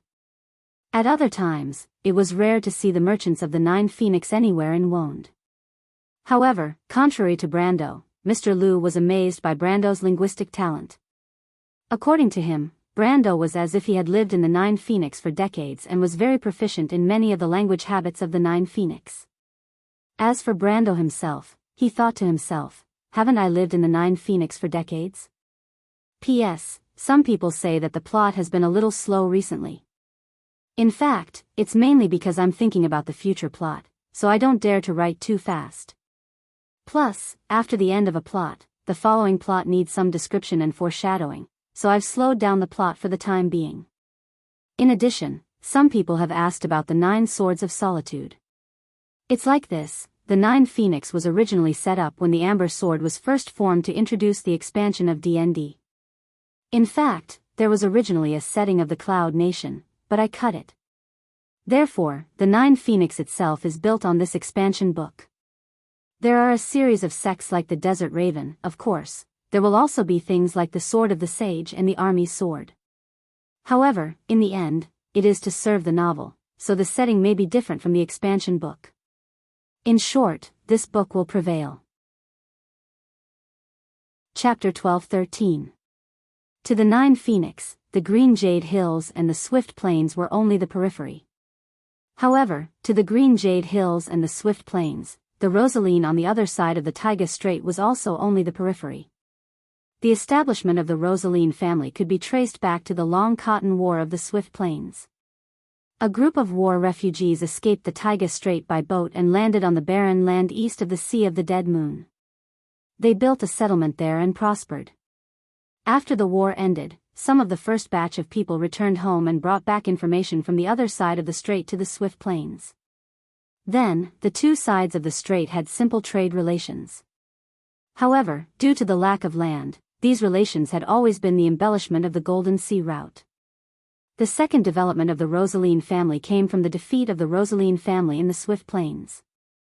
The defeat in the war forced the previous Rosaline leader to lead the remnants of his army across the Taiga Strait to preserve themselves.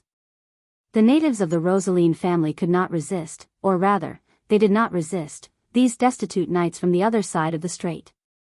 They stayed there for centuries. The Rosaline family built a permanent castle and used their meager production to maintain their rule over the land. The castle of the Rosaline family was built abruptly on a promontory, overlooking the messy towns on the beach below. Because they had to resist the invasion of the spirits of the dead in the past few centuries, the city was surrounded by walls and tall sentry towers, making it look somewhat like a military fortress. The carriages followed the main road to the city gate. Only then did a head poke out from the city wall. That person saw the knight below and hurriedly gestured to the sentry towers on both sides. The soldiers in the towers pushed the winch and the city gate was raised. After entering the city, the tense nerves of Rosaline's knights immediately relaxed.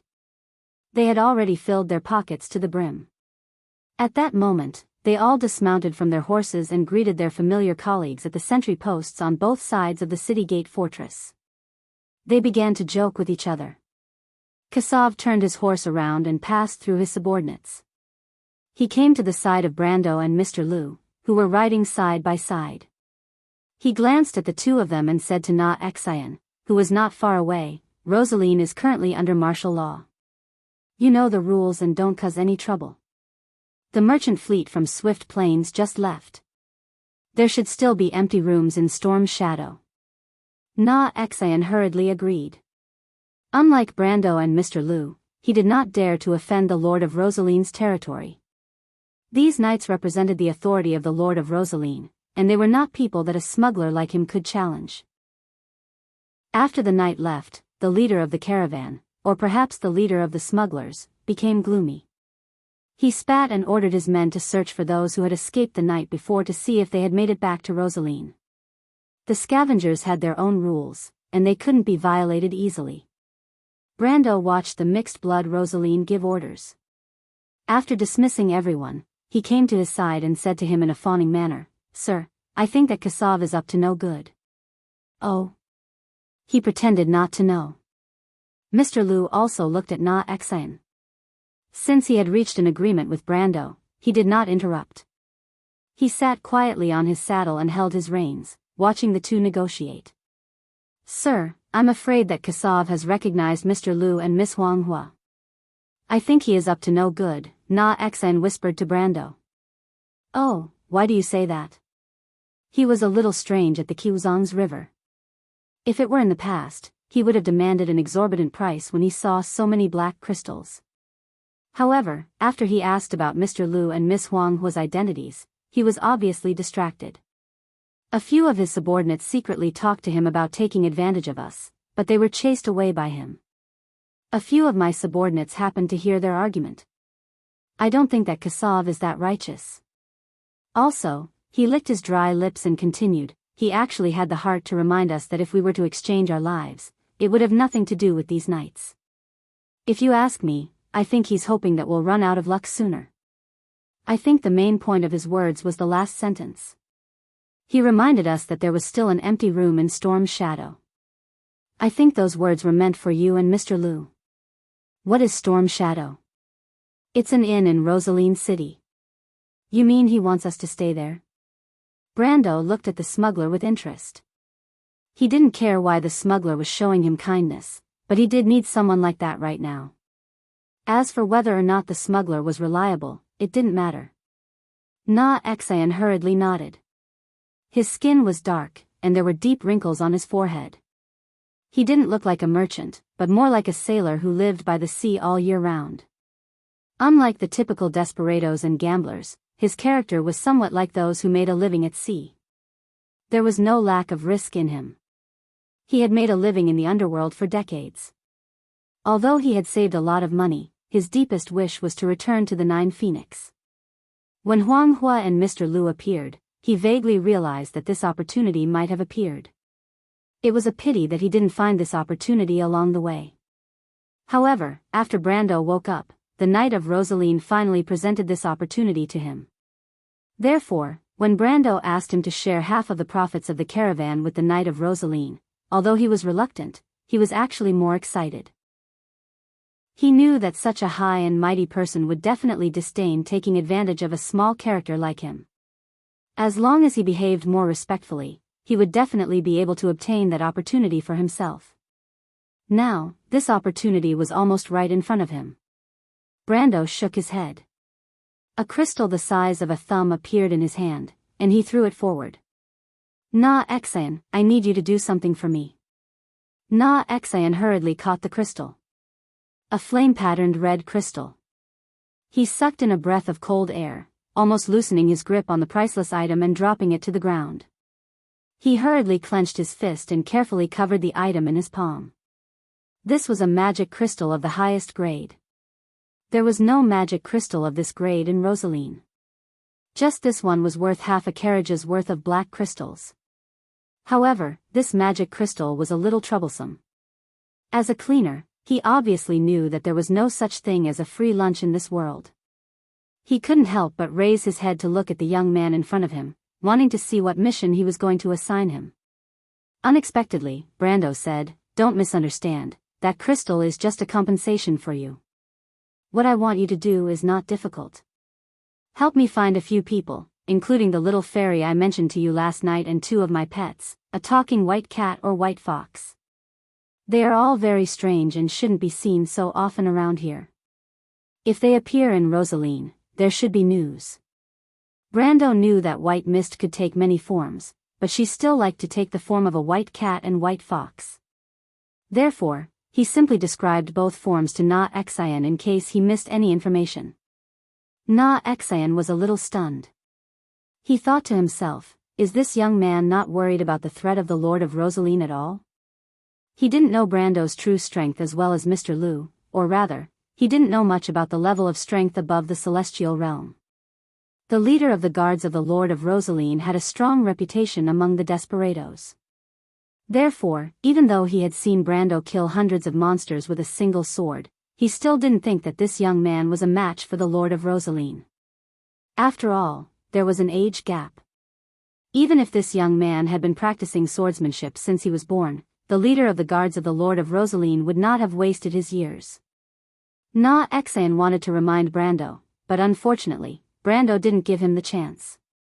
He waved his hand and gestured for Na Xian to quickly carry out his orders. What he was interested in was the smuggler's power and connections. Since the smuggler could search for his men who escaped last night in Rosaline, he would definitely be able to find out about loot and white mist, if the latter had indeed appeared here. This mission didn't require too much loyalty, and he didn't care if the person carrying it out was reliable or not. He generously gave out a flame-patterned red crystal to compensate for Na Xian's loss, but more importantly, he acknowledged Na Xian's previous attitude and told him that he had the ability to provide him with what he wanted. However, Brando had obviously underestimated the ambition of this smuggler. Na Xian couldn't help but feel a little disappointed when he saw that Brando didn't care. He didn't hesitate to give away half a cart of black crystals just to make money. Of course, he didn't care what trouble Brando and Mr. Lu would encounter. He was only worried that if they couldn't deal with the threat of the Lord of Rosaline, then his opportunity to go to Nine Phoenix would be ruined. However, he also understood that his words wouldn't have much effect here, so he could only nod and step aside. At this moment, Mr. Lu suddenly said, "Your name is Na Xian, right? You want to go back to Nine Phoenix?" When Na Xian heard this, he couldn't help but tremble. He didn't just want to go back to Nine Phoenix. In fact, there wasn't a single refugee from Nine Phoenix who didn't want to go back to Nine Phoenix. Nine Phoenix was a rich and prosperous country.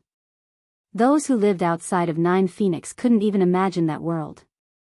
It was just that they couldn't go back to Nine Phoenix. In fact, other than merchants or nobles like Mr. Lu and Huang Hua, most of the others had no choice but to leave Nine Phoenix because they got into trouble. Unless they were recommended by someone with status, people like Na Xian would never be able to return to Nine Phoenix. Chapter 12-14. This had nothing to do with how much wealth he had amassed in the underworld. This wasn't about how much wealth he had. Furthermore, the wealth and prosperity of the Nine Phoenixes was not something he could compare to. Very few people knew that the Swift Plains, Green Jade Hills, and Rosaline's paradise in the hearts of the people was actually a country with strict rules and laws set by a few hidden families. Mr. Lu nodded at him. "Do your best to help Mr. Brando. I understand what you mean, and I will find a way to get you on board." Na Xian did not expect to receive such a promise, and her eyes shone brightly, as if she was brimming with boundless energy.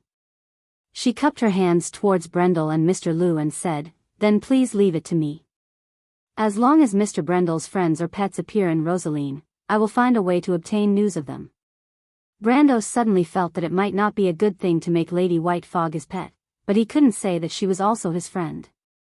In fact, he didn't want too much information about the Dark Dragon's identity and the Witch Empress to leak out. Although the possibility of that happening in the Nine Phoenixes was small, it was better to be safe than sorry. He thought for a moment and called out to Na Xian. "Wait, my pets might be just pets, but they have bad tempers. Don't treat them as cats or foxes. You better address them as ladies. Otherwise, I can't guarantee your safety." Na Xian felt a little strange, but he heard that some overlords in the Swift Plains valued their hunting eagles and hounds more than their own sons. Hence, he didn't think much of it and only thought that it was a quirk of the rich. He nodded to indicate that he would remember it. Mr. Lu sat on his horse and watched the man leave. He then turned to Brando and said, "Mr. Brando, you don't understand, right?" Brando nodded. He didn't really understand. He thought that smugglers and desperados cared about nothing more than wealth.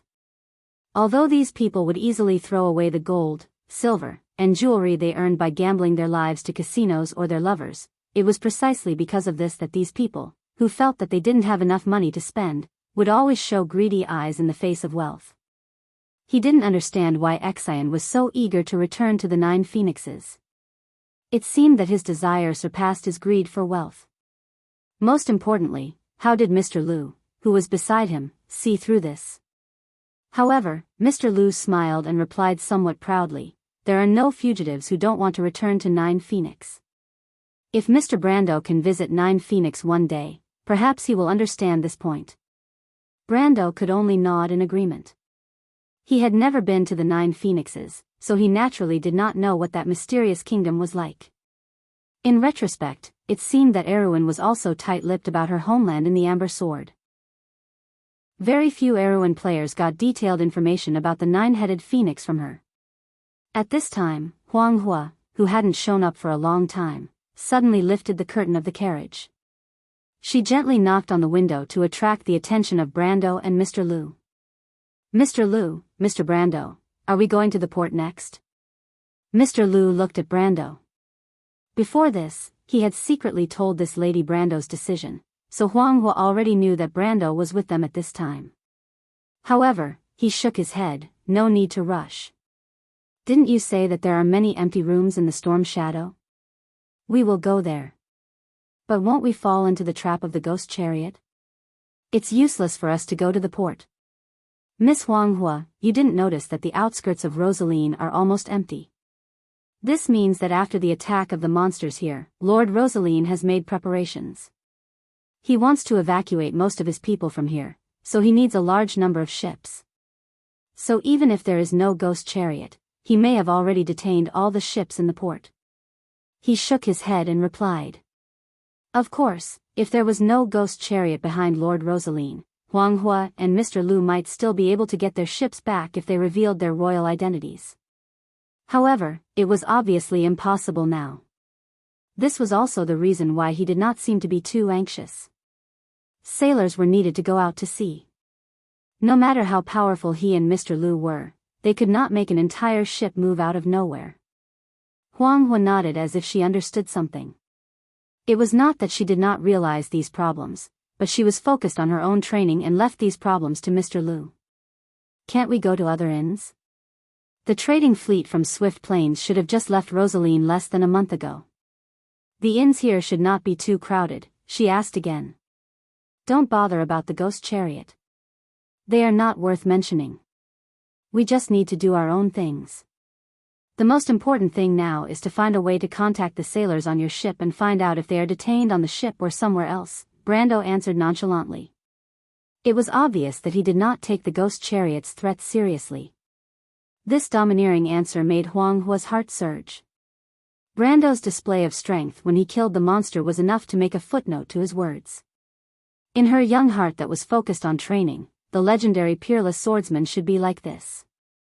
As the inheritor of the Jade Phoenix Mage, the person she respected the most in her heart was her sister, the genius of the Jade Phoenix clan who had been missing for a long time.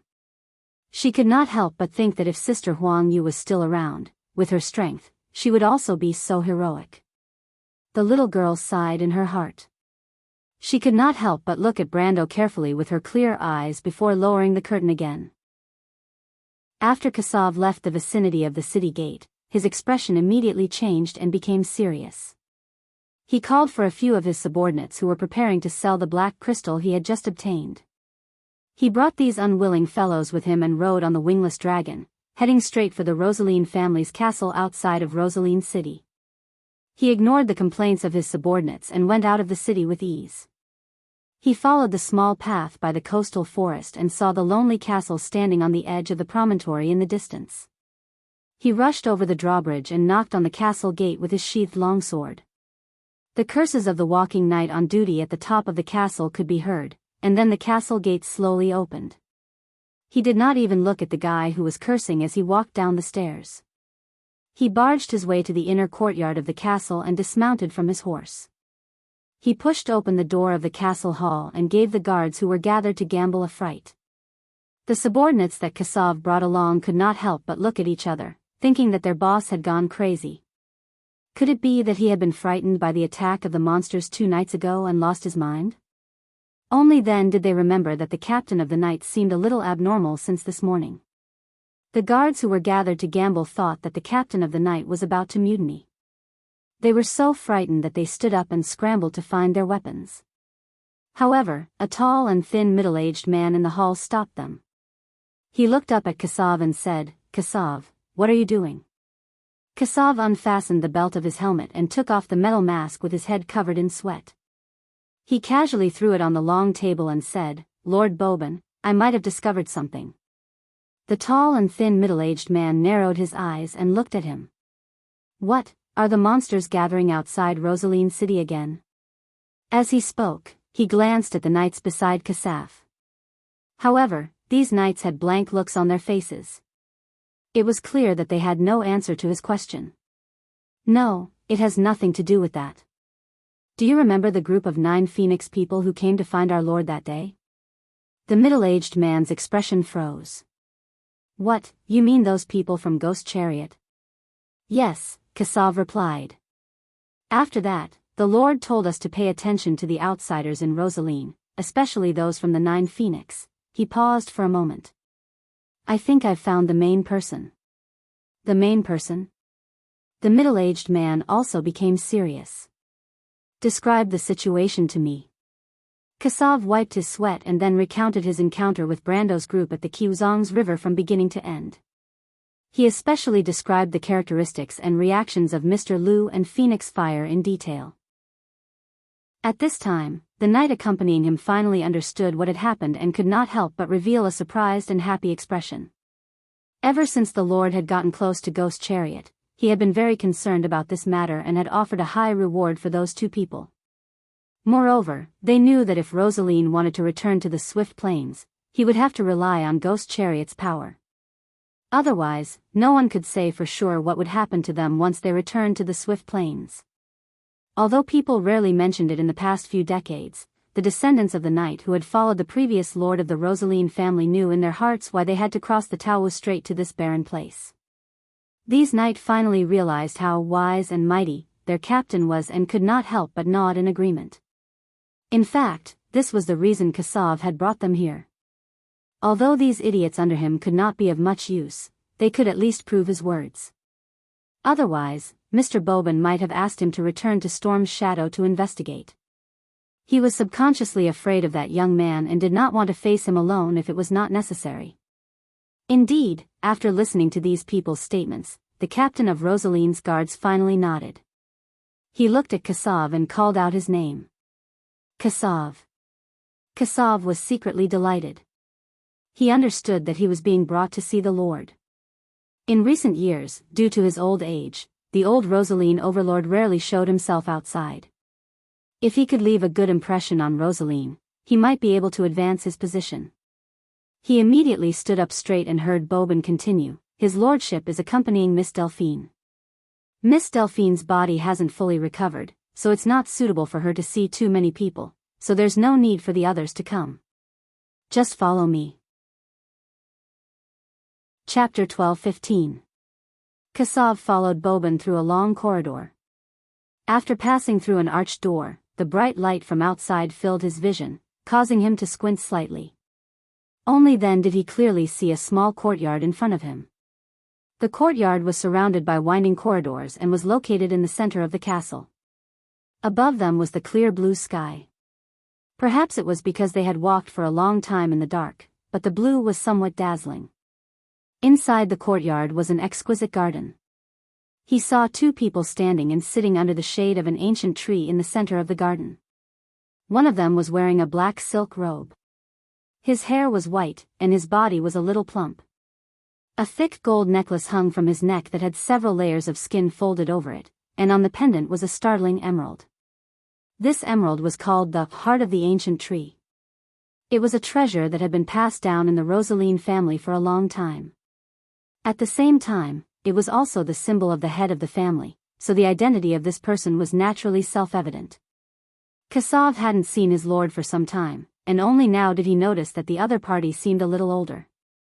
"My lord is already old. It seems that I don't know when he will return to the embrace of the goddess." Kassav couldn't help but have such thoughts. He knew that the old lord had two sons. The eldest was deeply trusted by him, but he didn't get along with Bobin. After all, Bobin was the swordsmanship teacher of the second son. Kassav always felt that the old lord's arrangement wasn't appropriate, but he didn't dare and didn't have the right to say such things. His gaze fell on the young lady sitting by the ancient tree. Even though it wasn't the first time he saw her, Kassav couldn't help but feel dizzy. She was a very special woman. She seemed a little quiet, and her pale face due to her injuries added to her delicateness. Her beautiful black hair draped over her shoulders and white robe without any concealment, making her look so holy that she seemed like a goddess. However, this woman's beauty was very different from the 9 phoenixes. Even though her skin was snow white, her tall and straight nose and purple eyes showed that she wasn't a native of Swift Plains. Perhaps she is a goddess, Kassav could not help but think. Back then, she had descended from the sky with a beam of white light and landed in the courtyard of Rosaline's castle. Even the people from the ghost chariot were attracted to her. The old lord even thought that it was a blessing from the heavens, a good sign even though Rosaline was attacked by the strange creatures not long after that. Of course, no one would link the monster's attack on Rosaline to this weak lady. At most, they would think that it was a hint from Madame Martha to order the Rosaline people to return to the Swift Plains. Otherwise, why would the chariot ghost's power appear in this barren land? The 9-headed bird's power was the king of the underground in the Swift Plains. Kassav looked at the old lord with some jealousy. He dared to swear that the descriptions of the goddess's beauty in the myths were not even 1,000th of the woman in front of him. It was a pity that her beauty did not belong to him. Until now, he only knew that her name was Delphian. Subconsciously, the guards in Rosaline's castle had already regarded her as the new mistress of the castle. After all, the old lord's first wife had passed away more than 10 years ago. Other than the lord's eldest son who had some complaints about this, I don't know if our lord still has the ability to do so. Kassav looked at the two of them and could not help but think gloomily. The old lord seemed to be glowing with youth and vitality in front of Delphian. He was talking non-stop about something to please her. When the two of them walked into the garden, Lord Rosaline finally noticed the two of them. He looked at the two of them as if he was unhappy that he had been interrupted, but when he saw Boban, his most trusted subordinate, his expression softened. "My dear guard captain, and Kassav, I remember you, young man. How is your poor mount?" "It was too badly injured. I couldn't bear to see my old companion being tortured, so I gave it a quick death. I buried it outside of Rosaline Harbor. It died in battle here, so its soul should linger on this piece of land. I changed to a new mount, and the new one is to my liking, my lord." Kassav hurriedly took a step back and saluted. "That's good. I have seen your loyalty and bravery. No one will dare to question your contributions to the Rosaline family." The old lord had a gentle smile on his face. "You came at the right time. The wizard told me that Miss Delphian has recovered well today and can come out of her room to get some fresh air." Delphian looked at the two of them with a puzzled expression, as if there was a trace of a young girl's subconscious vigilance amidst her curiosity.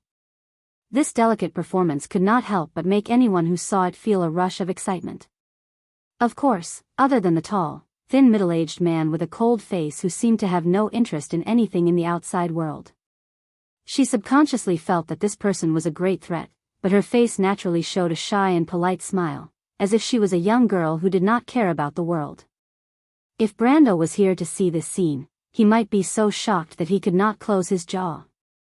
Was this the crazy woman he knew who wanted to take revenge for her old lover?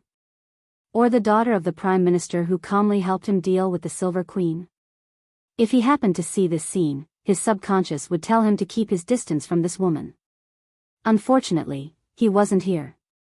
Of the three men present, other than Boban, the other two men had fallen into this confusing disguise without exception. Kassav hurriedly returned the salute. He swore that he had never performed a knight's salute so nervously and formally in his life.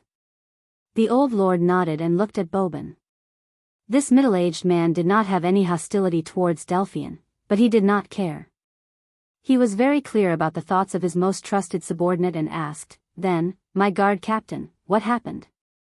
While Kassav was recounting the situation at the Qiuzhang's river, Brando was sizing up the lobby of the Storm Shadow Inn. This was a 4-story wooden and stone inn built by the pier. The square outside the inn was paved with white slabs, and there was an open space for an army to set up. Behind the inn was Rosaline's harbor, which faced the sea. This was a good place for an ambush. It had to be said that the other party was quite good at picking a place, and could be considered a character with some brains. Unfortunately, this was meaningless. Although according to Na Xian, this was the season when Rosaline's business activities were relatively light, the inn was still overcrowded. It was probably because of the refugees from outside Rosaline City. These refugees were not all poor. A large portion of them were mill owners and manor owners outside Rosaline City. Except for those who had property in the city, the others could not live in shacks like the real refugees. Brando turned around and reminded Huang Hua to be careful when following him. In places like the inn and bar, where information was well informed and where good people mixed together, it was easy for trouble to occur. Although Huang Hua was only 10 years old, she was already a beauty. Who knew if someone would touch her and cause trouble? Of course, he was not worried about Huang Hua. After all, he knew that this little girl was already a swordsman in the celestial realm. He just did not want to tear down the inn because of this. Fortunately, it was not Huang Hua's first time in such a place. She behaved appropriately and followed behind him step by step. It seemed that her experience with Mr. Liu had not been in vain. However, the appearance of the two still caused a commotion. Brando's appearance was out of the ordinary here. In the swift plains, perhaps the cruise people and the wind elves of Saint Tossol were not rare, because there were always waterways and trade routes in the sea of dim light. However, in the vicinity of Rosaline, even the spirits of the dead from Madara had Asian faces. It was rare to see a person from Wonde. Not to mention, Huang Huo was the apple of the eye of the 9 phoenixes. She had inherited the best genes of the jade phoenixes. Not to mention her picturesque features, porcelain white skin, and dazzling black hair, she did not fit in with the ordinary adventurers. Although she had listened to Brando's suggestion and put on a traveler's costume in a low-key manner, she was still as conspicuous as a lamp in the dark among this group of dirty sailors, mercenaries, and adventurers. Feeling the strange gazes around her, Huang Hua seemed to be a little nervous. She could not help but quicken her pace and whisper, "Brother." This was the identity that they had agreed on. After all, even Mr. Liu did not dare to let Brando pretend to be Huang Hua's bodyguard. Although Brando himself did not think that there was anything wrong with it. Judging from the age of the two, it seemed that the identity of brother and sister was less suspicious. Moreover, Brando's noble temperament, actually, it was the temperament of a modern person, made it impossible for him to be the bodyguard of a cute little girl, which seemed to be a very promising job. Brando turned around and patted Huang Hua's shoulder, indicating that she did not need to worry. Then, he raised his head and coldly glanced around the hall in the shadow of the storm. An invisible aura suddenly gushed out from his body. The silver lines of law in the air spread out like flickering fish scales. Those drunkards who had just stood up from their seats and were about to stagger in this direction felt as if they had fallen into an ice cave. It was as if a basin of ice water had been poured over them from head to toe, and they fell back to their seats. In an instant, the noisy hall of the inn became silent. Chapter 12-16. So strong, Huang Hua's eyes sparkled. She could not help but clench her fists and secretly tighten her grip on her sword. The hall of the storm shadow and was very long and narrow. The entrance was the highest, and the stairs leading to the second floor were in the corner.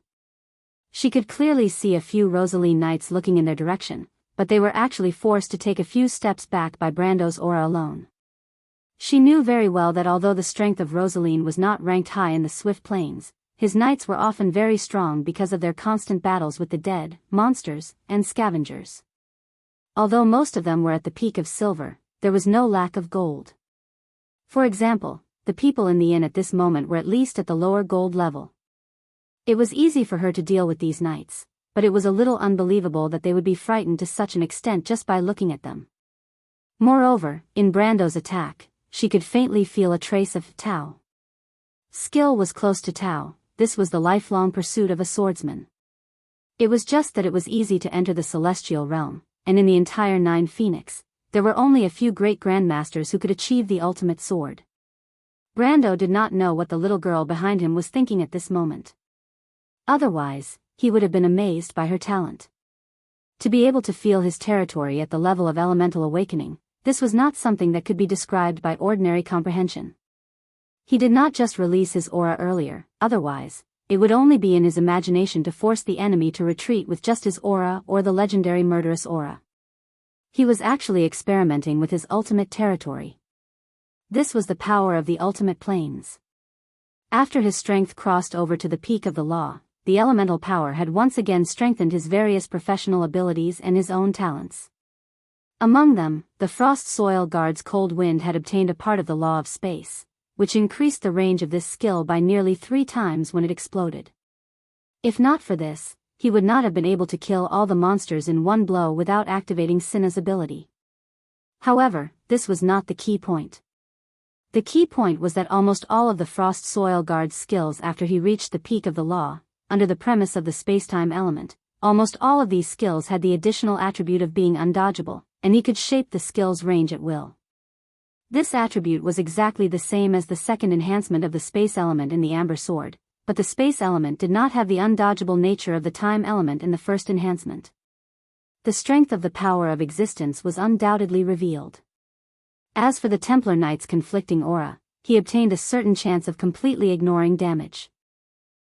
At first, this chance was only 3%, but now that his power had steadily increased to the late stage of the Lamita realm, this chance had increased to more than 10%. He had experimented with this ability when he used the elemental barrier to enter the spatial rift. It could be said that if it wasn't for this ability, he might have been more seriously injured when he came out of the spatial rift. Back then, when he was fighting Duskswool in close combat, this ability had also helped him a lot. As for his other skills, they had more or less received some buffs from the law of space, increasing their range of effect and casting range. Compared to the obvious changes in Conflict Halo and Frost Earth Guard, they were much weaker and not even worth mentioning. But this was only after he had stepped into the peak of the law of space. In fact, after the elemental barrier passed through the elemental storm, he had stepped into the late stage of the Lamita realm.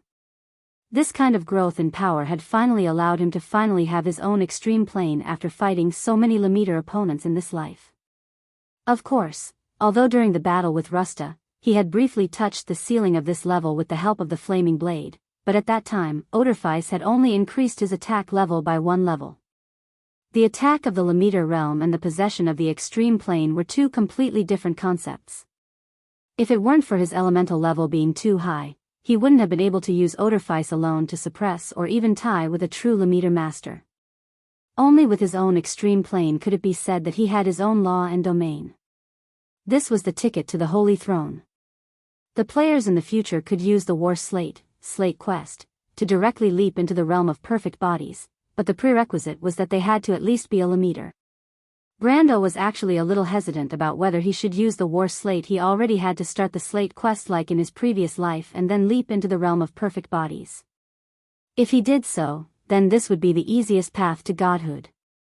He was certain that with the advent of the Twilight Will, and under the dual influence of the surging magic tide and the anomaly of the Sea of Magic, there would be a large number of existences who originally stood at the top of the pyramid of this world who would once again feel the aura above the law of Tiamat and step into the realm of the sage in one step. But at least for the next 10 years, no one would be able to surpass the Holy Realm. In the end, even the Bugas had to use the slate to simulate the highest authority of Tiamat and obtain the power of the Holy Throne. So if he chose this path now, then he would easily be one step ahead of everyone else. Whether they were the wizards above the clouds or the brave silver elves who were good at fighting, he would be the first among the mortals to have a perfect body. At that time, perhaps only a few dragons would be qualified to be on equal footing with him. And with such strength and status, he could do more things. Whether it was Erwin, Cruz, or Saint Tossol, they had to reconsider his right to speak as the Lord of Abes and the meaning of the existence of Valhalla. Only then would he be qualified to challenge the Twilight Dragon and save the Roman. But he was also very clear about the limits of this. The War Slate could not simulate the power of a real god. Just like in the game, he would be stuck at the level of Silver Body. The players spent countless time and energy to find the secret of the power of existence to make up for this flaw. Now that he already had the power of existence, but if he had to repeat the same mistake, it would be a bit too much. Since he woke up, he had been thinking about this question in his heart. Since he had mastered the power of existence, could he go through the baptism of the Holy Realm and Goddess Irene's Abyss Lake step by step and perfectly cross the last step of the Elemental Realm without relying on the War Slate and directly achieve a perfect body? If this was the case, he might be able to take the last step and master the true mystery of the power of existence. In fact, after he saw the rows of mysterious constructs in the law of Tiamat, he had been doubting the true secret of the existence of this world. What was Wond? Why did he cross over to this world? Was this Martha's wish? Or was it a coincidence? He had a faint premonition that perhaps when he took the last step, all the secrets would be answered. But the only problem was time. Whether he could do it or not, all of this was just his own guess. In his previous life, other than the dragons with golden blood who could achieve a perfect golden body, even the Bugas people could only be overshadowed by the ultimate mystery of the universe. He was just a black iron person, a player who had never understood the secrets behind this world. How could he be so confident that he could do this? Besides, would the Twilight Dragon give him the time? Brando could not give his own answer. But this did not mean that he was doing nothing. In fact, from the moment he left the spatial rift, he already had a plan in mind. No matter what, he had to take one step at a time. When he was really at the end of the road, it would not be too late to consider the war slate. With his familiarity with the amber sword, it would not take too long to start the war slate mission. After all, the most important thing to start the war slate mission was to find a suitable war slate, which was no longer a problem for him. With this in mind, he had been studying his power of supreme early in the morning. He was willing to stop and accompany Mr. Liu and Huang Hua to Rosaline because he had been repeatedly experimenting with his new power. This power belonged to him, the extreme planes. Unlike the elemental elements of players who were at the pinnacle of the laws and elemental truth, which strengthened skills and talents, the extreme planes was particularly important to the elemental realm. When a supreme powerhouse unfolded the extreme planes, they did not need to deliberately use their elemental power. Every time they used a skill or attack, the elemental power was everywhere. This was because the extreme planes was originally a simple world that belonged to the owner. In this world, as long as the owner's laws were met, then he could let his skills show their proper nature in this world. Just like when Greysword Saint Mephistopheles unfolded his Grey Realm, every attack of his carried the basic nature of the law of fantasy, which was difficult to guard against. Its restrictions on attack only existed within the limits of imagination. Not to mention that after ordinary people were pulled into the extreme planes, they would be attacked by all the laws of this world. And Brando found that his extreme planes was even more terrifying. Space and time. When he attacked in his Lamita realm, these two no longer had the same meaning. In other words, he had lost the ability to hit. As long as he wished, his attacks would definitely hit. Of course, the enemy could weaken the effects of his attacks in the sense of the laws, or even avoid damage. But no matter what, hitting was the prerequisite. He would definitely hit, no matter where he was, no matter when he was. This ability was powerful beyond imagination, and it was only the first ability he displayed in the extreme planes. The nature of the laws displayed in the extreme planes was not related to the owner's strength in the Lamita realm, but to his understanding of the order of the Lamita realm. Therefore, although Brando was already at the pinnacle of the Lamita realm, he was still a novice in this domain, which was why he only had this one ability. But just before that, he discovered a new ability of his. That was the control of space. He did not fully unfold the extreme planes in the hall. Instead, he projected the laws of the extreme planes into the prime material plane. In fact, even his teacher Greysword Saint Mephistopheles could not do this, because this was an ability exclusive to the pinnacle of the Lamita realm. But when he began to project, he found that he had a kind of control over the space of the entire storm shadow in. This feeling gave him the illusion that he was in control of everything. This ability was somewhat similar to his space elemental power, but it was much more powerful. When he used his space elemental power, he had to spend a lot of order points to move some objects. But just a moment ago, he had only used a glance to suppress everyone in the hall. That was not an aura, but a law. Brando was suddenly excited. He seemed to have found a way. You're tuning into the Carefree Valley YouTube channel. Don't forget to subscribe and join us on this journey to catch the most captivating stories.